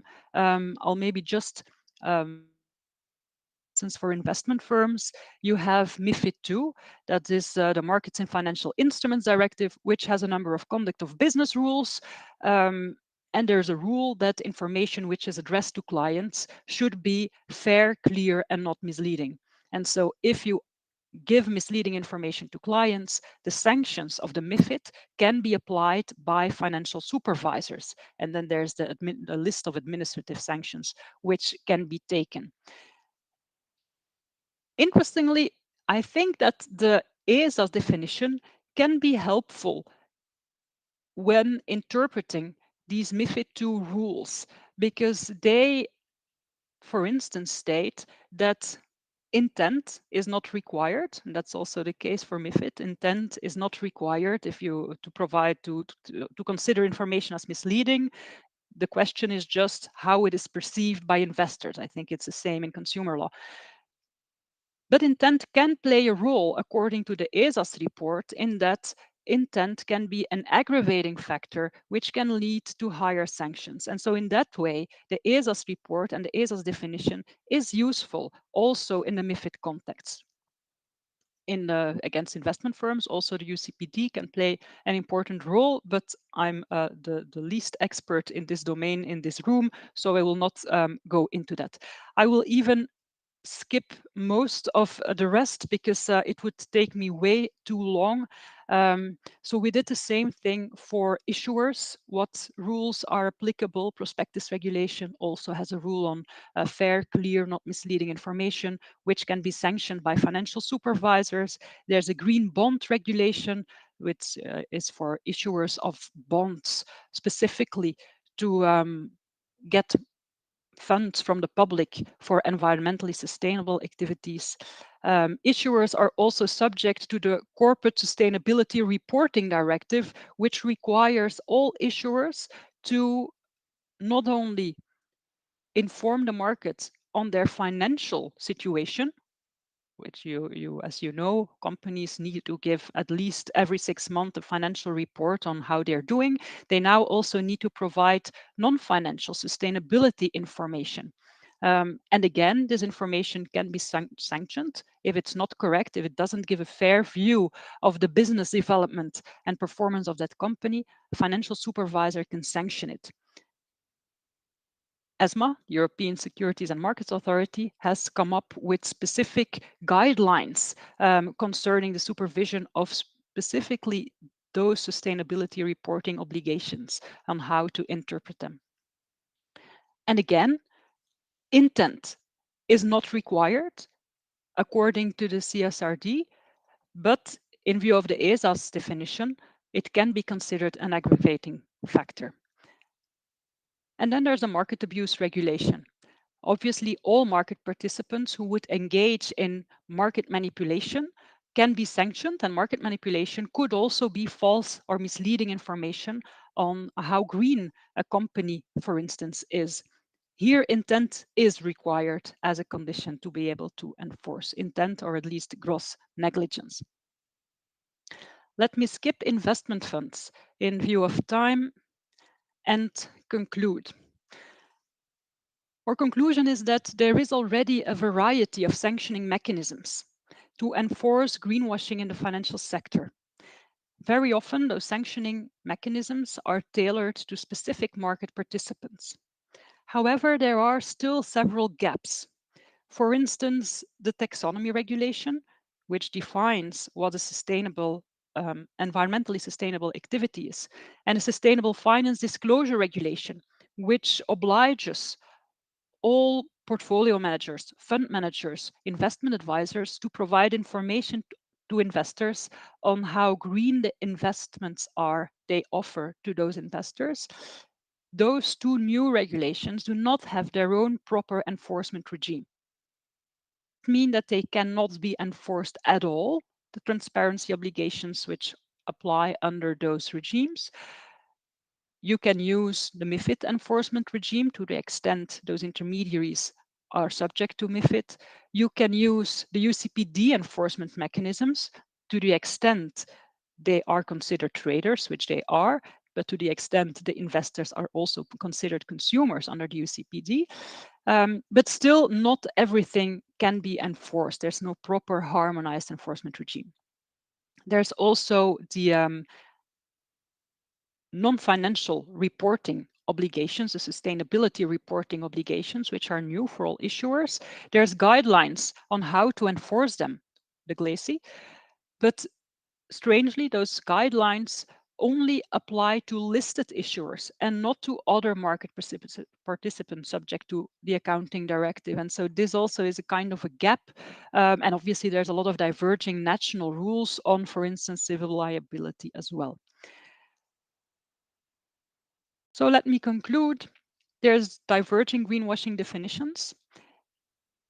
They do not have legal force. Also, the ESA definition doesn't have legal force. So you need to rely on existing binding enforcement mechanisms. Still, I think that the ESA's common definition is still very useful. First, it will make sure that there is supervisory convergence, so that all national supervisors who need to enforce all those different legal instruments, when they apply those different legal instruments to greenwashing, they will have the same common understanding of what greenwashing behavior is and how it should be sanctioned. And I think a very clear example here is the role of intent. So now it is clear for all supervisors that intent, even if it is not required under the specific enforcement mechanism, can be considered an aggravating factor in defining the sanctions. Moreover, this definition of greenwashing from the ESAs will also be very helpful for market participants, because this is a term which is so commonly used, and the rules which are applied to enforce it are very different, as you just saw. And therefore, it is important for market participants to at least have a common definition to know what should be considered greenwashing. Is there then a need for a dedicated enforcement mechanism? The answer is quite clear, I think. No, there is already so much that adding something to that would not be very useful and would not necessarily simplify the situation. It's rather necessary to address the relatively small enforcement gaps and to promote supervisory convergence, as ESMA is already doing. Okay, so this was my presentation. Thank you very much for your attention.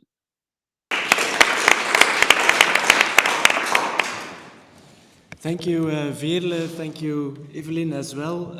I will now change plans and suggest that we immediately have questions in relation to these first two presentations. So we have 10 minutes or so to discuss any questions for either Veerle or Evelyne. I have a question here. Yeah.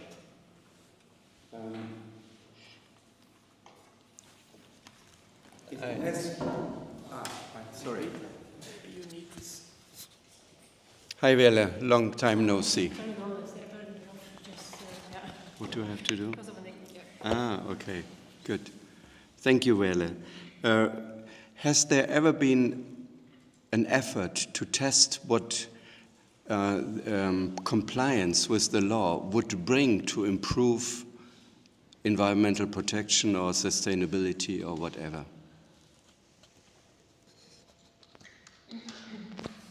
So is this a question to me? Yes. And so the question is whether there has been a test on to what extent compliance with the law would improve sustainability. Well, I think the effects for now are still rather indirect, because there's a lot of transparency requirements where both companies and also financial sector participants need to tell the public how green they are. And so therefore, especially in Europe, this has the effect that they try to be greener, because that looks better. And you see that a lot in, and you hear it also in radio spots, for instance. All banks now have radio spots claiming how green they are and how many green investments they have. So in that sense, I think it helps those transparency requirements to the extent there is a general feeling in the market, a general market sentiment that sustainability is important. If you compare that to the United States, for instance, there the situation is totally different. Any transparency on, and especially now since the Trump administration, it's still so much worse. But even before, there was already this big discussion on whether ESG is actually good and whether it's something that the financial sector should pursue.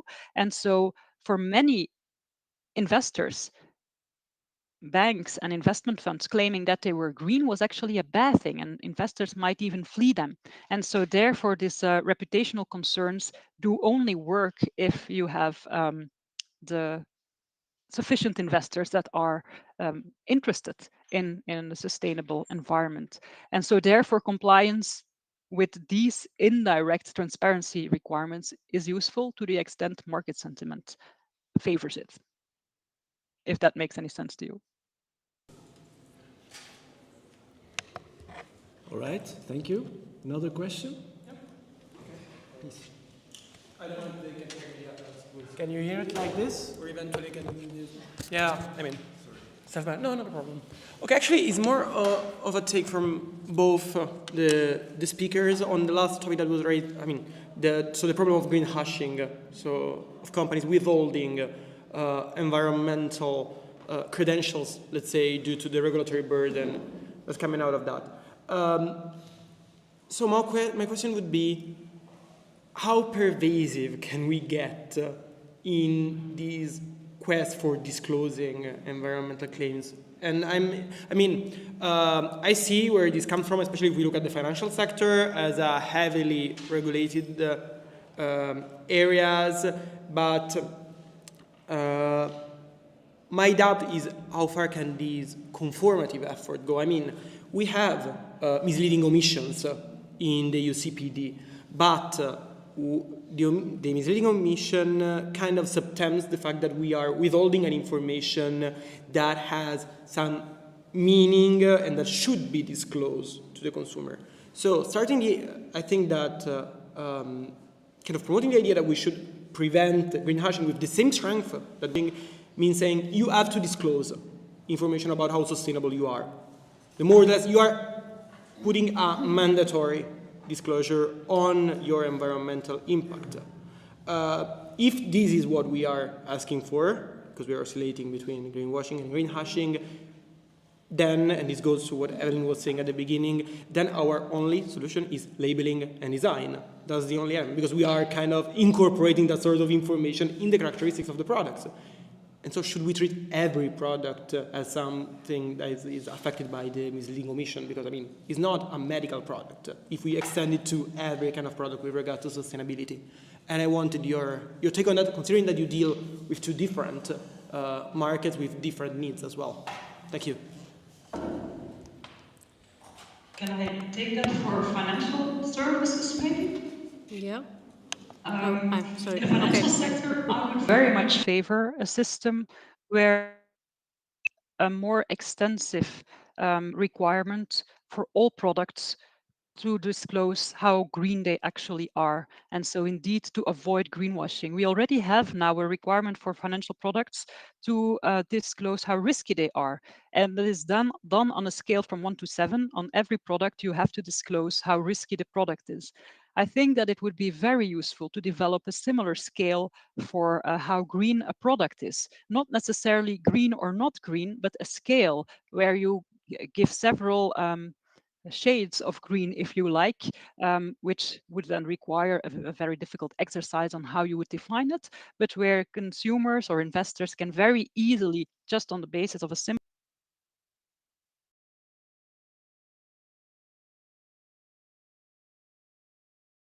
my personal opinion.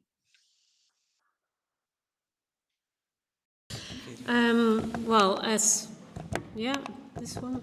for consumer law, I don't think right now you can read into the UCPD an obligation to disclose. It's definitely not read that way by the courts. Like in KLM, it was actually claimed that they had to mention how polluting they were. You couldn't just make publicity for flying without saying that's actually polluting activity. So there the court explicitly said, no, you shouldn't mention flying as a polluting activity.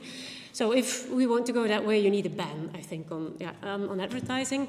As to greenwashing, I think the UCPD still has a quite balanced approach. So it's already been said it's too difficult, you can't say anymore that you're green.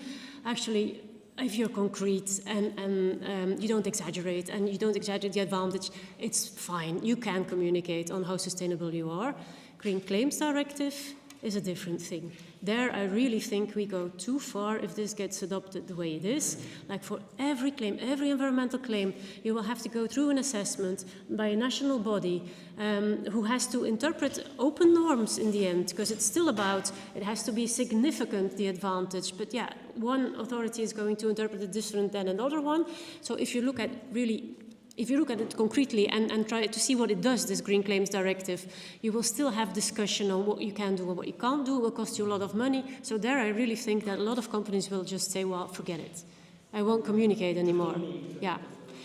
And then if you want a full, I think it can work for labels, but not for every claim. This is really red tape that is going too far. And then that is disproportionate. I prefer then a ban in really strict. It doesn't work, or? No? Yeah. Was okay? Sorry. If you want to go further than the UCPD, I really think that a specific ban on advertising for very polluting products is then more proportionate than the Green Claims Directive. And as for saying for each and every product how environmental friendly it is, no. I don't think we're going to get there with an information requirement. This is not going to make a huge difference on how many consumers buy sustainable products.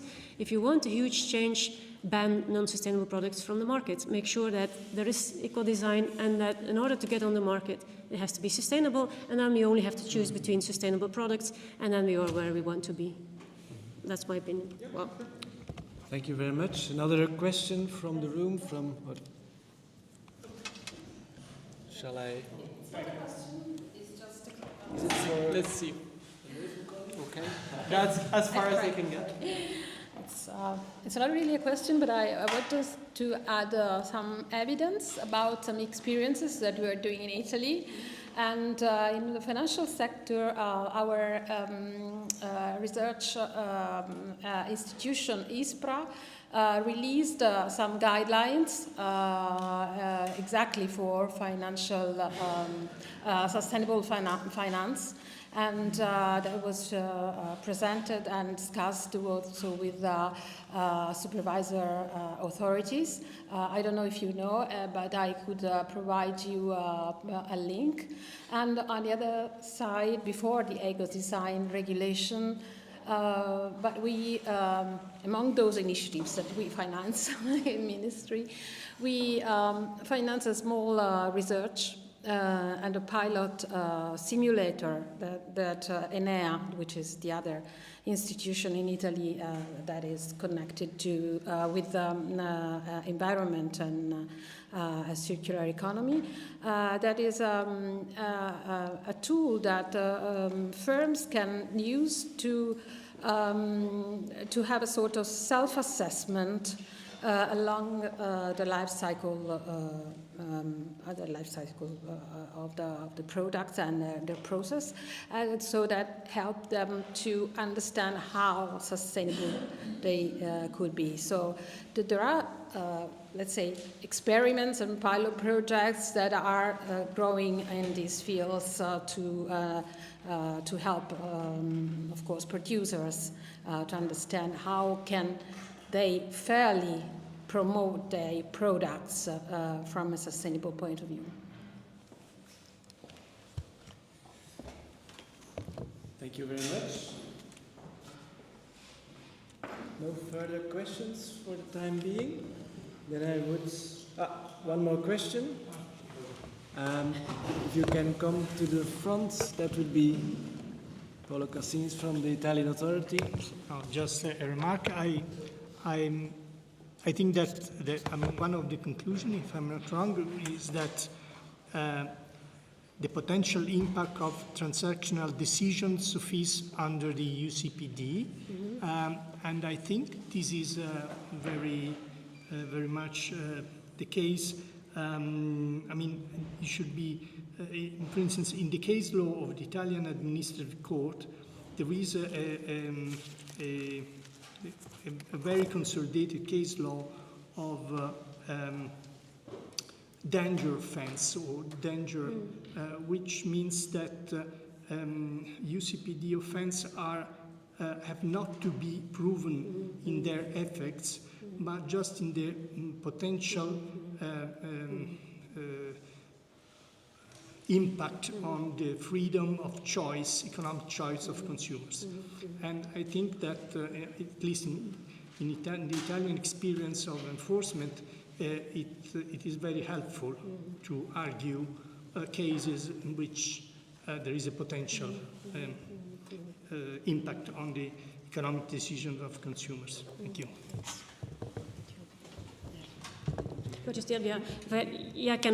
because that's, if you look at the history and why this unfair trade practices legislation was created in the first place, it was because we didn't get there with like general law of obligations where we had to prove an actual causal link.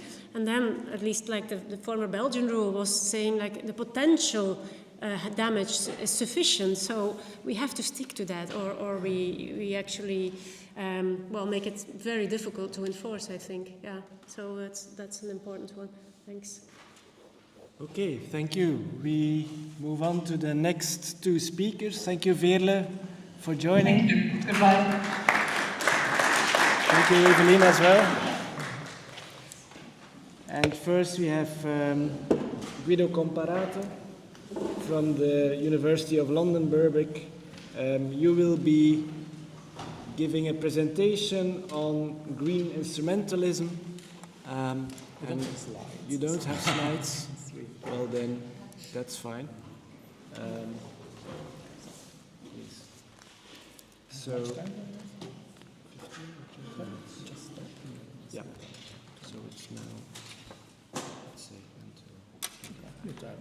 You have the floor. Thank you. Okay, so thank you very much, and thank you to all the organizers for inviting me here to this wonderful event as we celebrate the 20th anniversary of the Unfair Commercial Practices Directive. And in these 20 years, we've seen that this is quite a flexible and useful instrument, in particular in the hands of public enforcers. We have seen that this is likely to have, this had an impact, thank you very much, on different sectors in the market. It had contributed to its original objectives of consumer protection, as well as polishing the market from a considerable number of unfair commercial practices. Now that it turns 20, it has become an idealistic young person that aims to make a positive contribution in the world on what concerns another general objective and another important goal, which of course is the one of sustainability. And the way in which it tries to do that on the basis of the amendments which have been introduced last year from the Empowerment Directive is basically by giving consumers, of course, the opportunity, if they so wish, to make sustainable choices when they are operating in the market by way of not being misled by greenwashing claims of the trader. It is therefore a change which has a considerable number of implications in what concerns the objectives of the directive itself, which, reading, of course, what the 2024 directive says, now also include indeed environmental protection consideration and sustainability in addition to the initial goals. From this point of view, we could actually see that the role of the consumer starts being changed according to the new development. The consumer, him or herself, has to become an agent for change, even if an indirect change. Now, to be clear, that does not mean, of course, and we just heard it in the previous excellent presentations, that the UCPD, as it was before, was completely irrelevant to the objective of sustainability. We've heard that, on the contrary, this has been used several times by public enforcers, indeed to counteract a certain number of phenomena of greenwashing by different regulatory agencies in different countries without perhaps the need of an explicit reference to the objective of sustainability, but working on the consideration of consumer protection. It might also be useful to consider that as we celebrate the 20th birthday of the Unfair Commercial Practices Directive, and we are discussing its changes, something else is happening in this precise moment. In the UK, the legislation which was implementing the UCPD has been changed. Now there is a new coherent, or at least that's the intention, act which reproposes many of the rules that we had in the legislation before implementing the UCPD without this addition that we are on the contrary introducing right now in new law. So there is not an explicit in the legislation set of rules or prohibited practices comparables to the ones that we are now introducing with the reform of the UCPD. That does not mean that greenwashing is not also combated in that jurisdiction on the basis of a series of actions that the regulators of the markets are actually taking. On the contrary, the new legislation defines a new powers for those regulators. So that should already perhaps, and I'm not saying that legislation is necessarily a model to be followed, but perhaps it already highlights a possible alternative to the model of the empowerment of the consumer, which is the empowerment of the enforcers, which perhaps is also something that we might want to consider. This is just to say that, of course, the sustainability aspect was relevant in the UCPD before, also linking back to the preoccupations of the concerns of Alberto and others as to the changes which have been introduced and whether they are actually effective or even useful. On the other hand, we could also say that even before, sustainability was nonetheless an important legal principle for EU consumer law, for the very simple reason that we find it written in the European treaties. So for that reason, of course, we have to interpret EU legislation on the basis of those objectives. It is also true that it's not really sustainability that we find an objective in the treaties. The reference is mostly to sustainable development, which is a similar, but in fact different principle.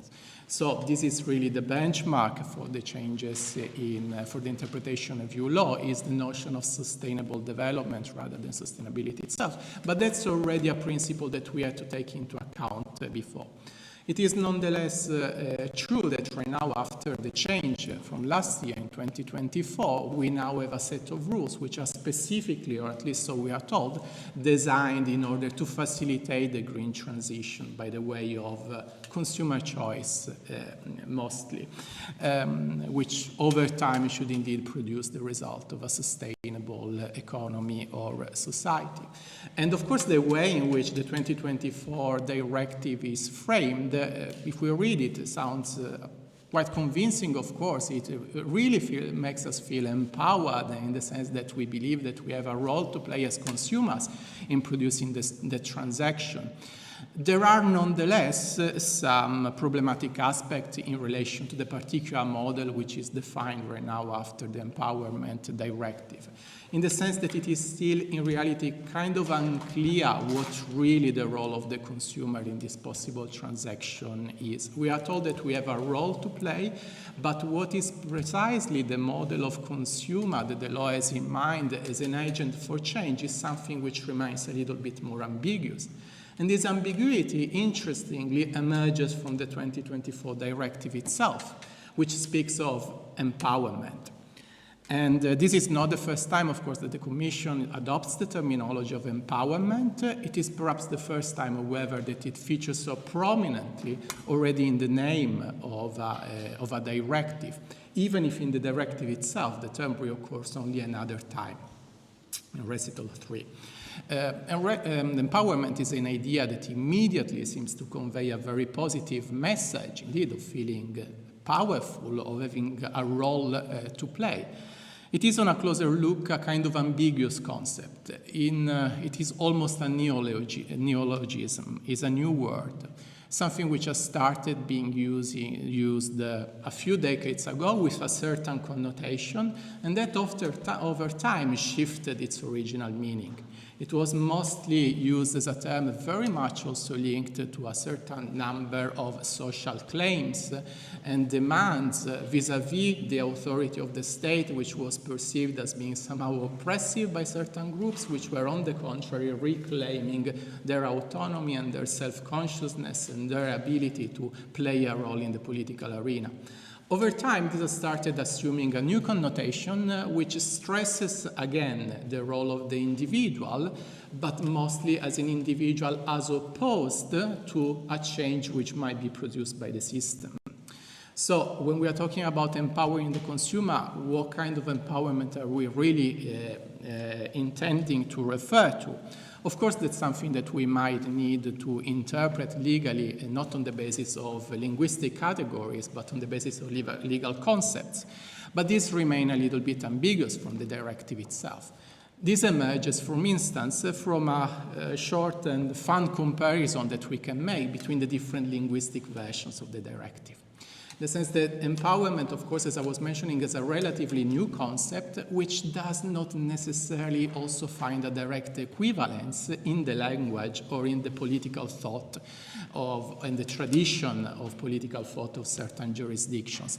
So it was a really complicated thing to translate also when the directive was created. And what I'm referring to right now is not what I consider to be a series of mistakes made by the DGA translation, which on the contrary I think made an incredibly good job in that regard. But it can really be intended in different ways. We are speaking in English right now, in poor English in my case, but it's still English, and we refer to empowerment, of course. But in other versions, this term has been translated in different ways. Now, there are the linguistic versions in which it was possible to create a kind of a calque. So a term in the national language which somehow replicates the English one. This is the case of the Spanish version or the Greek version, which use the terminology which is also kind of new in the sense that it replicates the English term of empowerment. So we talk about empoderamiento, for instance. Then we have a series of other directives, other linguistic versions, like the French one, which avoid the term. So there is no references at all to any concept which is related to empowerment there, which is probably considered to be just foreign to that tradition. Then we have the series of the directive linguistic version in which this is intended as strengthening. This is the case of the Dutch version. This is the case of the German version in which empowerment is intended as strengthening. In the Dutch version, this is the strengthening of the position of the consumer. In the German version, it is the strengthening of the consumer as such. And then, of course, there is the Italian version. We are in Italy right now. And so many of us might have read the directive, first of all, in its Italian version. And perhaps we got a different impression of what we actually found in the text. In the text of the directive, because the way in which the term is expressed is with a term which I don't think will necessitate a translation as responsabilizzazione. So the consumer is not empowered, but is responsabilizzato. What does that mean exactly? Now, also in the case of responsabilization as a sociological context, we can make the kind of similar argument that I just made in relation to empowerment. This is something which can mean different things. It can also mean putting emphasis on the individual dimension vis-à-vis the systemic one. Again, in a legal context, perhaps as lawyers, we might understand responsabilization in a slightly different way. When we talk about strengthening of a position, we might think of strengthening by way of giving rights, by way of giving prerogatives, by way of giving information. When we think about responsabilizzare in legal terms, we might think, on the contrary, of limiting the rights of someone or requiring that the new powers which have been given are used in a particular way as not to cause an harm to others, for instance. So there is a very different model that we have in mind. And of course you could say that, well, in reality you can't really have a full empowerment if you don't also have responsibilities, because in the moment in which I give powers to an actor, then I also want them to act in a way which is responsible with that power. I don't want them to abuse the powers which are given. But this is an extra interpretative step. So, and from this point of view, as I was mentioning, I think that the interesting aspect about this little exercise is highlighting that there is possibly an ambiguity in the way in which we understand the concept of the consumer that we are operating with in an allegedly sustainable consumer law.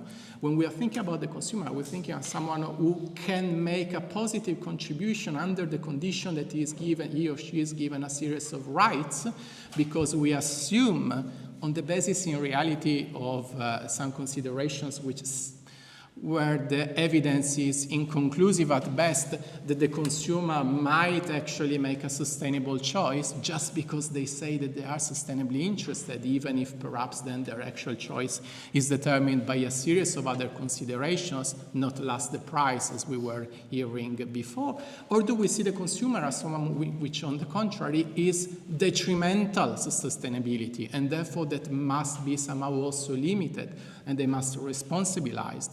And from this point of view, of course, here we are focusing on the UCPD, but this is a particularly strong impression that we got in the discussion that we are having about changing other aspects of consumer law relating to the limitation of some consumer protection aspects, for instance. Now, a possible way to understand this possible model, that's what I was mentioning, is that, well, in reality, there is no contradiction at all. In reality, both the aspect of empowering, of giving right to achieve something and to limit the rights is part of the usual regulatory model which is used by European private law. So the consumer is neither empowered or responsibilized, is instrumentalized. Instrumentalization, which of course I realize that a directive called the instrumentalization of the consumer would not be as fancy as empowering the consumer for the green transition, but at its core that's the usual approach of European private law when it comes to recognizing the role of private actors, consumers and traders vis-à-vis a systemic aspect. Rights and obligations are given to the extent that they are functional to achieving a certain objective. When this is necessary in order to create, for instance, and this is the traditional approach of European private law, when the objective, for instance, is the creation of the single market or competition, or in some specific fields, like it could be in the area of financial services, financial stability, then we give some rights. When, on the contrary, the use of those rights might be detrimental to those very same objectives, then the rights are limited. What does the application of the instrumentalist model require? One aspect which was mentioned before, which is particularly useful, has to do with also a certain consideration of proportionality. When we have an expansion and a limitation of the autonomy of the individual, this must be justified on the basis of some objectives which are laid down by EU law. Sustainability is, of course, one of them. The limitation must be proportionate in order to achieve the objective on the condition that the substance of the right which is limited is left untouched. We are in Ferrara right now, and this is a formulation which is due to Professor Trabucchi, by the way, who was a professor here also in Ferrara, was Advocate General of the Court of Justice. He came up actually with this formulation, which has become a kind of a leading principle for the interpretation of the instrumentalization approach. Neither approach on their own, either the giving the rights or the limiting them, is sufficient in their own terms. Otherwise, we're going to end up with a series of undesirable results. One of them, which was referred to before, is the focus on information as a possible way of achieving sustainability. We could discuss a very long time about the inefficiency of this approach and about the perverse effect that this might also determine. So I'm afraid that I'm over time, so I will stop it there. Thank you very much.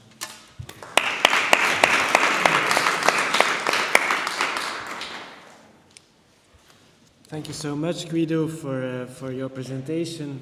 I'm sure it will trigger questions, but I would now suggest that we immediately move first to Francesca Bertelli from Sapienza Unitelma University in Rome. Do you have slides that you will share? Yes, I have. Do you see my screen? Okay, that's perfect. Well, thank you very much for the opportunity of being here in this thought-provoking conference. And I'm especially grateful for the possibility to join remotely, which allowed me to participate despite my 3-month-old babies, which is still quite unpredictable. So I truly appreciate this opportunity. Well, the omnibus simplification package and the future of corporate social responsibility, considering the importance of the UCPD. We all know that in recent years, sustainability has become a defining issue in corporate governance and market regulation. We have seen an increasing push for businesses to take responsibility not only for their direct activities, but for their entire value chain, from how raw materials are sourced to the way products are disposed at the end of their life cycle. And the European Union has played a leading role in this transformation, developing ambitious legal frameworks such as the Corporate Sustainability Due Diligence Directive, the Corporate Sustainability Reporting Directive, and of course the EU Taxonomy. These initiatives were designed to integrate sustainability into business decision-making, ensuring that companies do not merely declare good intentions, but actually implement practices that promote environmental protection, social responsibility, and ethical governance. However, implementing sustainability is not a straightforward process. On the one hand, strict legal requirements can ensure that companies uphold their commitments, preventing abuses and ensuring fairness in markets, a more transparent market overall. On the other hand, excessive bureaucracy and compliance costs can place a significant burden on businesses, particularly if we consider small and medium enterprises, so harming innovation and competitiveness. Moreover, contrary to what much of the literature has been saying about the positive correlation between sustainability and competitive advantages, the issues connected to competitive disadvantage arises in the light of the global trends toward deregulation, which risk penalizing those companies operating in jurisdictions with more stringent sustainability legal frameworks. This is the debate that lies at the very heart of the omnibus simplification package. And under this light, the omnibus proposed reform aims to reduce the administrative burdens while maintaining, of course, youth commitment to sustainability. However, the proposed modification to the Corporate Sustainability Due Diligence Directive and the Corporate Sustainability Reporting Directive has sparked an intense debate. Critics argue that by softening due diligence requirements and reporting obligation, the reform risks weakening corporate responsibility, corporate social responsibility, allowing corporations to take shortcuts on their sustainable path. The concern is that in the name of efficiency and competitiveness, the reform might end up stopping the progress made toward more responsible business conduct. The omnibus simplification package aims to introduce substantial changes to the Corporate Sustainability Due Diligence Directive for what we are considering today, shifting the balance between corporate accountability and regulatory efficiency.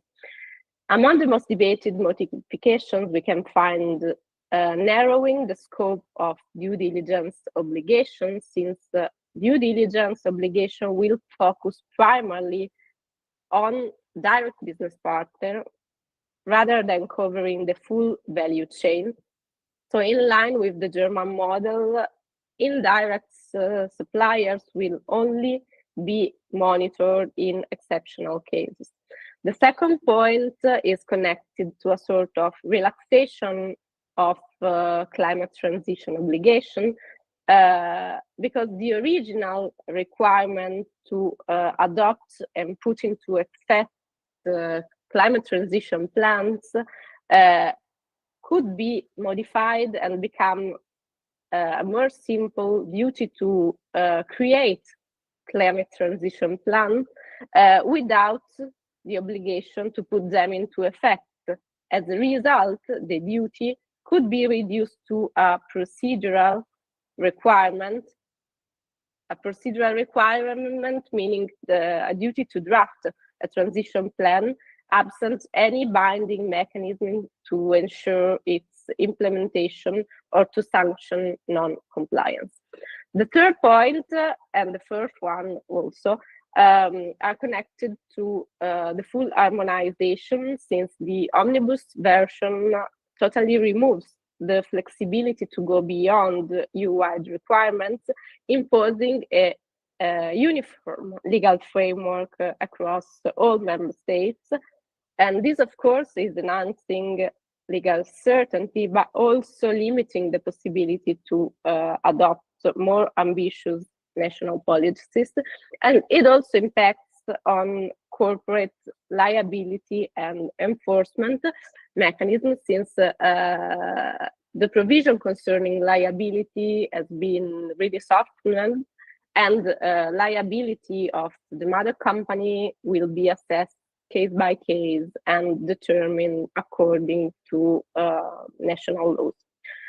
These changes have sparked an intense debate and many concerns among sustainability advocates and practitioners, arguing that limiting corporate responsibility to direct suppliers and weakening enforcement mechanism connected to corporate liability could undermine the very purpose of the corporate sustainability due diligence directives. Because if companies do not have to account for risks deeper in their supply chain, there is the concrete risk that the human rights violation and environmental harms will remain hidden at lower levels of production. However, while these regulatory adjustments reduce certain legal obligations, they do not cancel the importance of corporate social responsibility and corporate accountability altogether. And this is where I believe the Unfair Commercial Practices Directive and its Article 5 become critical safeguards. It's already been said that the recent adoption of Directive 2024/825, amending the UCPD and the Consumer Rights Directive, has represented a turning point in the fight against greenwashing. This reform is explicitly targeting misleading environmental claims, introducing more granular legal framework for sustainability. Generic or vague environmental statements such as eco-friendly, climate neutral, or green will be presumed unfair if not backed by clear and accepted scientific evidence. The directive also bans the use of sustainability labels which are not based on approved certification schemes or independent verification. Furthermore, it prohibits presenting legal obligations such as compliance with environmental regulation as voluntary initiatives, which is a common tactic used to enhance a company's green image. This addition to the UCPD, of course, marks a significant advance because they create a presumption of unfairness for specific types of environmental claims, shifting the burden onto traders to prove the accuracy of their messages connected to environmental sustainability.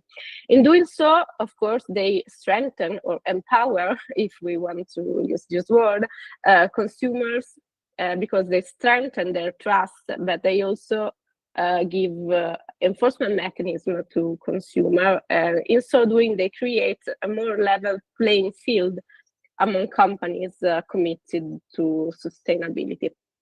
But despite this important step forward, the reform amending the UCPD is still focused on specific types of commercial practices. Greenwashing has become a fattispecie in Italiano. The directive now only targets explicit environmental assertion, but it doesn't say anything about general sustainability communication. And this is why Article 5 of the UCPD is a crucial norm. It continues to play a foundational role in the broader regulatory landscape of sustainability because it provides a general clause that extends beyond environmental claims. It requires that all commercial conducts are guided by professional diligence, and professional diligence recalls good faith and fair dealing, which are overreaching notions that cannot be limited to technical compliance alone. Article 5 of the UCPD enshrines the principle of professional diligence, which is a normative baseline for corporate conduct.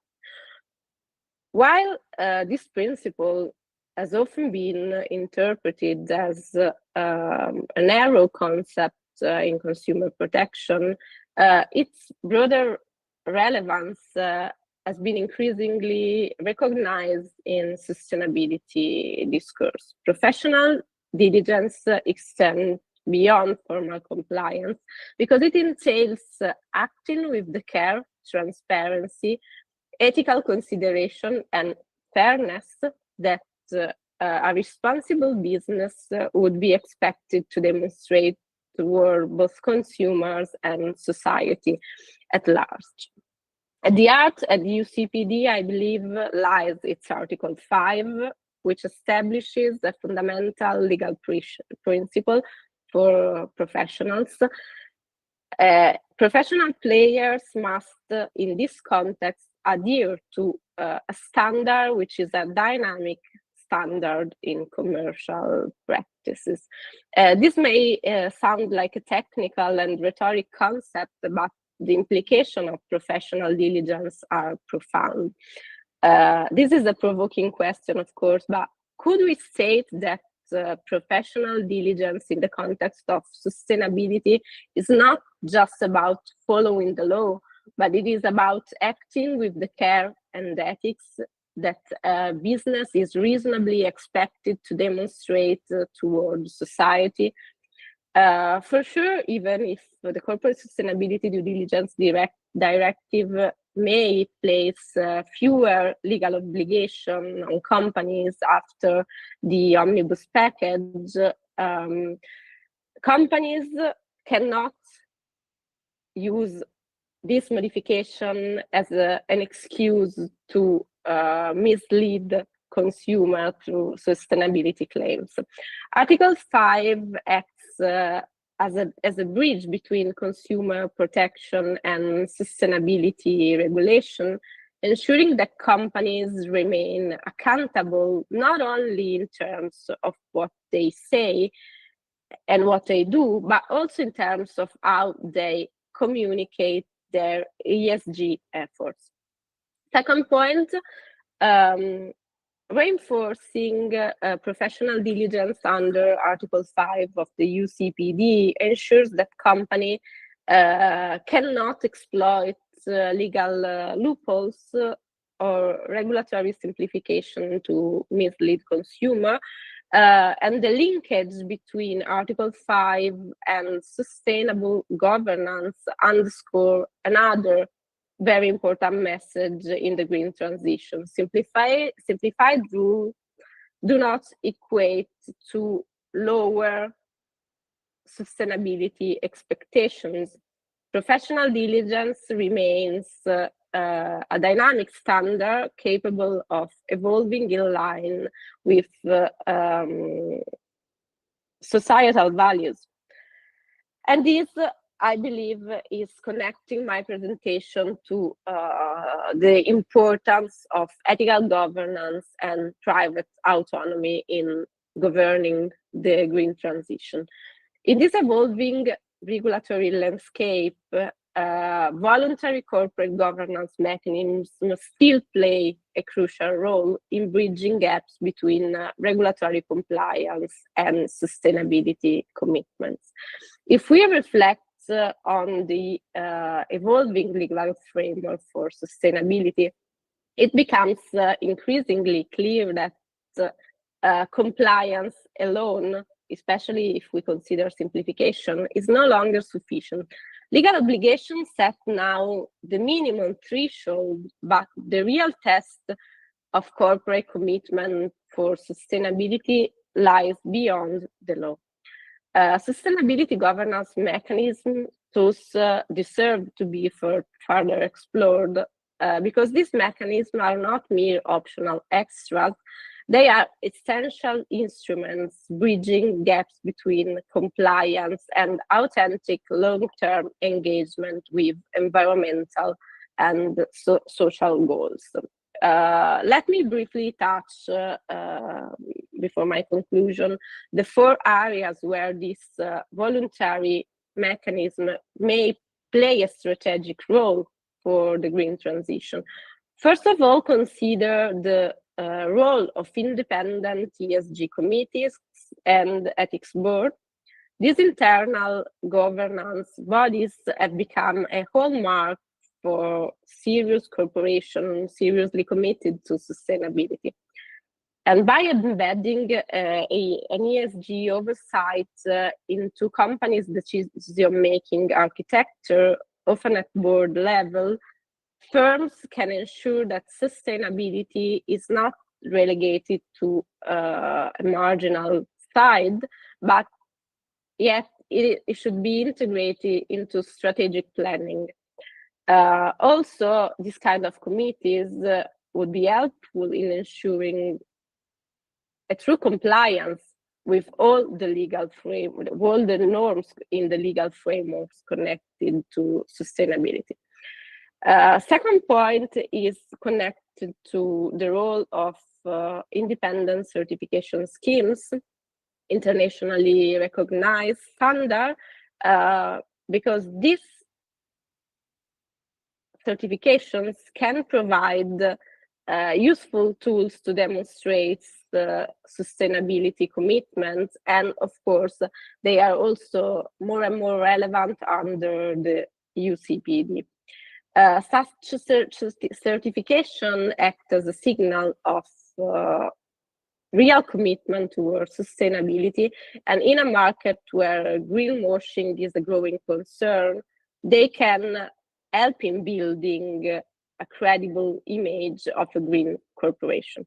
The third point is increasingly relevant in the digital age and connects the importance of meaningful stakeholders engagement, also mentioned by the Corporate Sustainability Due Diligence Directive, and artificial intelligence tools, which may be used to enable a real-time monitoring of the supply chain and reduce risks of non-compliance. Ultimately, I think that the Omnibus Simplification Package and the recent amendments to the UCPD reflect a broader and enduring tension in sustainability regulation. And the question maybe is, how can we simplify legal frameworks to support business efficiency and competitiveness without weakening the substance of corporate social responsibility? The answer, I believe, lies in a good balance between regulatory efficiency, good enforcement mechanism, and ethical governance. I think the real challenge right now is to rethink internal governance structure and focus on the G factor of the ESG factors. Compliance is only the starting point in this context, because I believe we need a deeper integration of sustainability into the core architecture of corporate governance through mechanisms that ensure ethics, transparency, accountability, and fairness. So thank you very much for your attention, and this is the end of my presentation.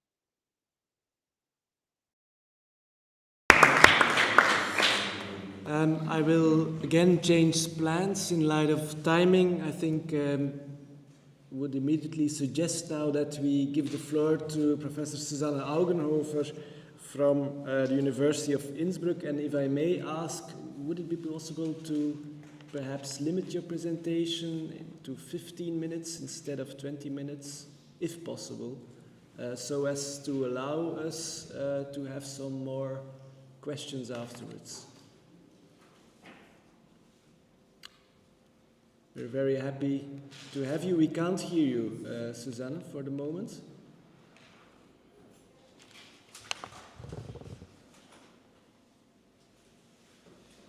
Do you hear us?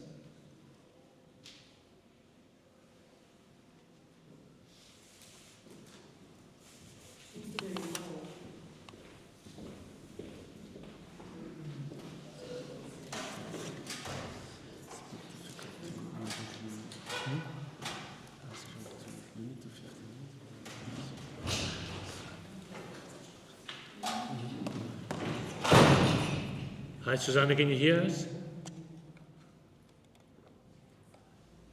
Susanne? Can you hear us? She could hear us, but we can't hear her. Could you please try to speak? Okay. Could you please try to speak? Sì, è rosso.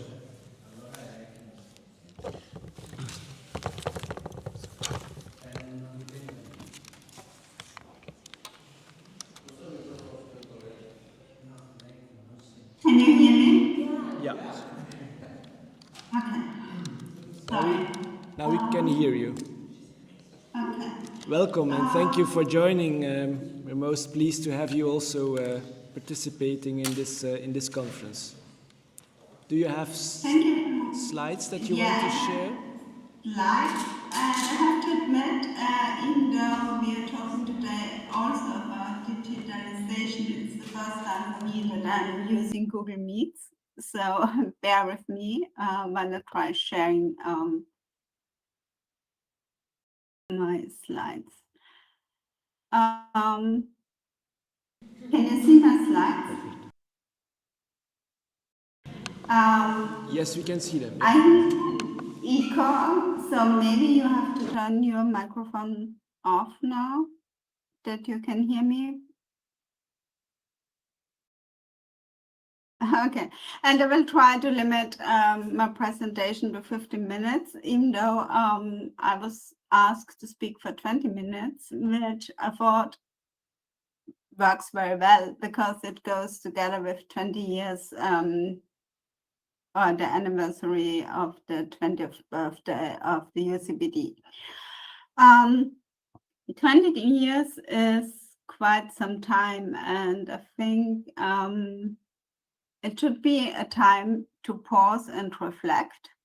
And maybe you can just confirm, sorry, that you see my second slide now. And yeah, I just hope it works because I cannot see you any longer. And so what happened in 2005 when the UCPD was passed? Angela Merkel became, for the first time, Chancellor of Germany, and the first YouTube video ever was uploaded. As you can see, it's called Me at the Zoo. And I think nobody in 2005 envisioned what will happen between 2005 and 2025. TikTok is all over the place, and everything changed, of course, in 2007 when the first iPhone was presented. So taking into account that the environment has changed so much since the UCPD was passed, I think it's astonishing how well the UCPD is still working. And I think it goes back to what Alberto was stressing in the morning, that general clauses and the general clauses in the UCPD are just very durable. And I agree with what Alberto said, that I think the general clauses in the UCPD are very well equipped to handle changes in the factual sphere, like TikTok being around, and also changes, other changes in the online place. And again, I must say I agree with what was Alberto saying, and differentiating from what Evelyne was saying about the blacklist. I think all the changes, besides the last two introduced, maybe the last three on the slide, introduced by the Omnibus or the Directive or Modernization Directive, could have handled very well with the general clauses. And I think blacklists make it just very hard, not only for businesses, but maybe even more so for courts and enforcers to deal with the UCPD. And one of the themes of today's conference is the balance between businesses and consumers. I will add different aspects of balance afterwards. But I would like to call into consideration a very famous opinion by then Advocate General Kristeniak from 2011, who in a case involving the overlaps between the UCPD and the standard contract terms called already for balance in contracts between businesses and consumers. It's not so much as that having balance is something new. I think it's more that when you ask businesses, there was always this view that consumer law is like going beyond boards and creating an unbalance towards the poor businesses. So first point, I think we would not have needed any changes to the blacklists, or maybe we would not have needed, in my view, the blacklist from the beginning. And that balance and trying to achieve balance is nothing new in consumer law. And something which was also, and that's the problem, we are going to speak at the end, most things were already said, which I wanted to say. What is fairness, after all? Something according to the Cambridge Dictionary, which is right or reasonable. So what is right or reasonable? And we already heard today different approaches to defining what is right or reasonable. So at the end, we will always need somebody, a court, to tell us what is in fact fair or reasonable. And coming back to the blacklist, even more than the changes introduced by the Modernization Directive, I think the amendments by the Consumer Empowerment Directive were not really necessary in a sense that I have the feeling here the changes and amendments are really creating an unbalance towards businesses because to create more complexity, but also an unbalance towards enforcers. And without me having the feeling that consumers will actually benefit from the changes. Evelyne was talking about the Katja-Entscheidung in Germany and also mentioned Austria and Flexbus and the similar decisions with regarding the Lufthansa. But I think it's not so much a problem currently of the substantive law, because again, the amendments have not yet been introduced in the national law or transposed. It's more effective enforcement. And to give you an example, sticking to Lufthansa, and it's not actually a problem of misleading environmental claims, but a combination, I think, of misleading environmental claims and aggressive claims. I don't know if you have tried to book a flight with Lufthansa lately, and it's the same with Austrian, but you have to choose between economy light and the regular standard economy, and then the green economy.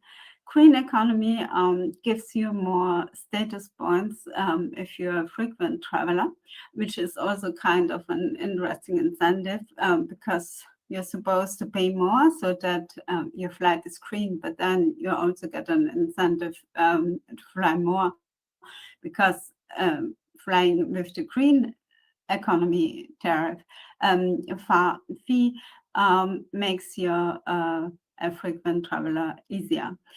So when you choose economy light or economy standard, there's a pop-up which asks you, are you sure that you don't want to be environmental friendly and pay for the more for the greener variation of the economy flights? And it's actually a little bit hard to get rid of the pop-up. So I think that's kind of a dark pattern, aggressive commercial practice. And this has been going on for the last 3 months or so. And I'm pretty sure that different enforcement agencies or consumer organizations have noticed, but it seems nobody has done something against it. So I think it's more about the capacity of consumer organizations and enforcement agencies to go against different practices than the need for more substantive regulation. And inverse, I think, would be if we if indeed the greenwashing directive would be passed, because then we would need, I think, also certifications for certifier. The speaker, Franceschi, just said one way to gain, if I understood her correctly, more sustainability certifications, but we should consider that this would add more layers of complexity to the system. And so now I'm coming to the topic I was actually told to speak about. And the topic I was given was just collective redress. And I noticed that everybody else had fancy titles, so I changed my title as well, and it's not only collective redress any longer. But what I also noticed is that collective redress and my presentation was part of sustainability. It was not going together with the enforcement panel after the coffee break this afternoon. And it was not mentioned in any relation to digitalization. And I think that's something which should be avoided. I think when we talk about redress, we should consider enforcement actions by authorities, but we also should take collective redress and individual redress into consideration.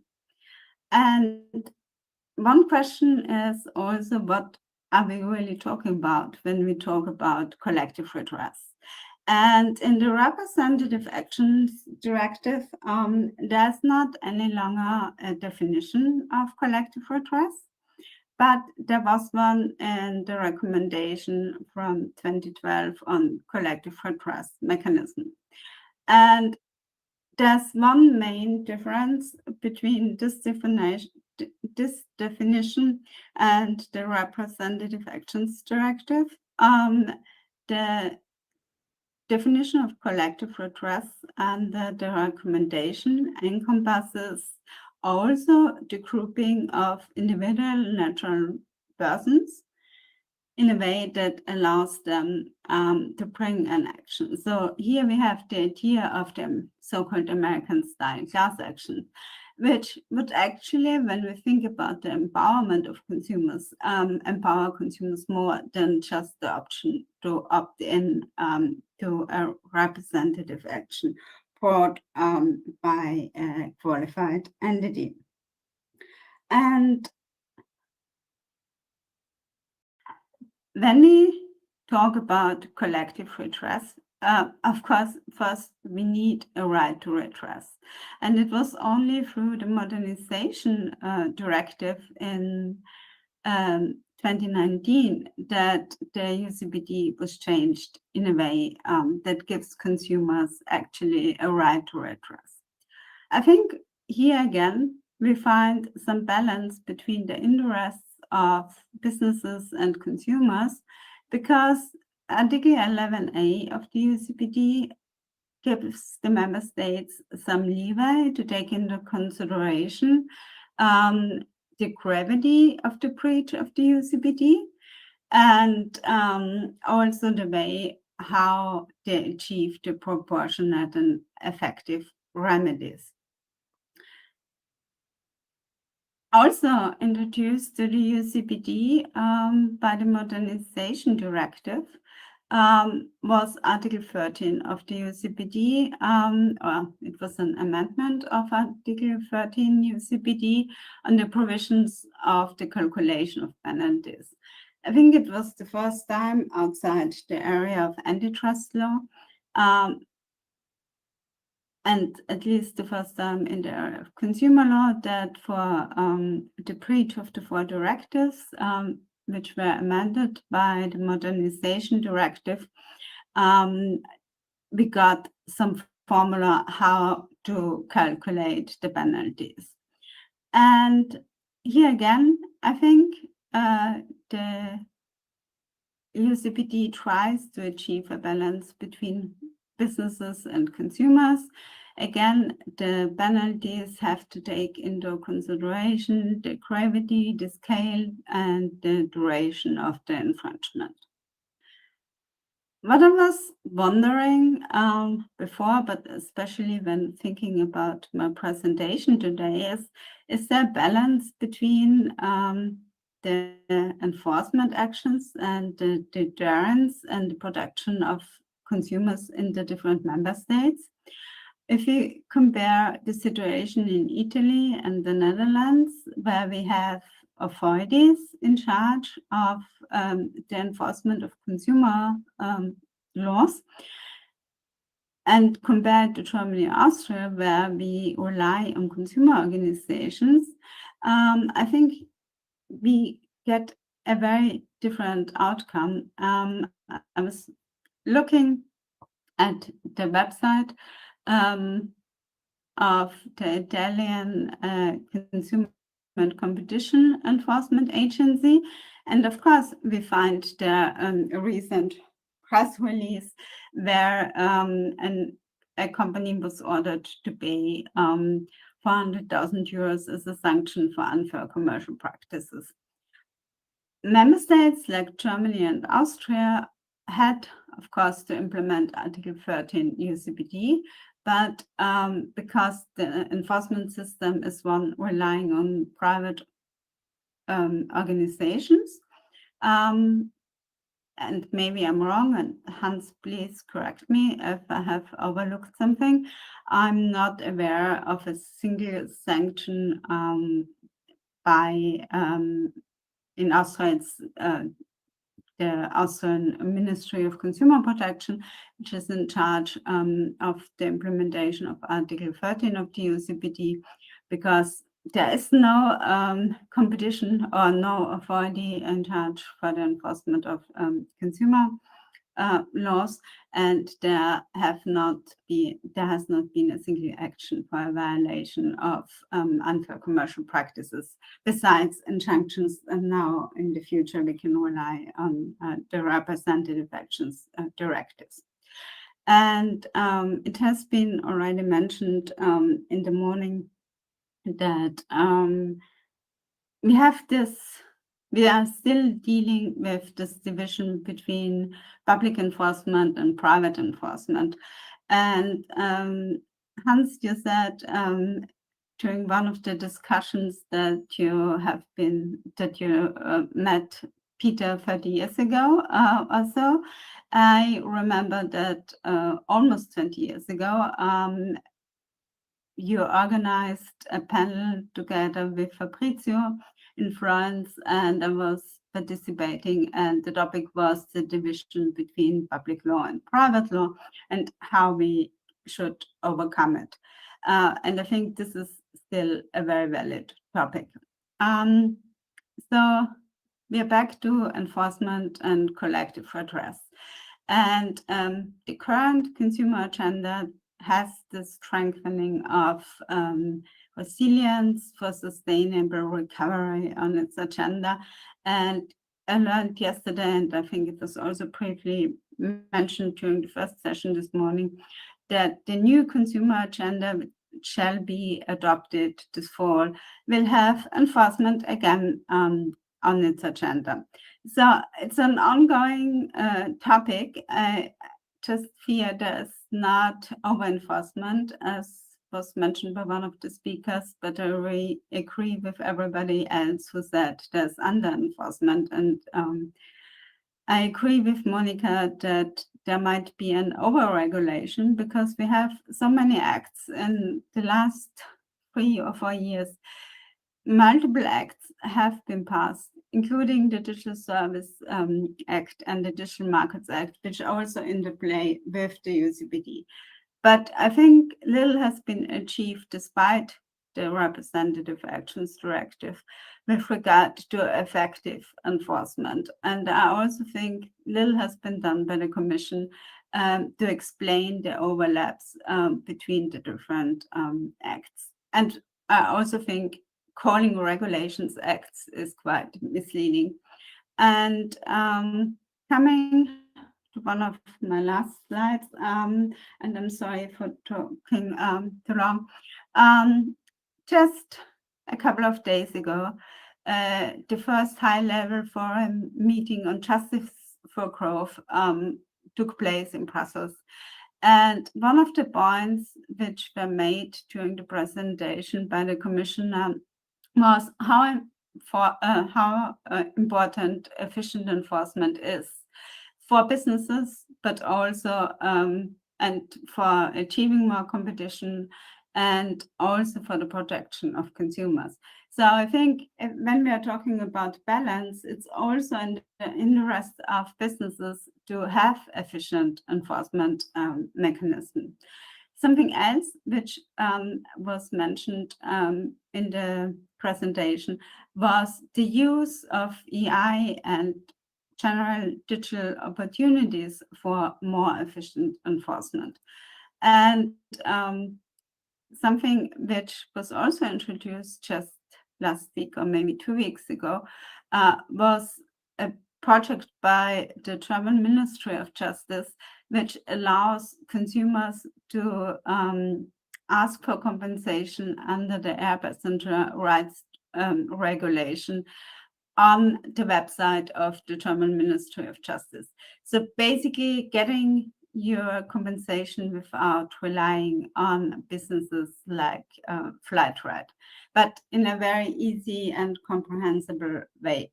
Of course, here we can ask whether or not also consumers with some vulnerability can actually use such sites, and whether or not it's risky to use such sites without the help of a lawyer, even though the site is provided by the Ministry of Justice. Also, within the scope of application of the Representative Actions Directive, EI could be used to make it easier to communicate between consumers and the qualified entities. But of course, if we advocate for use of digital means to allow consumers to be more involved, to have more empowerment, also with regard to the enforcement of the rights, we must trust that consumers are able to use such online opportunities and that they are indeed working.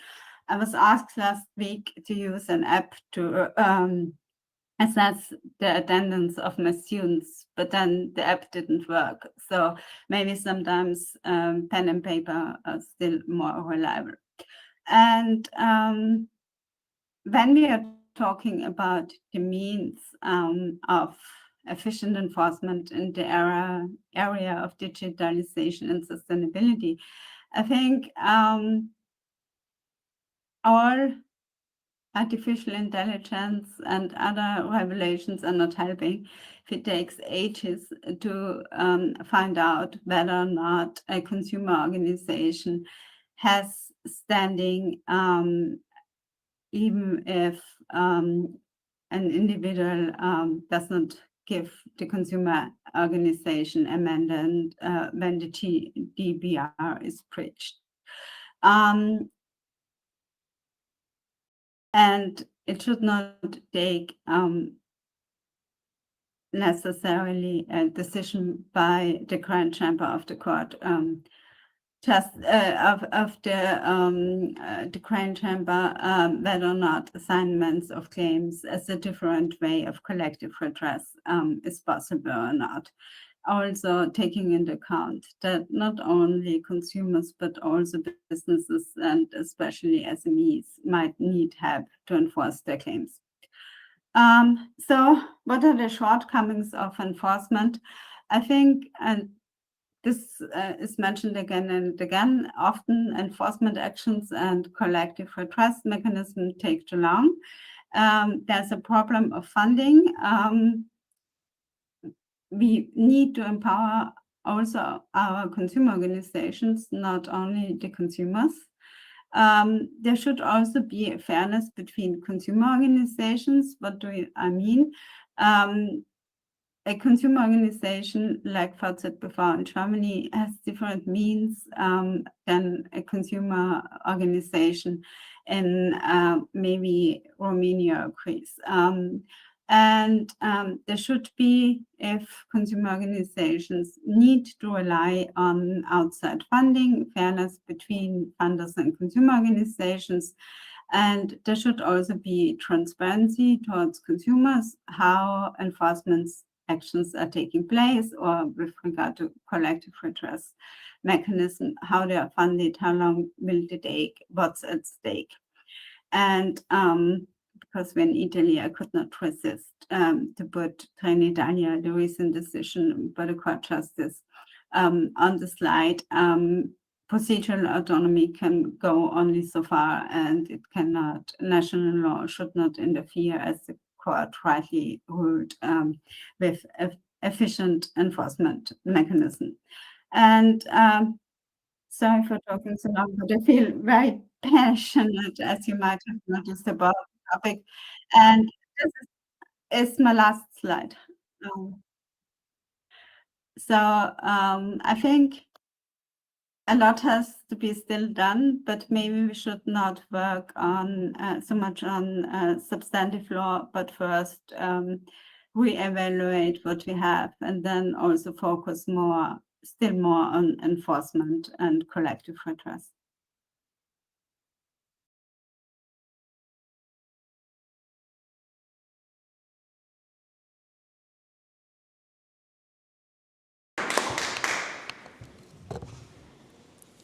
Thank you so much. I will now give the floor immediately to Alessio D'Amato, and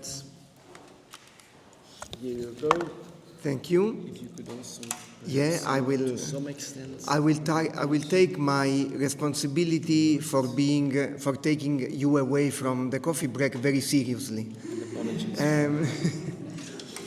Okay. Good afternoon. I would like to thank the organizers, and also I'm glad to be here because I've learned a lot, because I am actually an environmental economist. So I will not dare trying to provide you with definitions of what greenwashing is, and I will not try to define what a rational consumer is.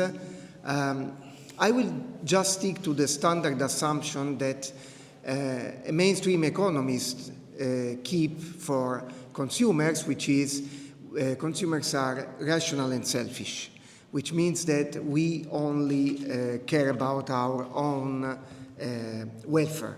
But welfare can be linked to environmental quality. Before we were talking about the possibility of linking economic interest with environmental quality through preferences. So assuming that the consumers are rational doesn't mean that consumers do not care about the environment. My starting point here is that the demand side is very important for the green transition.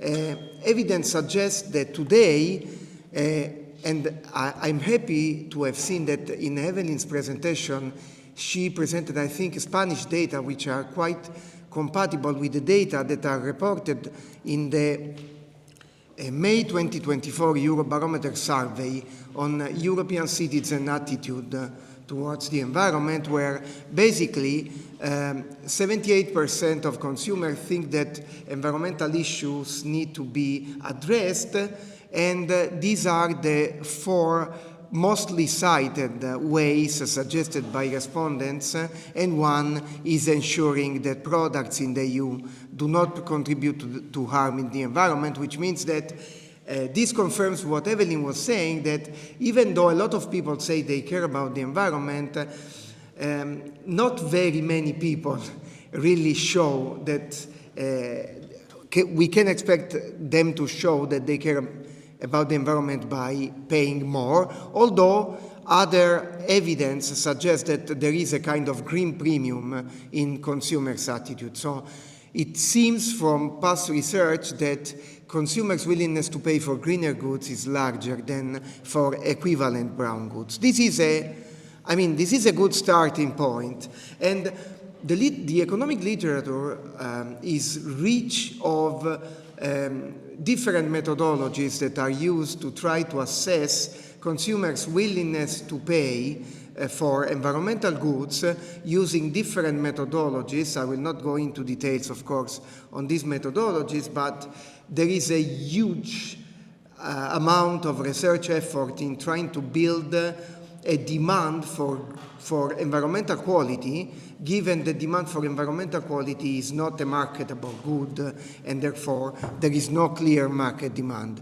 The issue, which is strictly linked with what we are discussing today, is that in order to be able to estimate reliable demand functions for environmental quality, we need the preferences of consumers to be well-formed. And well-formed means that consumers can clearly express a preference that is based on reliable information. And this is one of the main aspects where greenwashing enters into the scene when we talk about consumers' willingness to pay. In the context of this literature, we can find a lot of papers that try to understand theoretically and empirically which are the main drivers of willingness to pay and demand for greener goods. And here I just mentioned this Kat and Meixner paper in 2020, one of the many, where you can find that among the drivers you find a lot of different drivers that are linked to the quality of information that the consumers receive and to the ability of consumers to process this information. So here we have education, but we also have product attributes, which means, and quality, which means that consumers need to understand what quality is and how much quality is and what are the true product attributes of the goods that they are buying, and signaling, which is, on the other hand, what is the message that is sent by firms when they mention the attributes of their goods. And this is, so the problem of greenwashing may be seen also as a signaling problem. So one of the consequences in terms of economic analysis of this kind of literature is that it must be worth it for firms to signal that they are green when only if they have a net gain from signaling that they are green. And the problem of greenwashing comes from the fact that we observe exactly the opposite. It's worth it to pretend to be green because pretending to be green is costs less than being truly green. And these are just a few examples of the several papers that are trying to address greenwashing and the consequences of greenwashing under several perspectives. So on one hand, greenwashing is bad because consumers stop relying on green declarations by firms, whether they are true or not, which means that people just stop buying green goods because they have no idea of whether what they are buying is green or not. And also, this is also misleading because it also affects the supply side of the market, making supplying a truly green good even less profitable. So I don't want to stop here. There is a lot of data that can be mentioned showing, comes from a report by RepRisk, that greenwashing is still on the increasing side, although there is a slowing down in the latest report. But I can mention also other evidence of what greenwashing implies. Here you see this. I downloaded this from carboncredits.com. This is the price, the market price of carbon credits. The upper part is compliance market, so carbon pricing by the European Union, and the lower part is voluntary market. Can you see the difference? This is a source of greenwashing because being compliant through the EU ETS costs $65 per ton, euros per ton, while offsetting costs 20 cents per ton. Okay, what is the impact of improving along the greenwashing lines? It can be, before in a presentation, I remember there was this idea that offsetting, which is the voluntary market story, can lead to, can be forbidden whatsoever.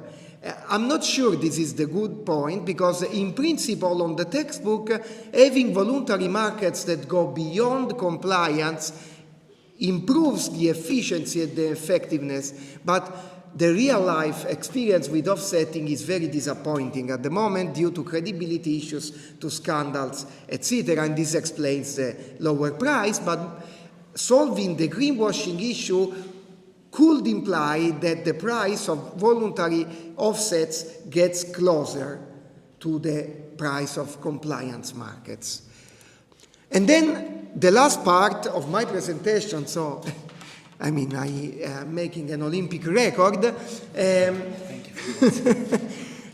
is about a few hints from our latest research with also other people that I will mention shortly, that starts from the idea that the demand side of the green market, of the greening of markets, is also related to the innovation incentives by firms. So the truly innovative efforts, rather than greenwashing efforts, may be triggered more if the demand side is more knowledgeable of what is actually truly green. And so this is the basic of, I won't skip the eco-innovation survey. This is a paper with Giulio Cainelli, Giovanni Marin, and Massimiliano Mazzanti. We are working on a joint theoretical and empirical work, which is still ongoing, where first we try to guess what is the theoretical link between greenwashing and green innovation, and second, which we will, because we didn't start yet, we will try to assess this relationship empirically.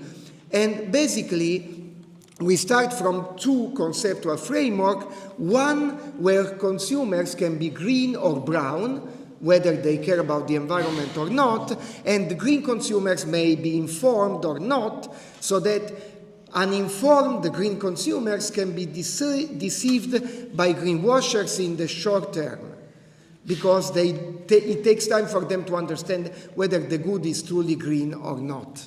And basically, what we, in the conceptual framework, what we get is that the most favorable setting for greenwashing is where there is a low share of green consumers that care about the environment and a low willingness to pay for green consumption. On the other hand, we get a somewhat surprising result if the share of green consumers is large and the willingness to pay for green consumption is large. This may be good or bad for greenwashing incentives, because it depends on how much is the share of green consumers that is informed.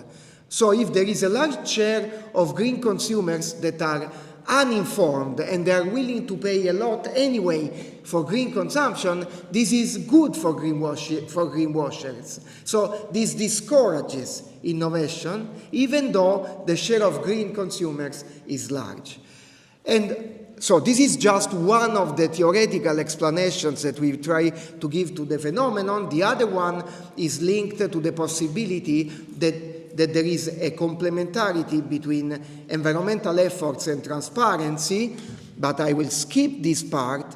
And the big challenge we are facing now is trying to build up a reliable and measurable greenwashing measure that we can use to identify the impact of greenwashing on green innovation, because there is a big effort in terms of greenwashing measurement in the literature, but so far we haven't found an indicator of greenwashing that can be used to identify the impact of a larger greenwashing incentive on environmental innovation as measured, for example, by the number of environmental patents. So we are trying to build up a measure that is based on environmental performance indicators like the ESG indicators and environmental transparency, but we are not there yet in these terms.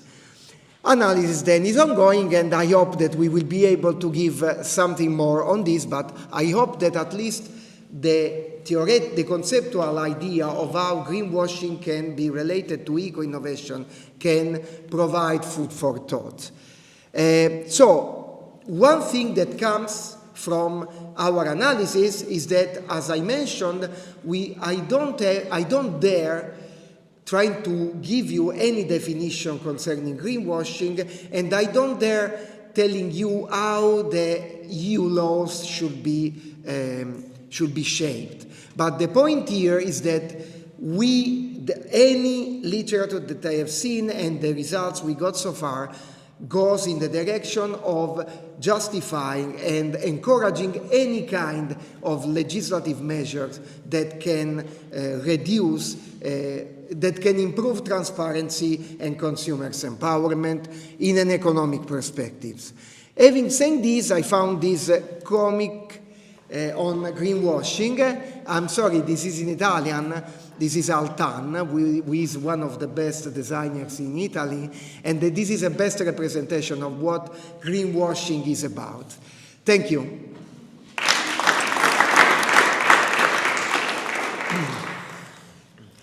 Thank you so much. This is, again, a wonderful presentation, like all other presentations that we had, but you really speed up. I hope that it was clear enough anyway. Definitely it was. Thank you so much. We would now normally already have a coffee break for, let's say, 10 minutes, but I would propose that we, before going to coffee, have some time, 5 minutes or so, for questions, especially for those who still join us online. And that is first and foremost Francesca and Susanna. Any questions, please? Any urgent questions? I have always a question. You have always a question, I know. Do you want to? I have a question to you, Guido. Question for Guido, yeah. Yes. First of all, thank you to focusing on an issue which is quite often forgotten, yeah? That we are all, let's say, talking English, but no one speaks English here, native English, yeah? That's what I learned at the EUI. Everybody speaks English, but the English is not English. So what does it mean for the law? Yeah, I think you raised that point, and my question would be, personally, I have much sympathy for the Italian solution. You know why? It's honest. Yeah? The others are lying. Yeah? So, but what is the consequence of you? So what kind of consequences would you offer? So do we need a kind of legislative theory, a much more serious consideration of who is drafting the law? So we all know that the AIA has been drafted by computer scientists, yeah, and that is part of the mess with all these fundamental rights references that were introduced and so on. And I think. Oh yeah, actually, but you can answer if you want. No, as a professional, collect. Okay, yeah. Thank you very much. Okay, thank you very much. Yeah, I completely agree with the fact that I also find that responsibilization is what it is, and it gives a better idea. Also, in relation to the shortcomings that we know of the possible approach which has been discussed already of the UCPD, if we really want to move in the direction of having something along the lines of a green transition, we cannot really do without higher development, higher involvement of the consumer, and also consideration of their responsibilities in this regard. What the particular consequences would be, the first one would not, sorry, I'm not answering your question, but the main consequence would not be legislative per se, but it relates to the discourse that we are presenting as to the role of the consumer. Because indeed, if the conversation is mostly focused on the aspect of the information, but it is clearly that this is ineffective, sorry, but we are doing greenwashing. So the law is an agent of greenwashing, because we are continuously presenting that we are moving in the direction of making big changes, and sorry, but this is one of the criteria which is identified by the regulator as greenwashing, when you do little steps, but the most of it is not. And this is exactly what we are doing with the law right now. So the first thing to consider is in relation to the argument in that to the discourse. Then, of course, when we have to deal with the particular legislative instruments, and this is the point of instrumentalization, which is particularly relevant for me, the thing that we have to consider is the link between the individual and the systemic dimension. We have to consider effectively what is the impact of the particular measure on the individual, on the system, and vice versa.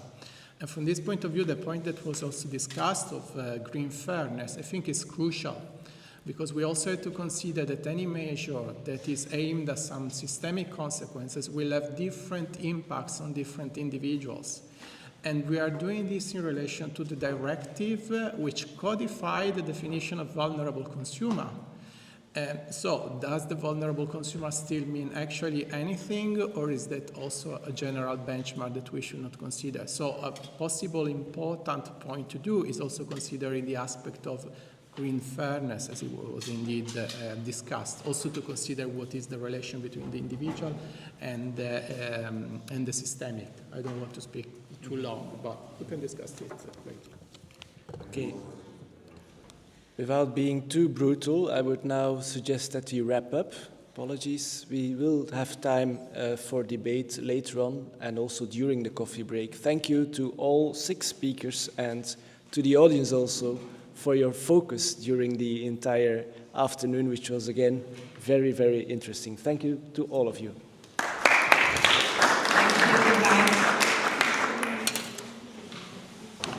Thank you.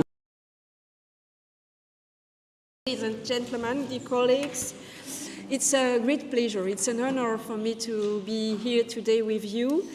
It's an extraordinary conference, and I would like to thank the organizers, especially Alberto, as every time it's fantastic to come to Ferrara. We feel like at home, and it's not an exaggeration.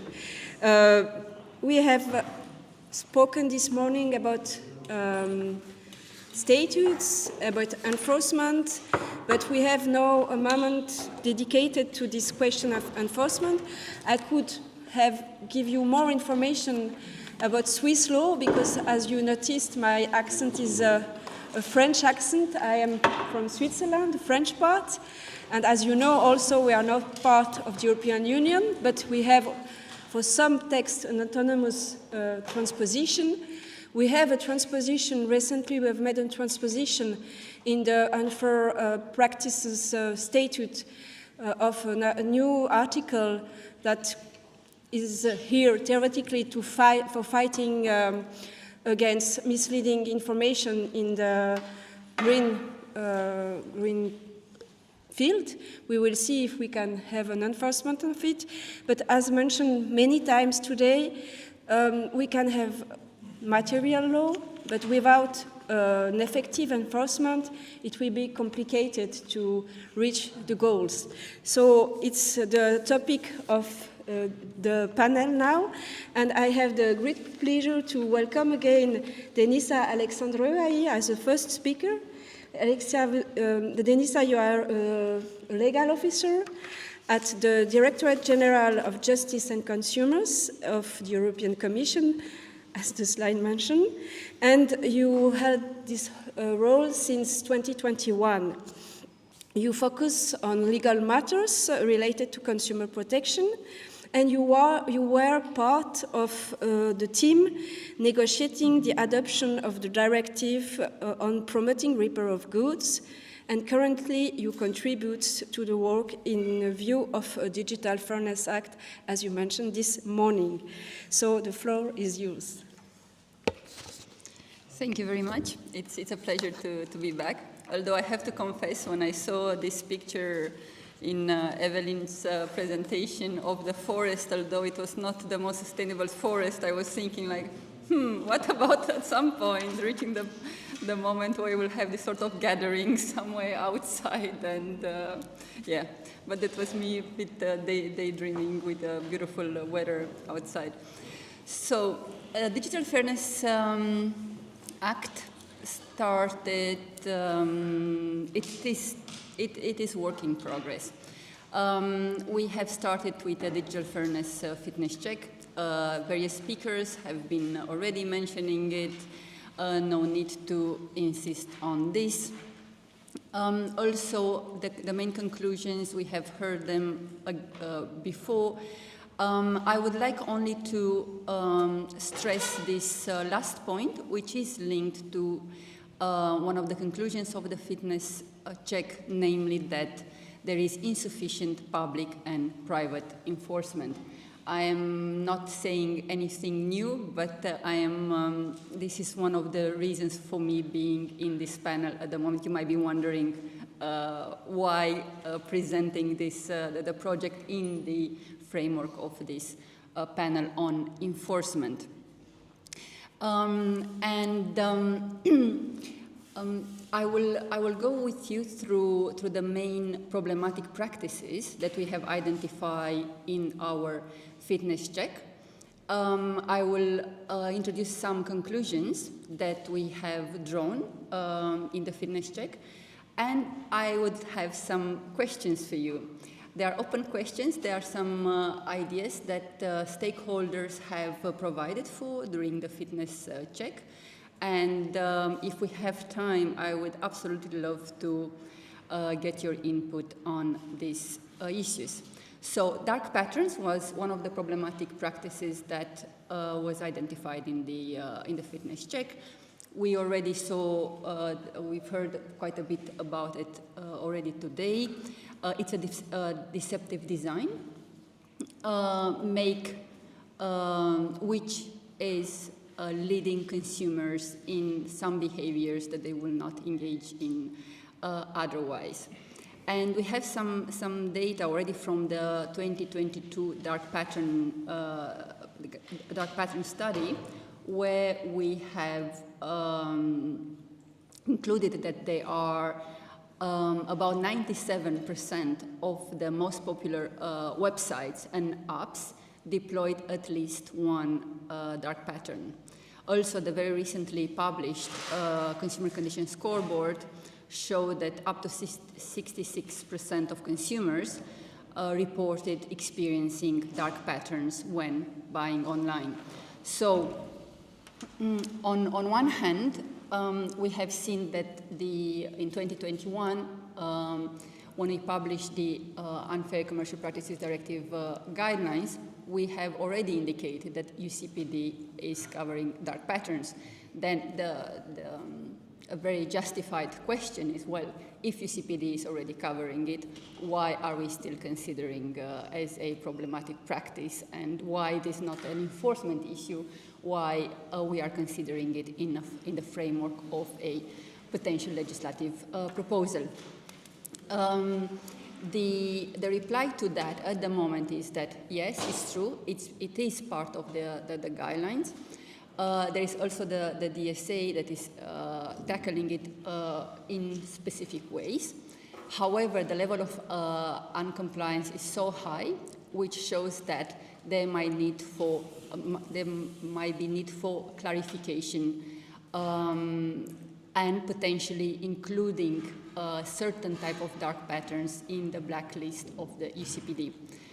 I will leave you with that, but as more as questions that will invite hopefully a discussion on all of these points at the end of my presentations.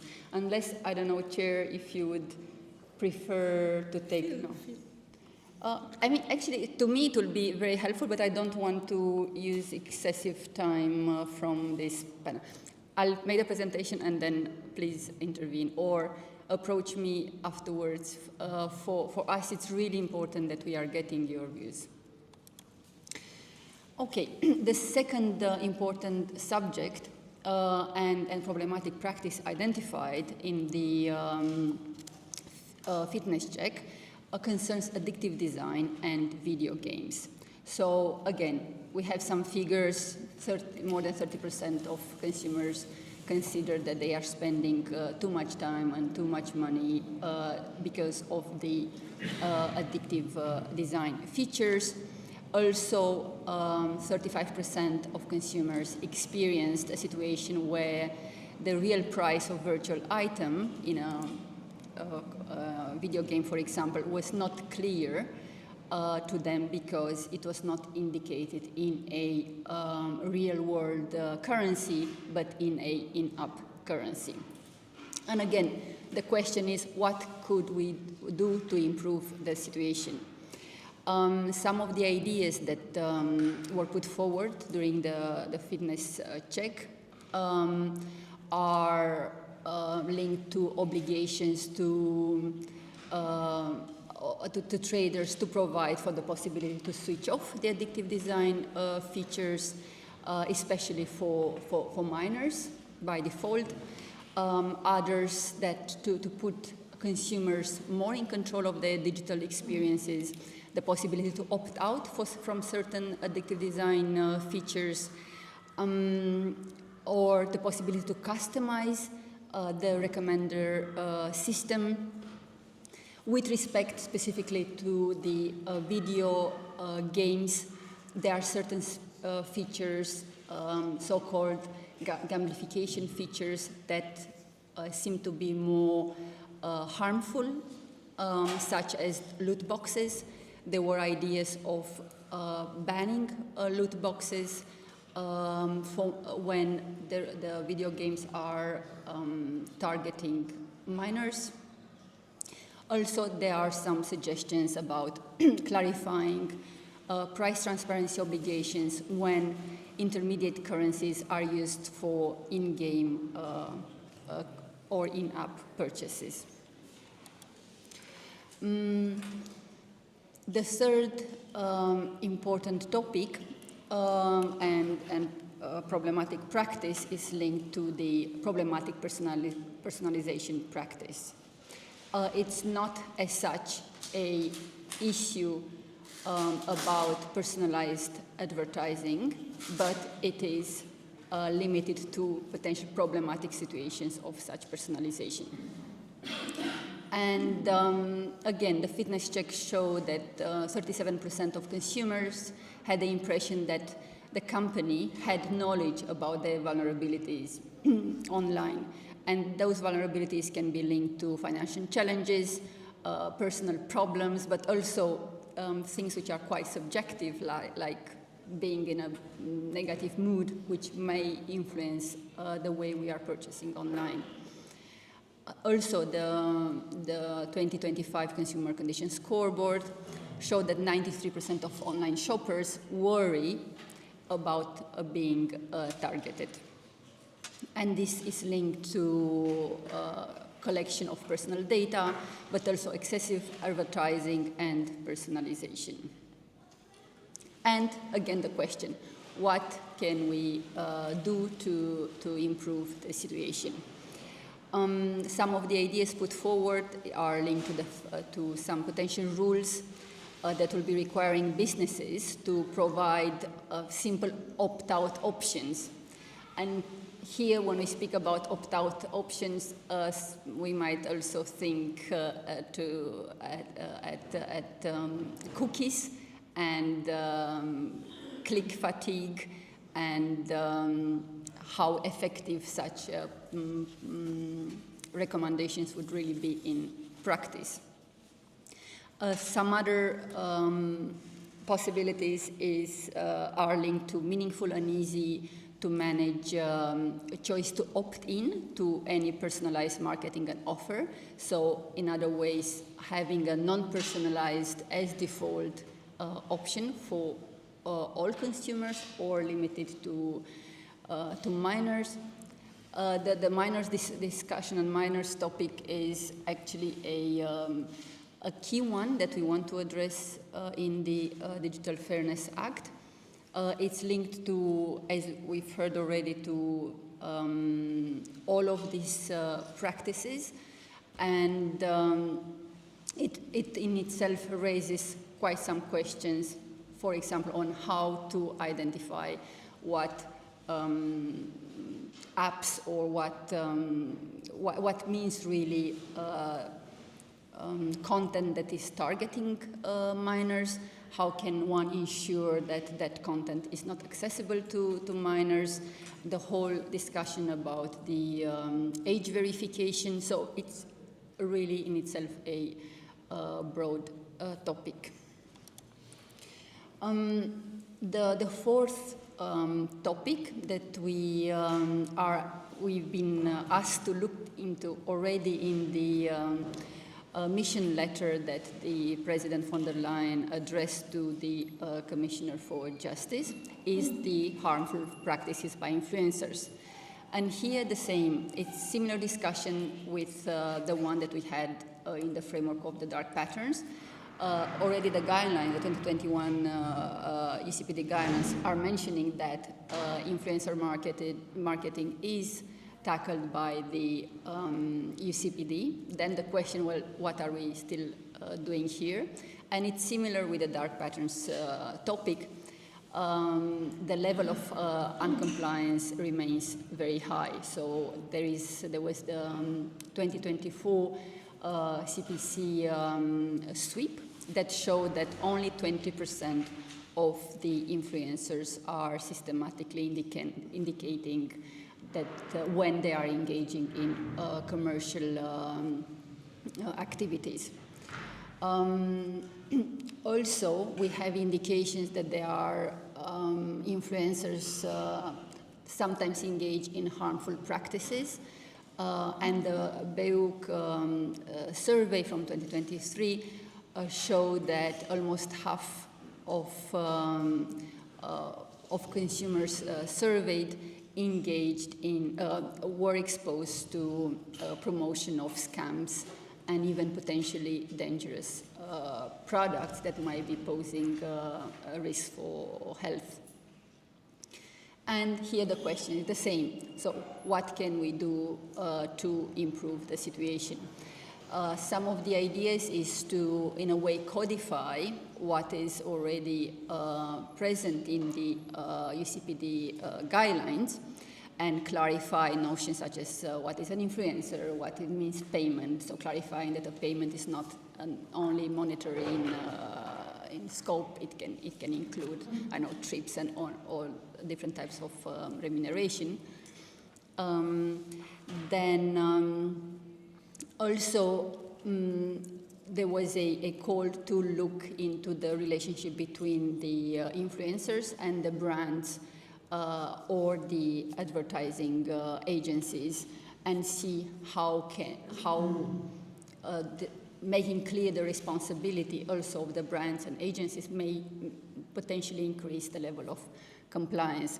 And I understand I hope I have only one more minute, but it's good. So other potential action areas that were not specifically mentioned in the mission letter to the Commissioner McGrath refers to digital contracts. And here we have the whole discussions about the difficult cancellations and potentially introducing the solution that the Germans have considered, so namely the cancellation button. Then different issues linked to pricing practices, and something which was not necessarily in the digital, in the fitness check, but it appeared quite a lot in the public sphere, is linked to the dynamic pricing, and whether there is a way to ensure that there are no unfair practices related to dynamic prices. Again, dynamic pricing as such, it's nothing wrong with it. However, when consumers are made believe that the starting point is actually a realistic starting point for the price that they are going to pay, that might become problematic. And of course, as I've already mentioned in the morning intervention, the Digital Fairness Act, it's clear how it will be improving its aim at improving the situation for consumers. We would like it to also have it as a pro-business act. And here we are looking into various ways to simplify the existing rules to make them easier to also to enforce, and make them more logical also for the traders. And here I will just give one example, which refers to the obligations of traders to provide the information about the place where they develop their activity, and which for influencer marketing on one hand doesn't always make sense when the influencers are not also engaging in selling the respective goods, and secondly, there are important issues related to the safety of the influencers, because in many cases their business address is going to be their home address, and there were quite a lot of instances where influencers were actually aggressed. Quick point on the next steps, and the most important thing is that in the next couple of weeks we are going to present a public consultation And we would very much like you to be involved, to provide us with your feedback. So there will be the public consultation and the call for evidence already in before summer. Then the next step will be we will conduct a impact assessment of the various measures, and with the idea that at the end of 2026 potentially we might have a proposal of a digital fairness act. And with that, sorry for being overcoming the allocated time. Thank you. Thank you very much. Thank you. Yes.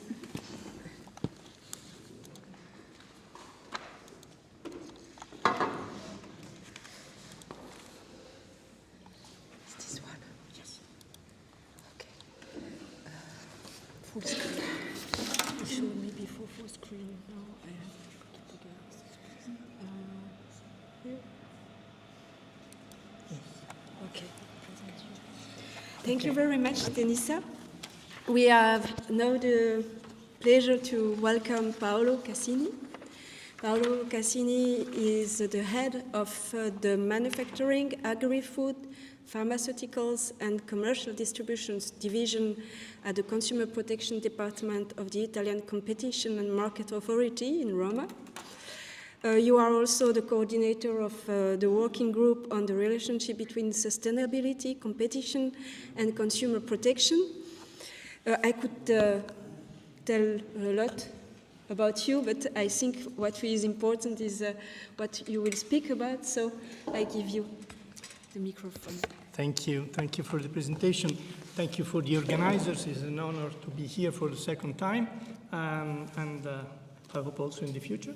And well, since time is running, my presentation will be focused on the green claims area, so to say, even though there are cases also recent in the digital sector and in the e-commerce.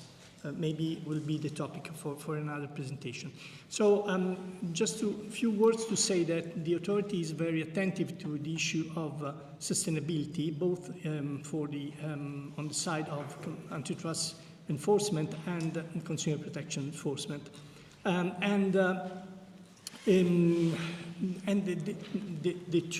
These two sides of his competence, antitrust and consumer protection, are very much complementary among themselves, and also with the public interest of sustainability, which is not the topic of these rules, but they are very much complementary.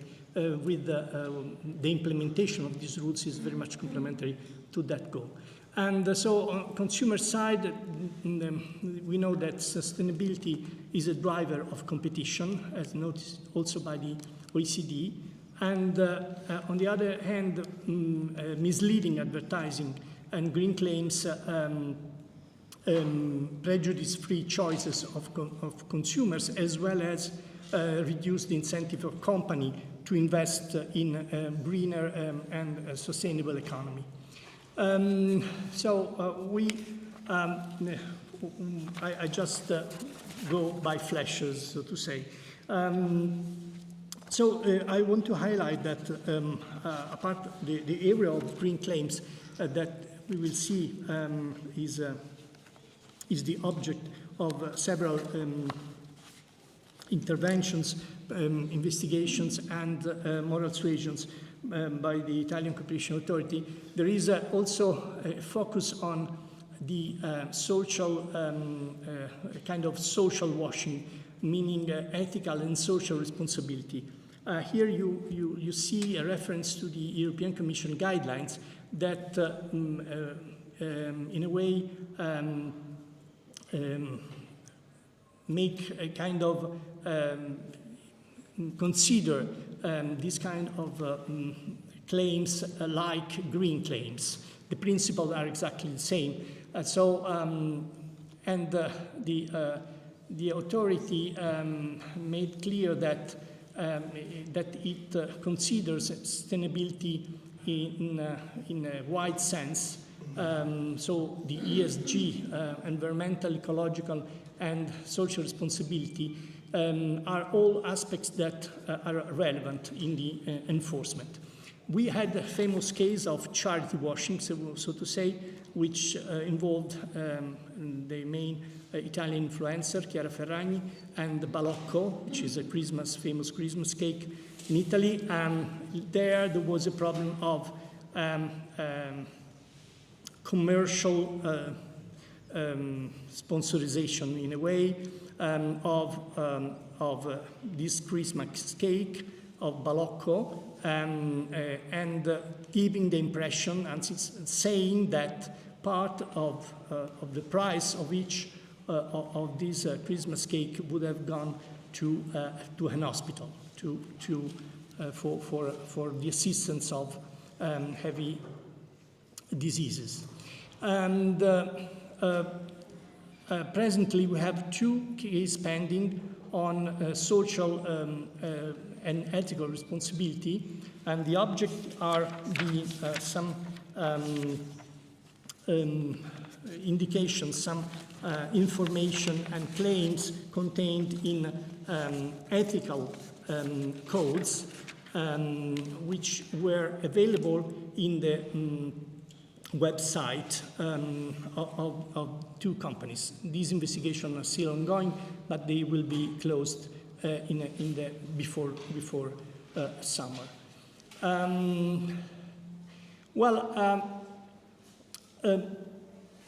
We know that, as I said, sustainability is a competition parameter, and companies like very much to be or to appear sustainable.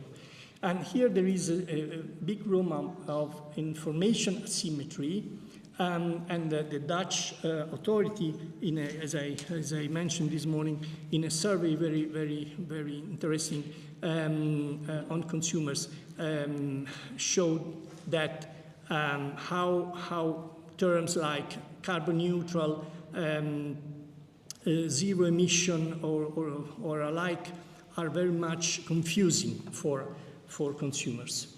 And here there is a study of McKinsey and Nielsen that shows that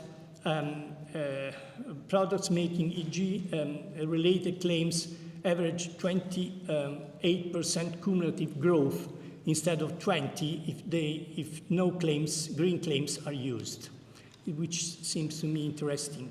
Again, here is a study which shows how it is important especially for young generation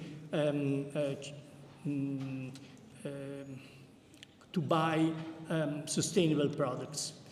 And here I've seen the recent Consumer Conditions Scoreboard addressing the green transition, which shows interestingly that 43% of consumers are influenced by environmental consideration when they buy products or services, and this, there is a reduction of 13 percentage point in this preference. What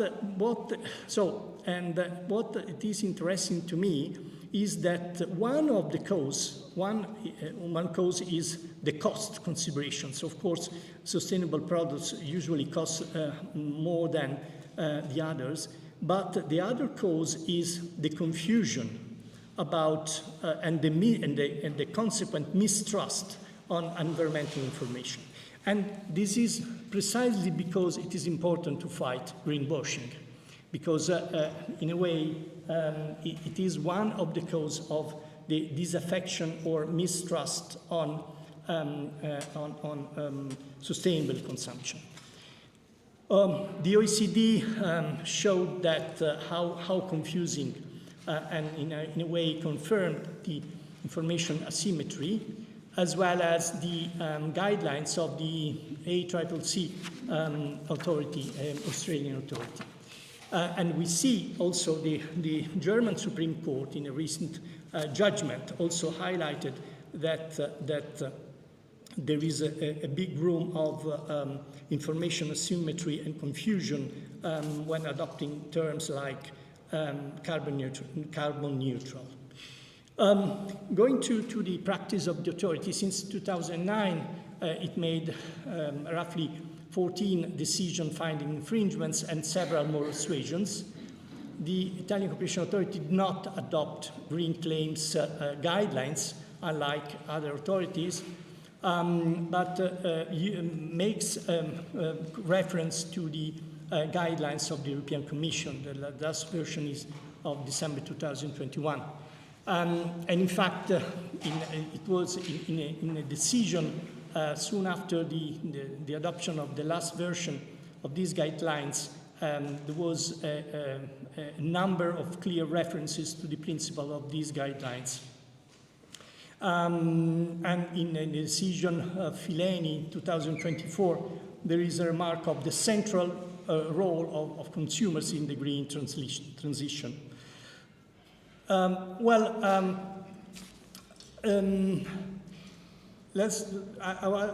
would like, in the few minutes that I have, mention very quickly some cases. The Shein green claim case is pending. It was started in September 2024, and it is about the claims used for the Shein, Deneau, and Evolutionary line of clothing. And I mean, I cannot speak about this case, of course, but from the press release, they seems to be generic value consuming and confusing, also about the circularity. Here we have a case which have been addressed by a moral suasion. Actually, there were two cases of moral suasion about the way electric vehicles were promoted, saying that they were 100% sustainable, 100% green, zero emission, and so on. And these green claims were incorrect, since electric vehicles are more polluting when they are produced because of the production of batteries. And it is true that they have zero emission at the, so to say, at the when you drive it, but then in the sustainability of them it very much depends on the mix of electricity that it is used for recharging the batteries, and so for this reason, these claims were found not correct. Recently, in February, we finished a case which was a GLS parcel delivery, which is a case that is about the sustainability initiative, the way GLS, which is a courier, try to present and make its customer pay the participation to an initiative called Climate Protect. I will show. I just show the end of the story. The sanction, GLS was sanctioned for €8 million, and I would like just to highlight the main, so to say, points or principles that stem from this case. One is that misleading green claims may influence significantly consumers' choices and illegitimately improve the reputation of a company with respect to its competitors. Secondly, confusing, there was an issue of confusion between offsetting and reduction of the emissions. which was found misleading. You will see the references to the point of the decision, which is on the Italian website. In this case, the authority found that GLS customers overall paid an amount for green fees or surcharges for this climate protection initiative, which were 4 times higher than what GLS paid for this program. So in a way, GLS, this is our finding, of course, and there will be challenges in court, but by doing so, GLS made profits from an unfair green claims that it utilized. And another point which is very important, at least it seems to me very important, is that making use of green claims in highly polluting industry, like the courier and transportation industry, brings about a higher responsibility to traders in terms of due diligence, professional diligence, sorry, and accuracy and transparency. And making use of unfair greenwashing practices by operators in highly polluting sectors may be a serious offense in terms of fines and sanctions. Thank you very much.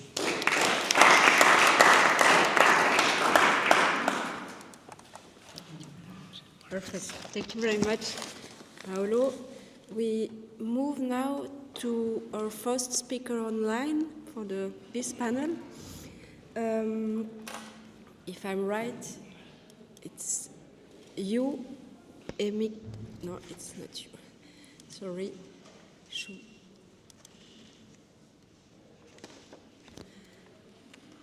One second. Is okay. The speaker is Amy Gustafsson. Do you hear us? Should I open the microphone? Yes, I do. I hear you very well. Perfect, perfect. So, a few words about you, Amy Gustafsson.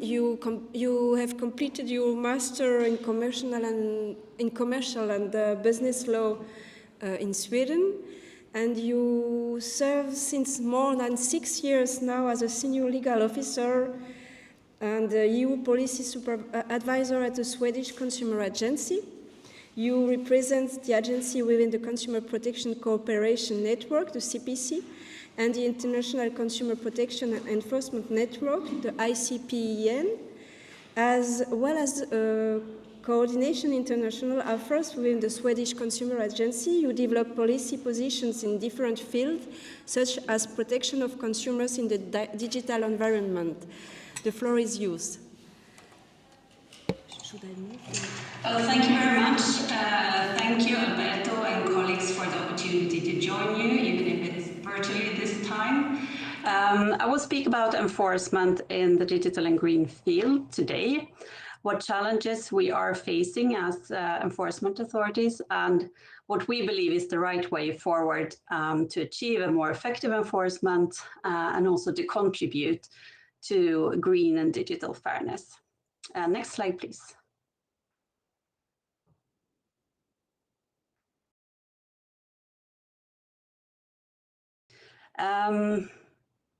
Well, my plan was to start with a few words about the agency, but since we're running a bit out of time, let's skip that and hopefully move to the more interesting part. But I do want to stress just one part of what we do, and that's that the Swedish Consumer Agency is working towards 2 main goals established by the Swedish government. 1, to achieve well-functioning consumer markets, and 2, a more sustainable consumption, which is why we have prioritized cases on greenwashing, for example. But let's move on to the next slide. We've heard a lot about the UCPD today. At the Swedish Consumer Agency, we are huge fans of the UCPD. We do think that it's a masterpiece. With its principle-based approach, we have the opportunity, we as enforcement authorities are provided with a flexible and technology-neutral legal framework that we need to address different kinds of unfair commercial practices. So in our view, in general, the legislation is there. What we need is enforcement and the resources to enforcement, and also being brave in how we apply the UCPD. In this regard, I'm always highlighting the work of my Italian colleagues at the Italian Competition Authority, who I think is front runners in making the most of the UCPD. I'm very impressed by their work. I will give you a few examples where the UCPD has served as an excellent legal basis, both in our own national cases, but also in our joint CPC coordinated actions at EU level. We heard about some of these coordinated actions earlier today in the Commission's introductory speech and during Evelyne's presentation on greenwashing. My agency has led and co-led many of these actions since we really recognize the value of working together when addressing infringement in several countries. But let me start with influencer marketing. At national level, we have had many cases and also a few court proceedings against influencer marketing with insufficient ad disclosures, ad labels. We have had great success with these cases with the UCPD as a legal basis, and the court has in its judgments also provided us with clarifications on different aspects that should be considered when assessing ad labels, such as the design of the label, the size, the font, placement, wording, opacity, and so on, giving a bit more flesh to the principles of the UCPD. As Denisa from the Commission mentioned this morning, we recently launched a coordinated action in relation to video games for children, in particular Star Stable Online. This action is co-led by us and our Norwegian colleagues. In this case, we made use of several provisions of the UCPD, not only the prohibition against direct exhortation to children, but based on the UCPD, we could also address how time-limited practices in the actual gameplay, together with marketing on social media, put pressure on children to buy in-game items amounting up to aggressive commercial practices. In another coordinated action against Tinder, the dating platform, which was led by us and our Dutch colleagues at the ACM, we addressed personalized pricing. We did not only base ourselves on the transparency provision in the Consumer Rights Directive, but we also argued that Tinder should inform consumers about the criteria for the personalization, why some consumers did get a special price.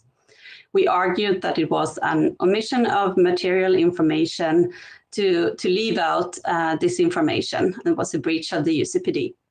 And Tinder, I don't know if they agreed with us, but they agreed to provide this information upfront.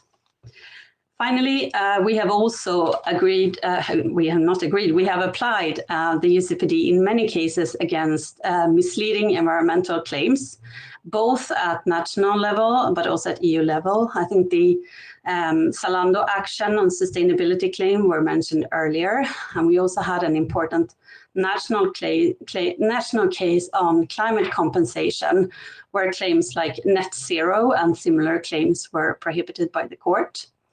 It turned out that the climate compensation project had to last for 100 years in order to reach the net zero effect that was presented in the claim.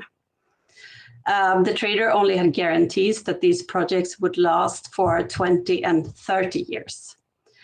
In addition to the lack of permanence, the many uncertainties with climate compensation were also recognized by the court. And the Swedish Consumer Ombudsman won this case, and it got a lot of attention on the Nordic markets. I feel I also have to address the questions and the statements that we heard today about the lack of enforcement against misleading green claims. At my agency, we have taken a decision to prioritize this action. We do it on our own initiative since we don't get many complaints in this field. If you sit and wait on complaints, you will never have any actions in the greenfield area. However, I think it's what is really the core here is that it's a matter of resources. We have to take into account that consumer protection authorities are often designated to enforce on all different markets all kinds of different consumer protection infringements. In my authority, we have 30 legal officers that should cover almost all markets and almost all infringement of consumer protection legislation. And I think that says a lot. Next slide, please. But let's have a look at the challenges that we're facing, apart from a limited number of resources. First, I would like to highlight the complex regulatory landscape that we're now working in, where we have legal acts which are closely intertwined, like consumer and data protection, for example, but also legal acts that are closely intertwined and overlapping, like the UCPD and the DSA. This, of course, creates difficulties in terms of application and also enforcement. A related issue is the lack of effective cooperation mechanisms between different enforcers. I wouldn't go as far as saying that we're working in silos, but almost. I hope to be able to come back on this issue because I think it's an important one. There are also other challenges which are more related to everyday work, like, for example, how to effectively investigate certain personalized practices and so on. Next slide. Looking forward, we do have a wish list at the Swedish Consumer Agency. First of all, let's keep the principle-based approach of the UCPD. I know that there are many stakeholders that are asking for more specific legislation. In our view, specific legislation is not always the best solution. However, as presented by the Commission and indicated in the Digital Fairness Fitness Check, we do recognize that some targeted legislative actions could be considered to ban certain problematic practices, like, for example, manipulative design and personalized marketing based on certain data that could be used to exploit consumer vulnerabilities. There are also certain practices in games which should not be there, like practices that are resembling gambling, like loot boxes, Wheel of Fortunes. And we also see the need to further restrict the use of virtual currency, which is currently blurring the real cost for consumers. As I mentioned earlier, we also need to ensure smooth and effective cooperation between different enforcers, including by reviewing confidentiality provisions that are today preventing effective enforcement cooperation. We would also like to strengthen the powers of the CPC network, ensure that there are sanctions at EU level, to make the enforcement at EU level more effective. And we hope that the Commission will present a revision of this regulation next year. Another important thing is to continue supporting authorities with capacity building initiatives and IT tools, for example, through the EU eLab, which is a virtual toolbox for CPC authorities and market surveillance authorities. Here, the Commission is doing a great job and facilitating us with training sessions and new innovative tools through the EU eLab. So this is very much appreciated from our side. I will stop there. Thank you so much.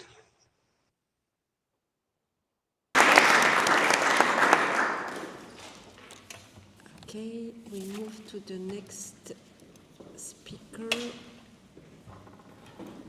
Sorry, you have no presentation for this reason. You have one, the PowerPoint? It's you.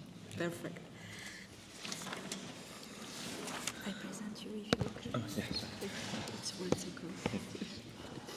So, our next speaker is Tommy Palumbo. You have studied both philosophy and law at the University of Amsterdam. And since 2021, you are a senior staff member and coordinator of sustainability at the Consumer Department of the Netherlands. It's the authority for at the Netherlands Authority for consumers and markets. I thought it was the French people that had long words, but not only long expression. You worked previously as an associate lawyer specializing in European Union law and competition and regulation, commercial litigation at an international law firm in the Netherlands. And I could say more about you, but I think you have things to explain now, so I give you the microphone. Thank you. Thank you. Thank you very much for this kind introduction and for the possibility to present here.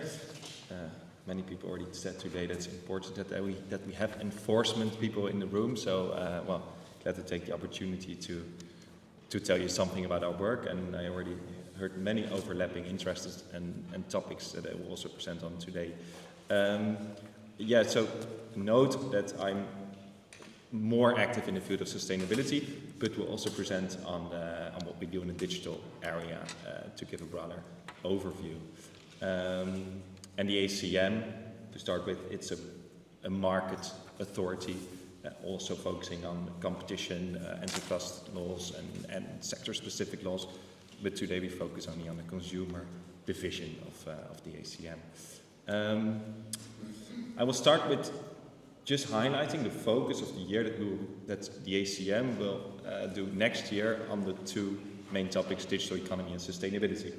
Also because I hope to incite the academia in the room here to then maybe also focus on that area in their work, and hope that this 10-minute session could inspire some interesting topics. So within the theme of digital economy, we have, let's say, three main focus areas for the coming year and onwards, and not saying, and we're also building on work that we've already done. So one of the main topics will be deceptive designs and dark patterns, where we have already done some work, but we will continue doing that, with the main goal to make sure that companies provide a commercial online choice architecture that is, in part, designed based on consumer interests. Fair design, so to say.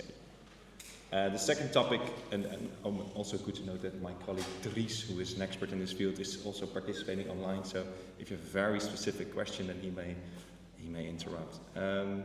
Second topic is children in video games. Maybe you're aware of the Fortnite case that the ACM has done in the past. This will remain a big topic of the ACM, with a focus on minors in video games. And the goal is so to ensure that minors can play video games without being inappropriately influenced by game developers to make as many purchases as possible. And yeah, where relevant, we try also to involve the perspective from the more adult gamers, so not only for the minors, but minors will have to focus. Third topic will be customer engagement, focusing on fake reviews and influencer marketing, where the goal in that topic, in that area, will be that to ensure that companies use customer engagement fairly to promote their company product or services to consumers. It also sounds so nice and easy if you read it out loud, but in practice it's going to be well, a highly debated topics and very interesting cases that we will be focusing on this year and onwards. One that's not on the list, but that I did want to mention, is that at the ACM we also started this year with conducting market researches. That's it, let's say, or market investigations, maybe a better translation.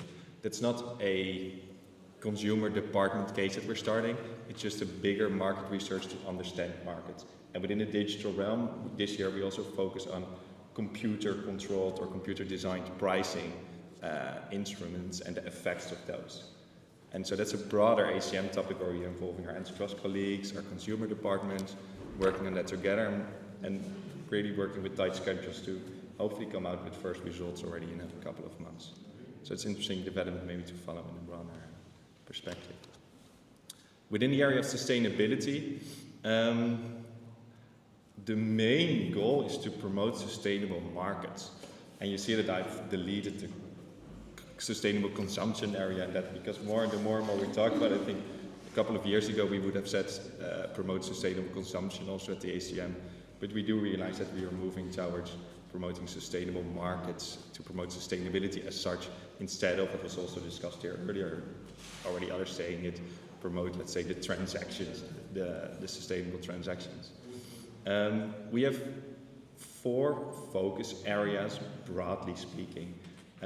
One is still the most work we'll do will remain on greenwashing, misleading green claims. We have done many informal cases in the past because we've seen that that's a way to reach quick results and to educate the market a bit on what our standards are and what the norms are. With the ECPD entering into force, well, hopefully soon, let's say September next year, we expect that we are going to do a bit more formal investigations, so more finding decisions. On the one end, focusing on the clear violations, but we're also trying to engage more in, let's say, what we call positive enforcement, and that is finding good examples of companies that have truthful sustainability communication to ensure also a market that works in that regard. Because what we do notice lately is that the more cases we bring out, the more the message is sent in the market saying, look how many companies are falsely making, are greenwashing basically. And we also want to incite companies to make good claims and to put those in, let's say, in the spotlight instead of the wrongdoers. It's something you're trying, it's difficult because we're not used to doing that things as an authority, but well, we're entering into that perspective more and more. Second topic, also interesting to hear from Paolo, who just left, is that we also want to focus a bit more on misleading social claims. And it's, in our opinion, a missed opportunity that the Empowering Consumers for the Green Transition doesn't really discuss that in detail. And we already see in practice that more and more companies are entering into that area, just switching from green claims to social claims. And because the norm is not as clear yet, soon many companies will just switch to those type of claims, and hopefully enforcement agencies will proactively work in that regard. So hearing from my Italian colleague that they're doing the same, the ACM probably was going to dive into this area, so hopefully we can do some work on that. Third topic is broader, focusing on non-conformity, repairability, and guarantee period. So usually from the Department of Sustainability, we're focusing mainly on green claims. Lately, we're also trying to evolve more into circularity. So repairability will take a big part in that, but also, as you may know, the Dutch guarantee period is not fixed to 2 years, but is linked to the expected life cycle of a product. It could be a magnificent guarantee period that incites producers to develop products that last long, but it doesn't work that well in practice yet because it's so difficult to prove. Skip the fourth point and jump straightly to the enforcement challenges and developments. Because here, as you see with the second topic that I've mentioned, on the reversal of burden of proof, combined with the third topic, ensure effective longer guarantee periods.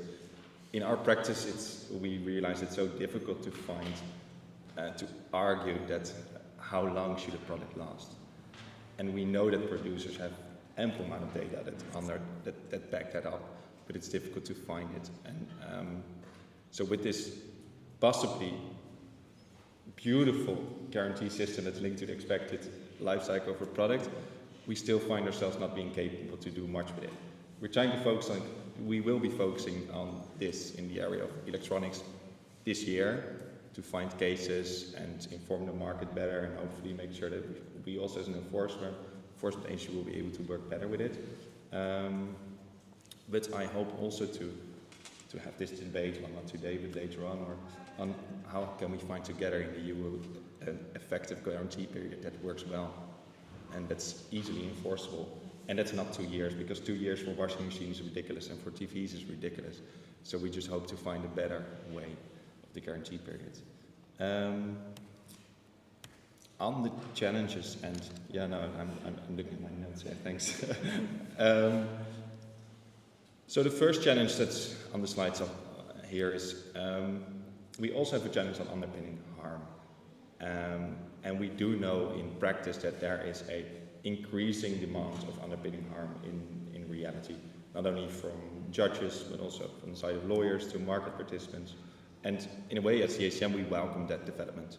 And we are also working more and more on analyzing those effects in practice with an economic team, a behavioral team, that's all involved.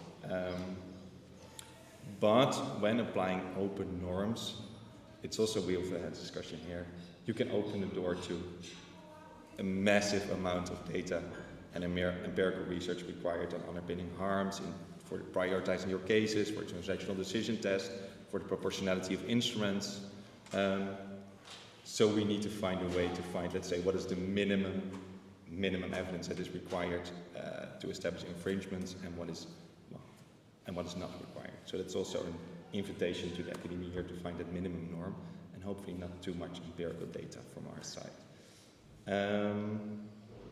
On the burden of proof, that's not only something that's relevant for sustainability, and it's also in the digital realm. It's something that's coming up a lot, and we know that there are many companies who are A/B testing their products to the maximum, and consumers don't have that information. Authorities need to look at it and need to be able to file very detailed information requests to get that information.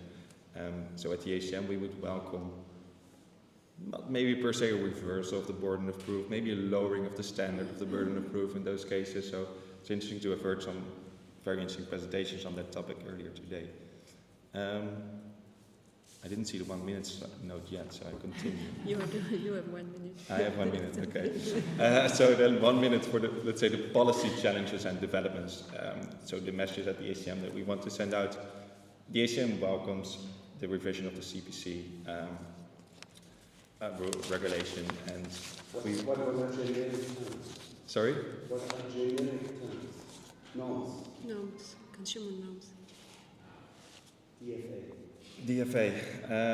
Dries, no, sorry.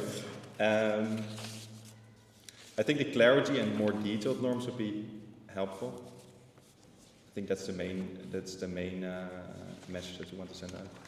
So the more detailed and more case-specific norms would help us in some instances. So that was a question on DFA, right? Hans? And so with regard to the CPC, I think we want to send out a message that the ACM would welcome the EU to have a wider enforcement capacity, so go ahead, we would welcome that. And we don't want the revision of the CPC regulation to be pushed forward more and more, especially with the current diplomatic world that we're living in. Yeah, so for the DFA, I think in order to continue to provide European consumers with a high level of protection in the digital space and to guarantee an online level playing field for traders, we agree that we need to revisit this 30-year-old generic consumer protection norm system. And clarity of norms would be helpful, not only to us, but also to consumers and to traders. Lastly, the uncertainty surrounding the future legislation doesn't really help us as enforcement with regards to CSDDD, but also the Green Claims Initiative, and we hope that will speed up to ensure clarity. And I think there's no time for questions. But, there will be time after. Later on. Yes, okay. later on. Thank you. Thank you very much.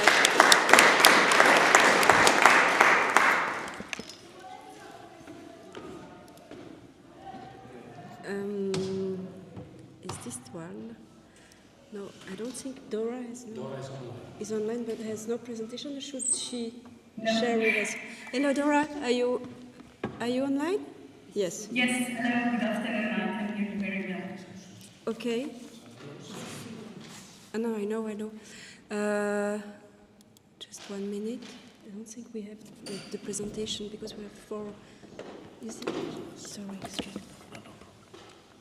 Just 1 second. I introduce you in the meantime, if it's possible. Dora, you are currently head of the Sustainable Finance Unit at the European Securities and Market Authority, ESMA, and you regularly participate as a speaker.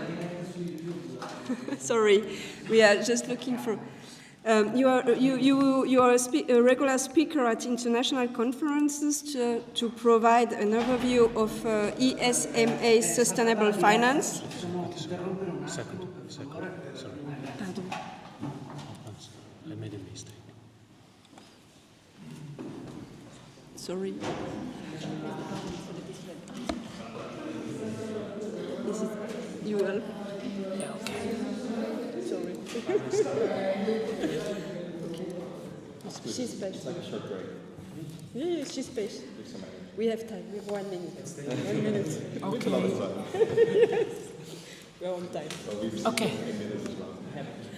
Thank you, and sorry for that. So, as mentioned, you're head of the Sustainable Finance Union at the European Securities and Market Authority, the ESMA. You are currently in Paris, and I propose that you share with us your screen, or if it's possible, if you have a presentation. I have not prepared slides. Okay, so please. I will try to be very clear and concise. Please. What I'm going to say, but I'm very glad to join you this afternoon, and many thanks for this opportunity to you and Christine, but also to Alberto and colleagues who have set this great conference up for today. What I would like to say, I can structure it around 3 parts, and I really try to make it clear and concise to you. So my first part will be to explain to you a bit our background as a financial market regulator, how we see our role in addressing greenwashing. And then I will go on telling you a few words about our greenwashing related work that we have been conducting in the past 3 years. So under this, I will present to you first our risk assessment that we have conducted, and this was published in a progress report in June 23. And then we have also assessed where the European supervisory community stands in addressing greenwashing risks. And this report was published in June 2024. So that will be my last part. You will see a lot of similarities of what Paolo, Emmy, or Tommy have just said. So please bear with me. So going to the first question, what is ESMA's role and what is the role of financial market regulators in this space? So we are the EU's financial markets regulator and supervisor. And very importantly, we drive supervisory convergence among our national competent authorities across the EU. It will be CONSOB in Italy, it will be BaFin in Germany, AFM in the Netherlands. And we support effective supervision and enforcement in the EU within our mandates as financial market regulators. Our traditional driver is transparency on financial markets, making sure that investors can take investment decisions based on clear, fair, and not misleading information. So if you translate it to sustainable investments, our focus will be clear, fair, and not misleading information provided for investment decisions on sustainability topics. We are strongly believing that greenwashing can undermine investors' trust in sustainable investments. So this has been the logic behind our work on greenwashing, focusing on clear, fair, and not misleading information. Here I have to precise that for our the legal texts with which we are working on are mainly for the financial markets. So it will be directive like UCITS and MiFID or prospectus regulation, which all have a reference to clear, fair, and not misleading information. Of course, these are very much similar to the Unfair Commercial Practices Directive in their content, but there are only 4 of our authorities who are also competent under the UCPD. I'm going into the second part because we have conducted a risk assessment back in 2022 and 2023, trying to understand where are the highest greenwashing risks for financial market participants that we are supervising.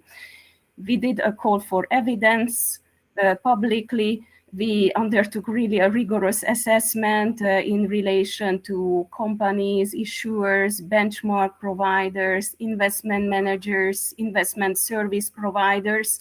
And you will find all the result of it in our progress report, which is really a very comprehensive assessment of 100 pages on this topic. But let me illustrate a few risks that we have identified in our progress report. So for us, what appears to be particularly exposed to greenwashing risks are claims made by financial market participants or by their products. For example, about the real-world impact that they have. There are unclarity or exaggeration of investment funds' real-world impact on sustainability. For example, explaining that when you invest in a fund that it will reduce GHG emissions directly. We also saw problems in presenting forward-looking information. Of course, we recognize that it is also very difficult to have meaningful and good forward-looking information presented. We also saw misleading claims that were overstating the actual significance of having a label or receiving an ESG award. We have seen claims about board and senior management's role in sustainability. So sometimes exaggerating or unsubstantiated statements about how the internal organization and processes support the sustainability objectives, or target setting by a firm without providing appropriate means to reach those targets. So these were the main risks we have identified, but as I said, there is much more in the report illustrated with examples, so I really invite you to read that report after this conference. Going to my third part of the presentation, which will probably be the longest, is where does our supervisory community stand in supervising and taking enforcement actions in the space of greenwashing? So this assessment has led to a final report that we published in June 2024. It's a snapshot, but it's also trying to set the way forward. And here, I would like to stress that while our securities market regulators have clear, fair, and not misleading information at the heart of their mission since decades, what is relatively new to them and to us is that these claims are made on sustainability topics. So when it comes to enforcement, what one needs to keep in mind is that enforcement is at the end of the supervisory chain. The supervisory activities will aim for compliance with the applicable rules, and it will also aim to appropriate changes to the behavior of the supervised entities. But authorities can influence this in different ways, doing thematic studies, sending letters to the CEOs, doing on-site inspections. So the sanctions will come at the end of the process.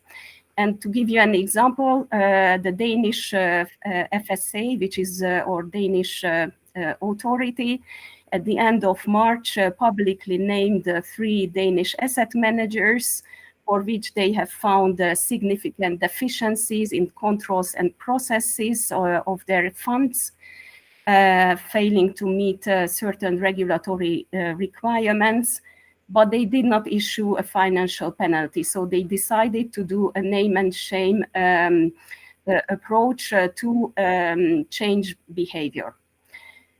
Going back to our findings, I think what I can briefly say is that we clearly see that our national competent authorities have been taking steps to prioritize supervision on sustainability-related claims.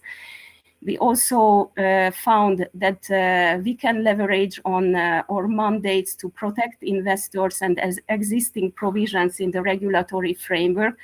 And when I say this, it's really about the clear, fair, and not misleading information, giving us broad powers to enforce and to take action. next to the more specific requirements that would be set out in SFDR or more sustainable finance related texts. You can find a full mapping of what is relevant for our competent authorities in the annex of our final report. We did a full mapping of relevant MiFID, UCITS, but also the UCPD provisions in that report. So please check it. When it comes to formal enforcement decisions, I will not say something different than other speakers, so it is limited also in our remit. We have tried to understand why this is the case. Or competent authorities have generally favored a gradual approach, accompanying market players in the implementation of a new and complex regulatory framework. But since the publication of the final report, for example, in December 24, the Luxembourg authority fined Aviva investors over breaches of ESG-related rules. And I think this week the DWS group agreed to pay a 25 million settlement for greenwashing allegations, but this was in the context of German prosecution, so not the BaFin regulator, but the prosecutor agreed with the group. But this is still a very important fine in the financial market space. Yes. Maybe just a few words on challenges, and it will echo what others mentioned before me. So there is limited detection of cases which may sign a law. So there we have a limited number of complaints reaching authorities, limited financial literacy. We observe resource constraints and expertise lacking or building up in the authorities. We have conducted a lot of capacity building efforts in the last years. We have a platform with 500 supervisors learning through various trainings. We have started working with other authorities like the environmental authorities, but in certain countries also consumer protection agencies. We are seeing an increasing use of subtech tools to help the supervision. And to finish on enforcement specifically, authorities face challenges in establishing the infringements because sometimes we observe that the regulatory framework builds on concepts, definitions that are perceived yet as unclear or ambiguous. Next to these conclusions, we also have set up some expectations that our national competent authorities should gradually deepen their supervision in the next years. And I think that even if there is an omnibus proposal and burden reduction initiative on the table now, for our regulators, it is key to ensure investor protection and maintain trust in sustainable investments. And so this is where I will conclude my intervention. I hope it was clear to you.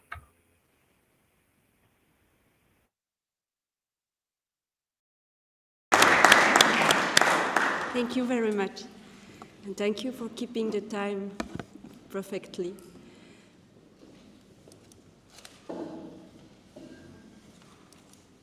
Okay. The next speaker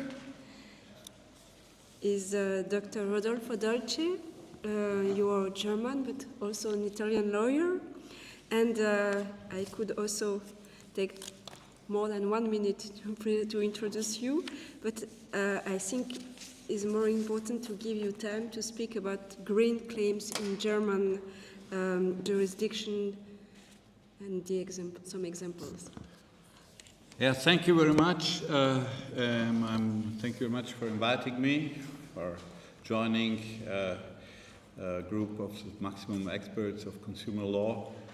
We are lawyers and fighting on the front lines, and we really help us to give us so much input. Well, I'm talking about two pleasant things, chocolate and beer. This morning it was already mentioned the judgment about Acquis. I think it deserves a little more. You mentioned it? So it deserves more attention. But here our birthday regulation was introduced in German law in the UWG. This is the Act Against Unfair Competition, in particular in sections 5 and 5a. But even before the implementation, advertising with green claims was sanctioned on the basis of the general unfair competition law in the former version of Section 5 of the UWG. We have several judgments between 88 and 96. And they're famous for German lawyers. One about the Umweltengel. It's an angel, environment angel, suggesting special environment friendliness. One about aus Altpapier, from waste paper, some to the umweltfreundliches Bauen, environment-friendly construction, and PVC free. Most participants now know that in Germany we have no consumer protection code that primarily serves to protect consumers, as in case in Italy or in Spain and other countries, but consumer protection arises as a reflex of fair trading law. I'm thankful to Professor Evelyne, who this morning he explained it with his historical remarks about the French origin of this. So it's not originally it's not the consumer to be protected, but the market. And not only affected competitors, however, can claim, and it's just private enforcement in Germany. There's no public enforcement. We have no AGCM like the Italians, or we heard the French have. Yeah, that's just we have associations who are legitimate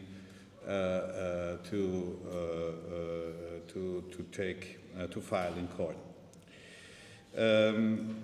So I would like to present two recent green claims, both of 2024 about chocolate and beer. I bought some Acquis coming here in the petrol station, but I forgot them in the hotel. Yeah, I can tonight I can serve it. Acquis is well known as a German company in the confectionery industry that sells sweets in grocery stores and in petrol station. In the trade journal Lebensmittelzeitung, which is a business publication, a journal for the food industry in Germany, it published such advertisement. Since 2021, Acquis has been producing all products climate neutrally. Yeah, we see, we saw Mr. From the Casinis about zero emissions. We see the Swedish presentation about offset, CO2 offset, and Germany climate neutrally. The Consumer Protection Association took legal action against the statement on the grounds that food protection cannot be climate neutral in principle. If it means that neutrality is achieved through compensation payments by the company, this must also be communicated transparently. Compensation payments refer to what is known as the emission trading system certificates. The confectionery manager defended, the association filed for €250,000 of fine. This is what private enforcement is possible, and imprisonment up to 6 months of the company's management board. This is a German specialty. It's a civil detention. It's like the medieval tower, depth tower, you know, it's still in Germany. You can go in prison if you don't serve civil judgment. The confectionery manufacturer then defended itself by arguing that the consumer could not have been deceived. A reasonable, attentive, and well-informed consumer, so I think the average consumer, would not understand the term climate neutral to refer to the production itself, but rather in the sense of balanced CO2 emissions of the company. Furthermore, a QR code was attached on the product with leading to a website. And the Düsseldorf Higher Regional Court followed the manufacturer. He said, this is a correct concept of climate neutrality in relation to the company. And for example, in Germany, air traveling, so if you take a plane from one city to the other, is also advertised as climate neutral. If you go to Lufthansa and book a plane, you see you can pay something to have a climate neutral flight. Yeah. Swiss yeah. also. Which Swiss also. Yeah. Which obviously cannot be provided emission-free. However, the Federal Court of Justice takes a different view here, which is more consumer-friendly. It says, the consumer would be misled in accordance to Section 5 UVG as it depends on the overall impression.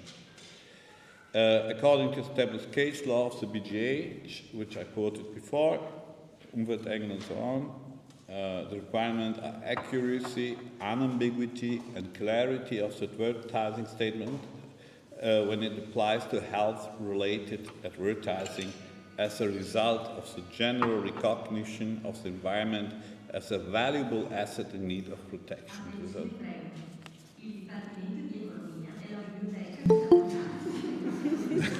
Should we go? Can we stay? Yeah. Okay. That's it. Okay. That's it. Thank you very much.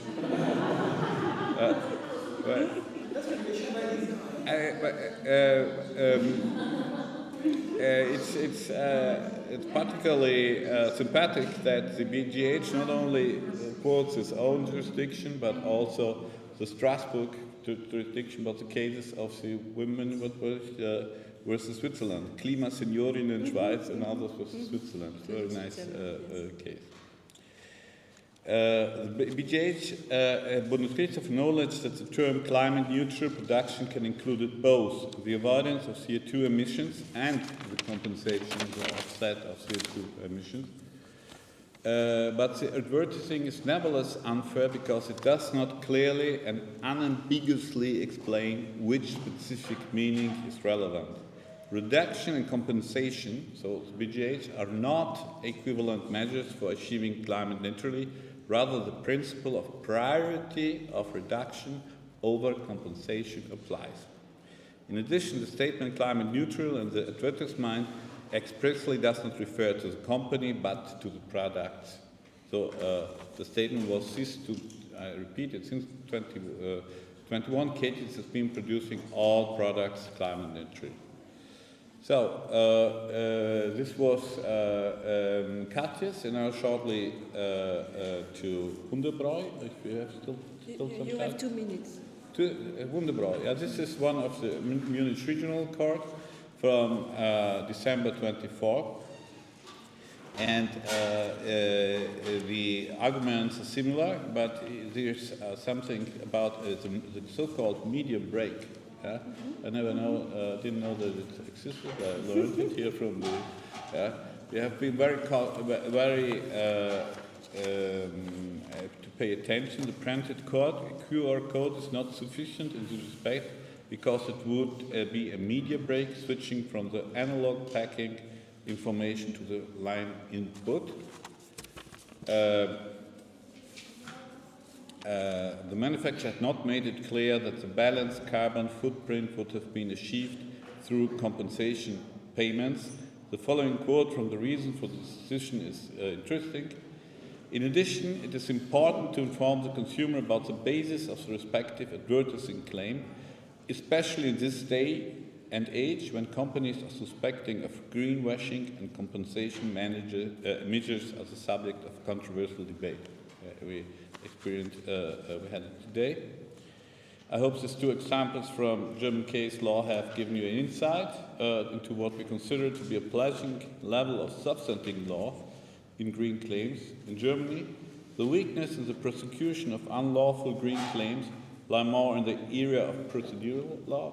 We had it tomorrow. In practice, there is no public prosecution of unlawful advertising claim. There's no authority that can take effective action against companies ex officio or in response to simple compliance from citizens, and Consumer Protection Association are often stretched to their limits. Those last words. Thank you very much. You're on time.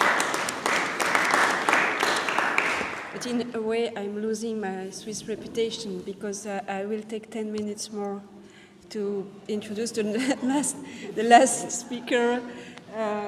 If you might move to, please stay in the room. It's also good to have a consumer organization point of view, and it's the idea and the speech of the last speaker, Mrs. Gunde Bauhofer. I will also not take too much time to introduce you and give you the microphone. Thank you. Thank you very much, Anne-Christine, and thank you for having me here. I'll try to keep this very short since we are in need of time. I return to digital fairness from the green fairness, and I would like to present you a case which has not received the spotlight it deserves, in my opinion. And this comes from a strictly operational point of view, so there's no high doctrine, there's really day-to-day work here. And in 2024, a major Italian bank planned a mass customer transfer. We are speaking of 2.5 million customers. And they wanted to transfer these customers to its online-only second bank institute. The second bank institute is entirely owned by the first, but has no physical branches.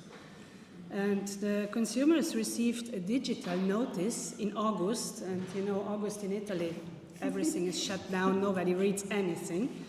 And if they would not react within a certain period after receiving the message in the app or by email, they would be transferred to the second bank, a new contract would be enacted, and new fees would be applied. So that is a conclusion of contract by silence. We've never seen such a thing. So you're silent and you get a new contract. We complained this with bank's representatives, and we were met with a stone wall. They insisted everything was done by the book. They cited a part of Italian bank law, and they said this is our right within jus variandi. We can change the contract unilaterally. And I've never seen such a misuse of jus variandi in my life. It's just, yeah.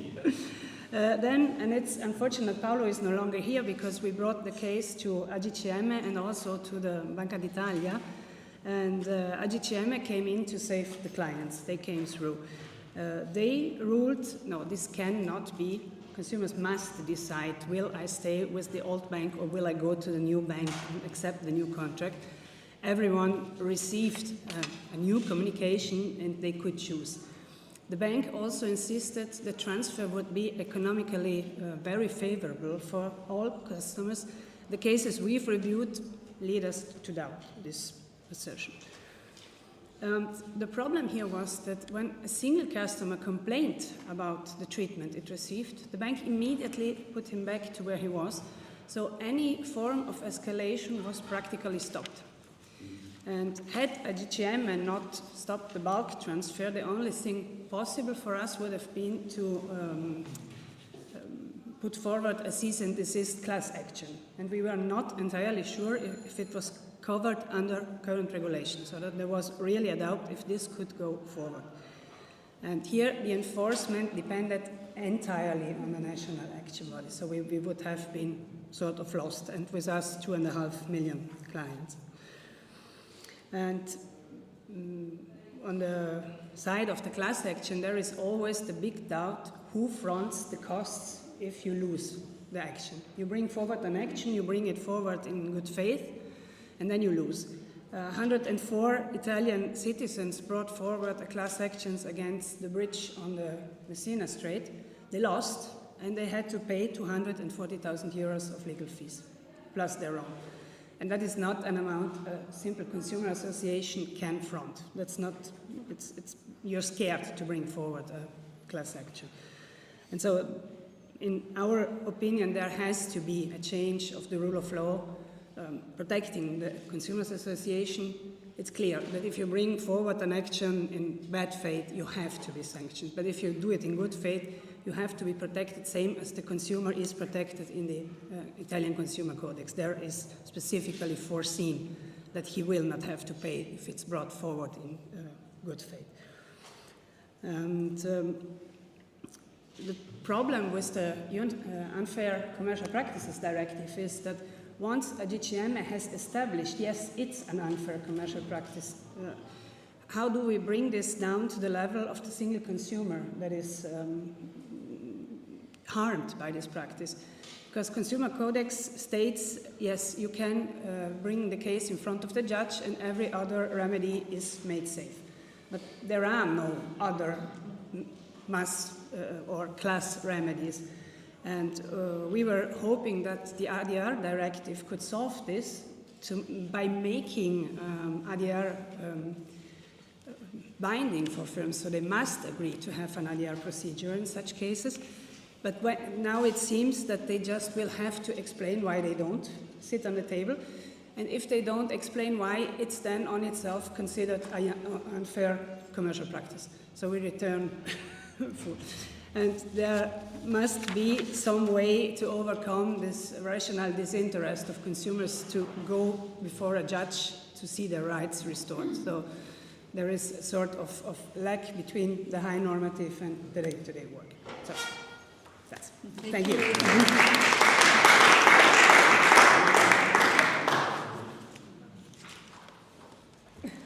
Yes, we have maybe few minutes for maybe one or two questions, but I'm looking. I don't mind. You don't mind? Okay.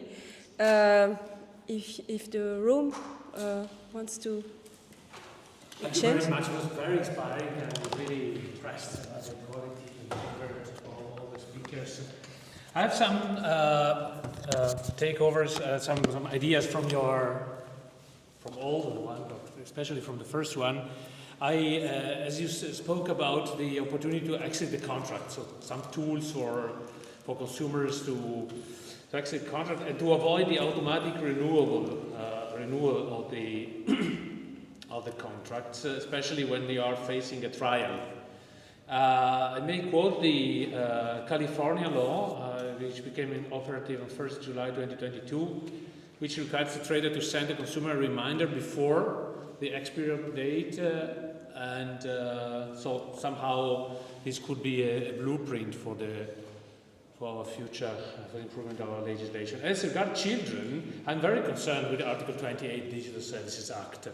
I find, first of all, it does not provide a total prohibition of personalized advertising to minors, but just in cases in which personalized advertising is conducted using minors' personal data, and not at all in cases in which the online platform provider either derives information about the recipient from non-personal data or makes advertising on the basis of personal data without profiling. I don't find this is really functional. And very briefly, so the 28th paragraph 3 excludes no duty to process additional personal data in order to assess the age of the recipients, but how this can be combined with due diligence of activating for assessing the real age. He or she may have other sources in order to get information about the age, but no duty to process personal data. Last suggestion, B2B. I very much agree with the extension to B2B, perhaps of the Unfair Commercial Practices Directive. No, you didn't say that, but I would like to think about that. For instance, in Italy, we extended the scope of application to micro enterprises in 2012, and this was a good, I think, a good solution as regards misleading advertising, misleading practices.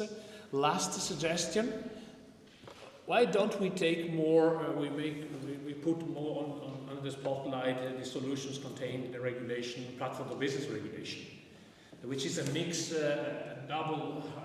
which is a mix of contract and competition law.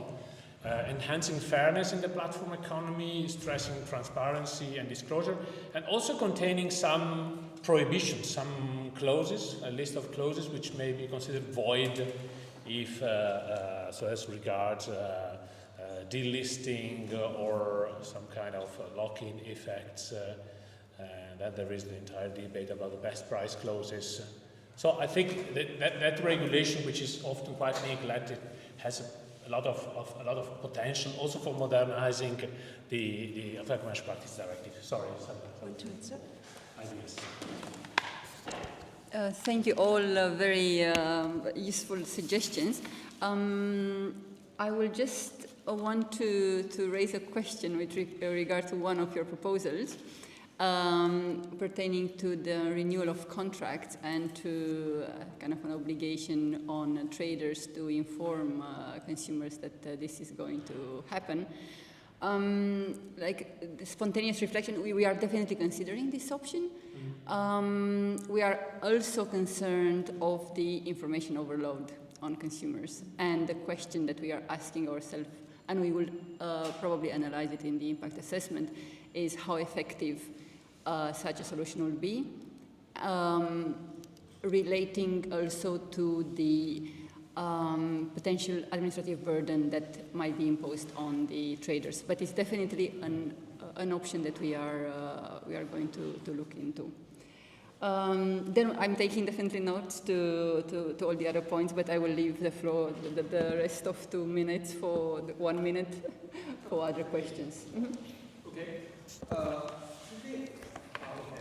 Try to. We have some people. Okay. Yeah. Okay. Thank you. So thank you. I actually have a question about the discussion that you had on dark patterns and potential ways of regulating them. Now, I mean, and also for personalization, which has some sort of overlaps when we think about choice architectures.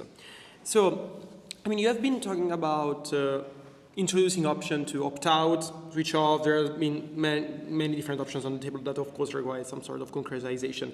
But I've been really wondering about how this is supposed to look like in practice, because dark patterns, or more in general, choice architecture is a structural element. Unless you are able to identify a specific technique that is used in order to mislead. I mean, let's think about a Roche motel, which is a very simple form of dark patterns. Okay, I'm gonna be super fast. So I mean, how do you think this idea of duty to provide an alternative after the opt-out? So I mean, do you envisage companies being able to produce a neutral structure for their website? Because I mean, an architecture is an architecture. It's very difficult for an architecture to be defined neutral, especially when we think that websites are supposed also to push consumers towards consumption activity. So they need to have some sort of attractive force, and this goes also to the topic of being interesting for business as well as a strategy. So I hope I didn't take too much time. No, okay, it's my job. Okay, thank you. We will definitely not tell businesses how to design their products. But on the other hand, so we have read with great interest the report of Beuk, and there is this suggestion. There is the suggestion on ensuring fairness by design, and we are going to look into how this might come up in practical terms.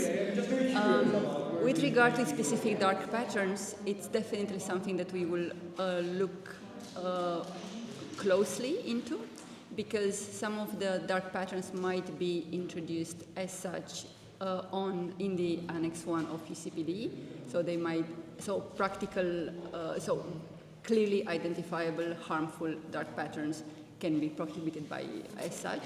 This measure might be linked to maybe a reinforcement of Article 5 on professional diligence, maybe along the lines proposed by consumer protection organizations such as Beirut, with reinforcement of the, or introducing a provision on fairness by design.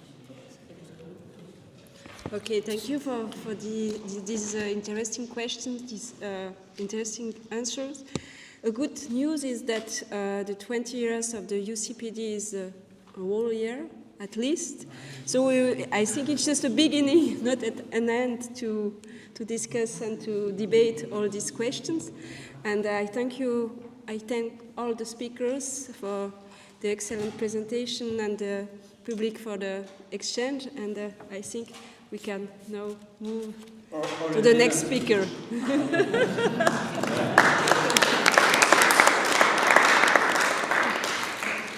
Please, before.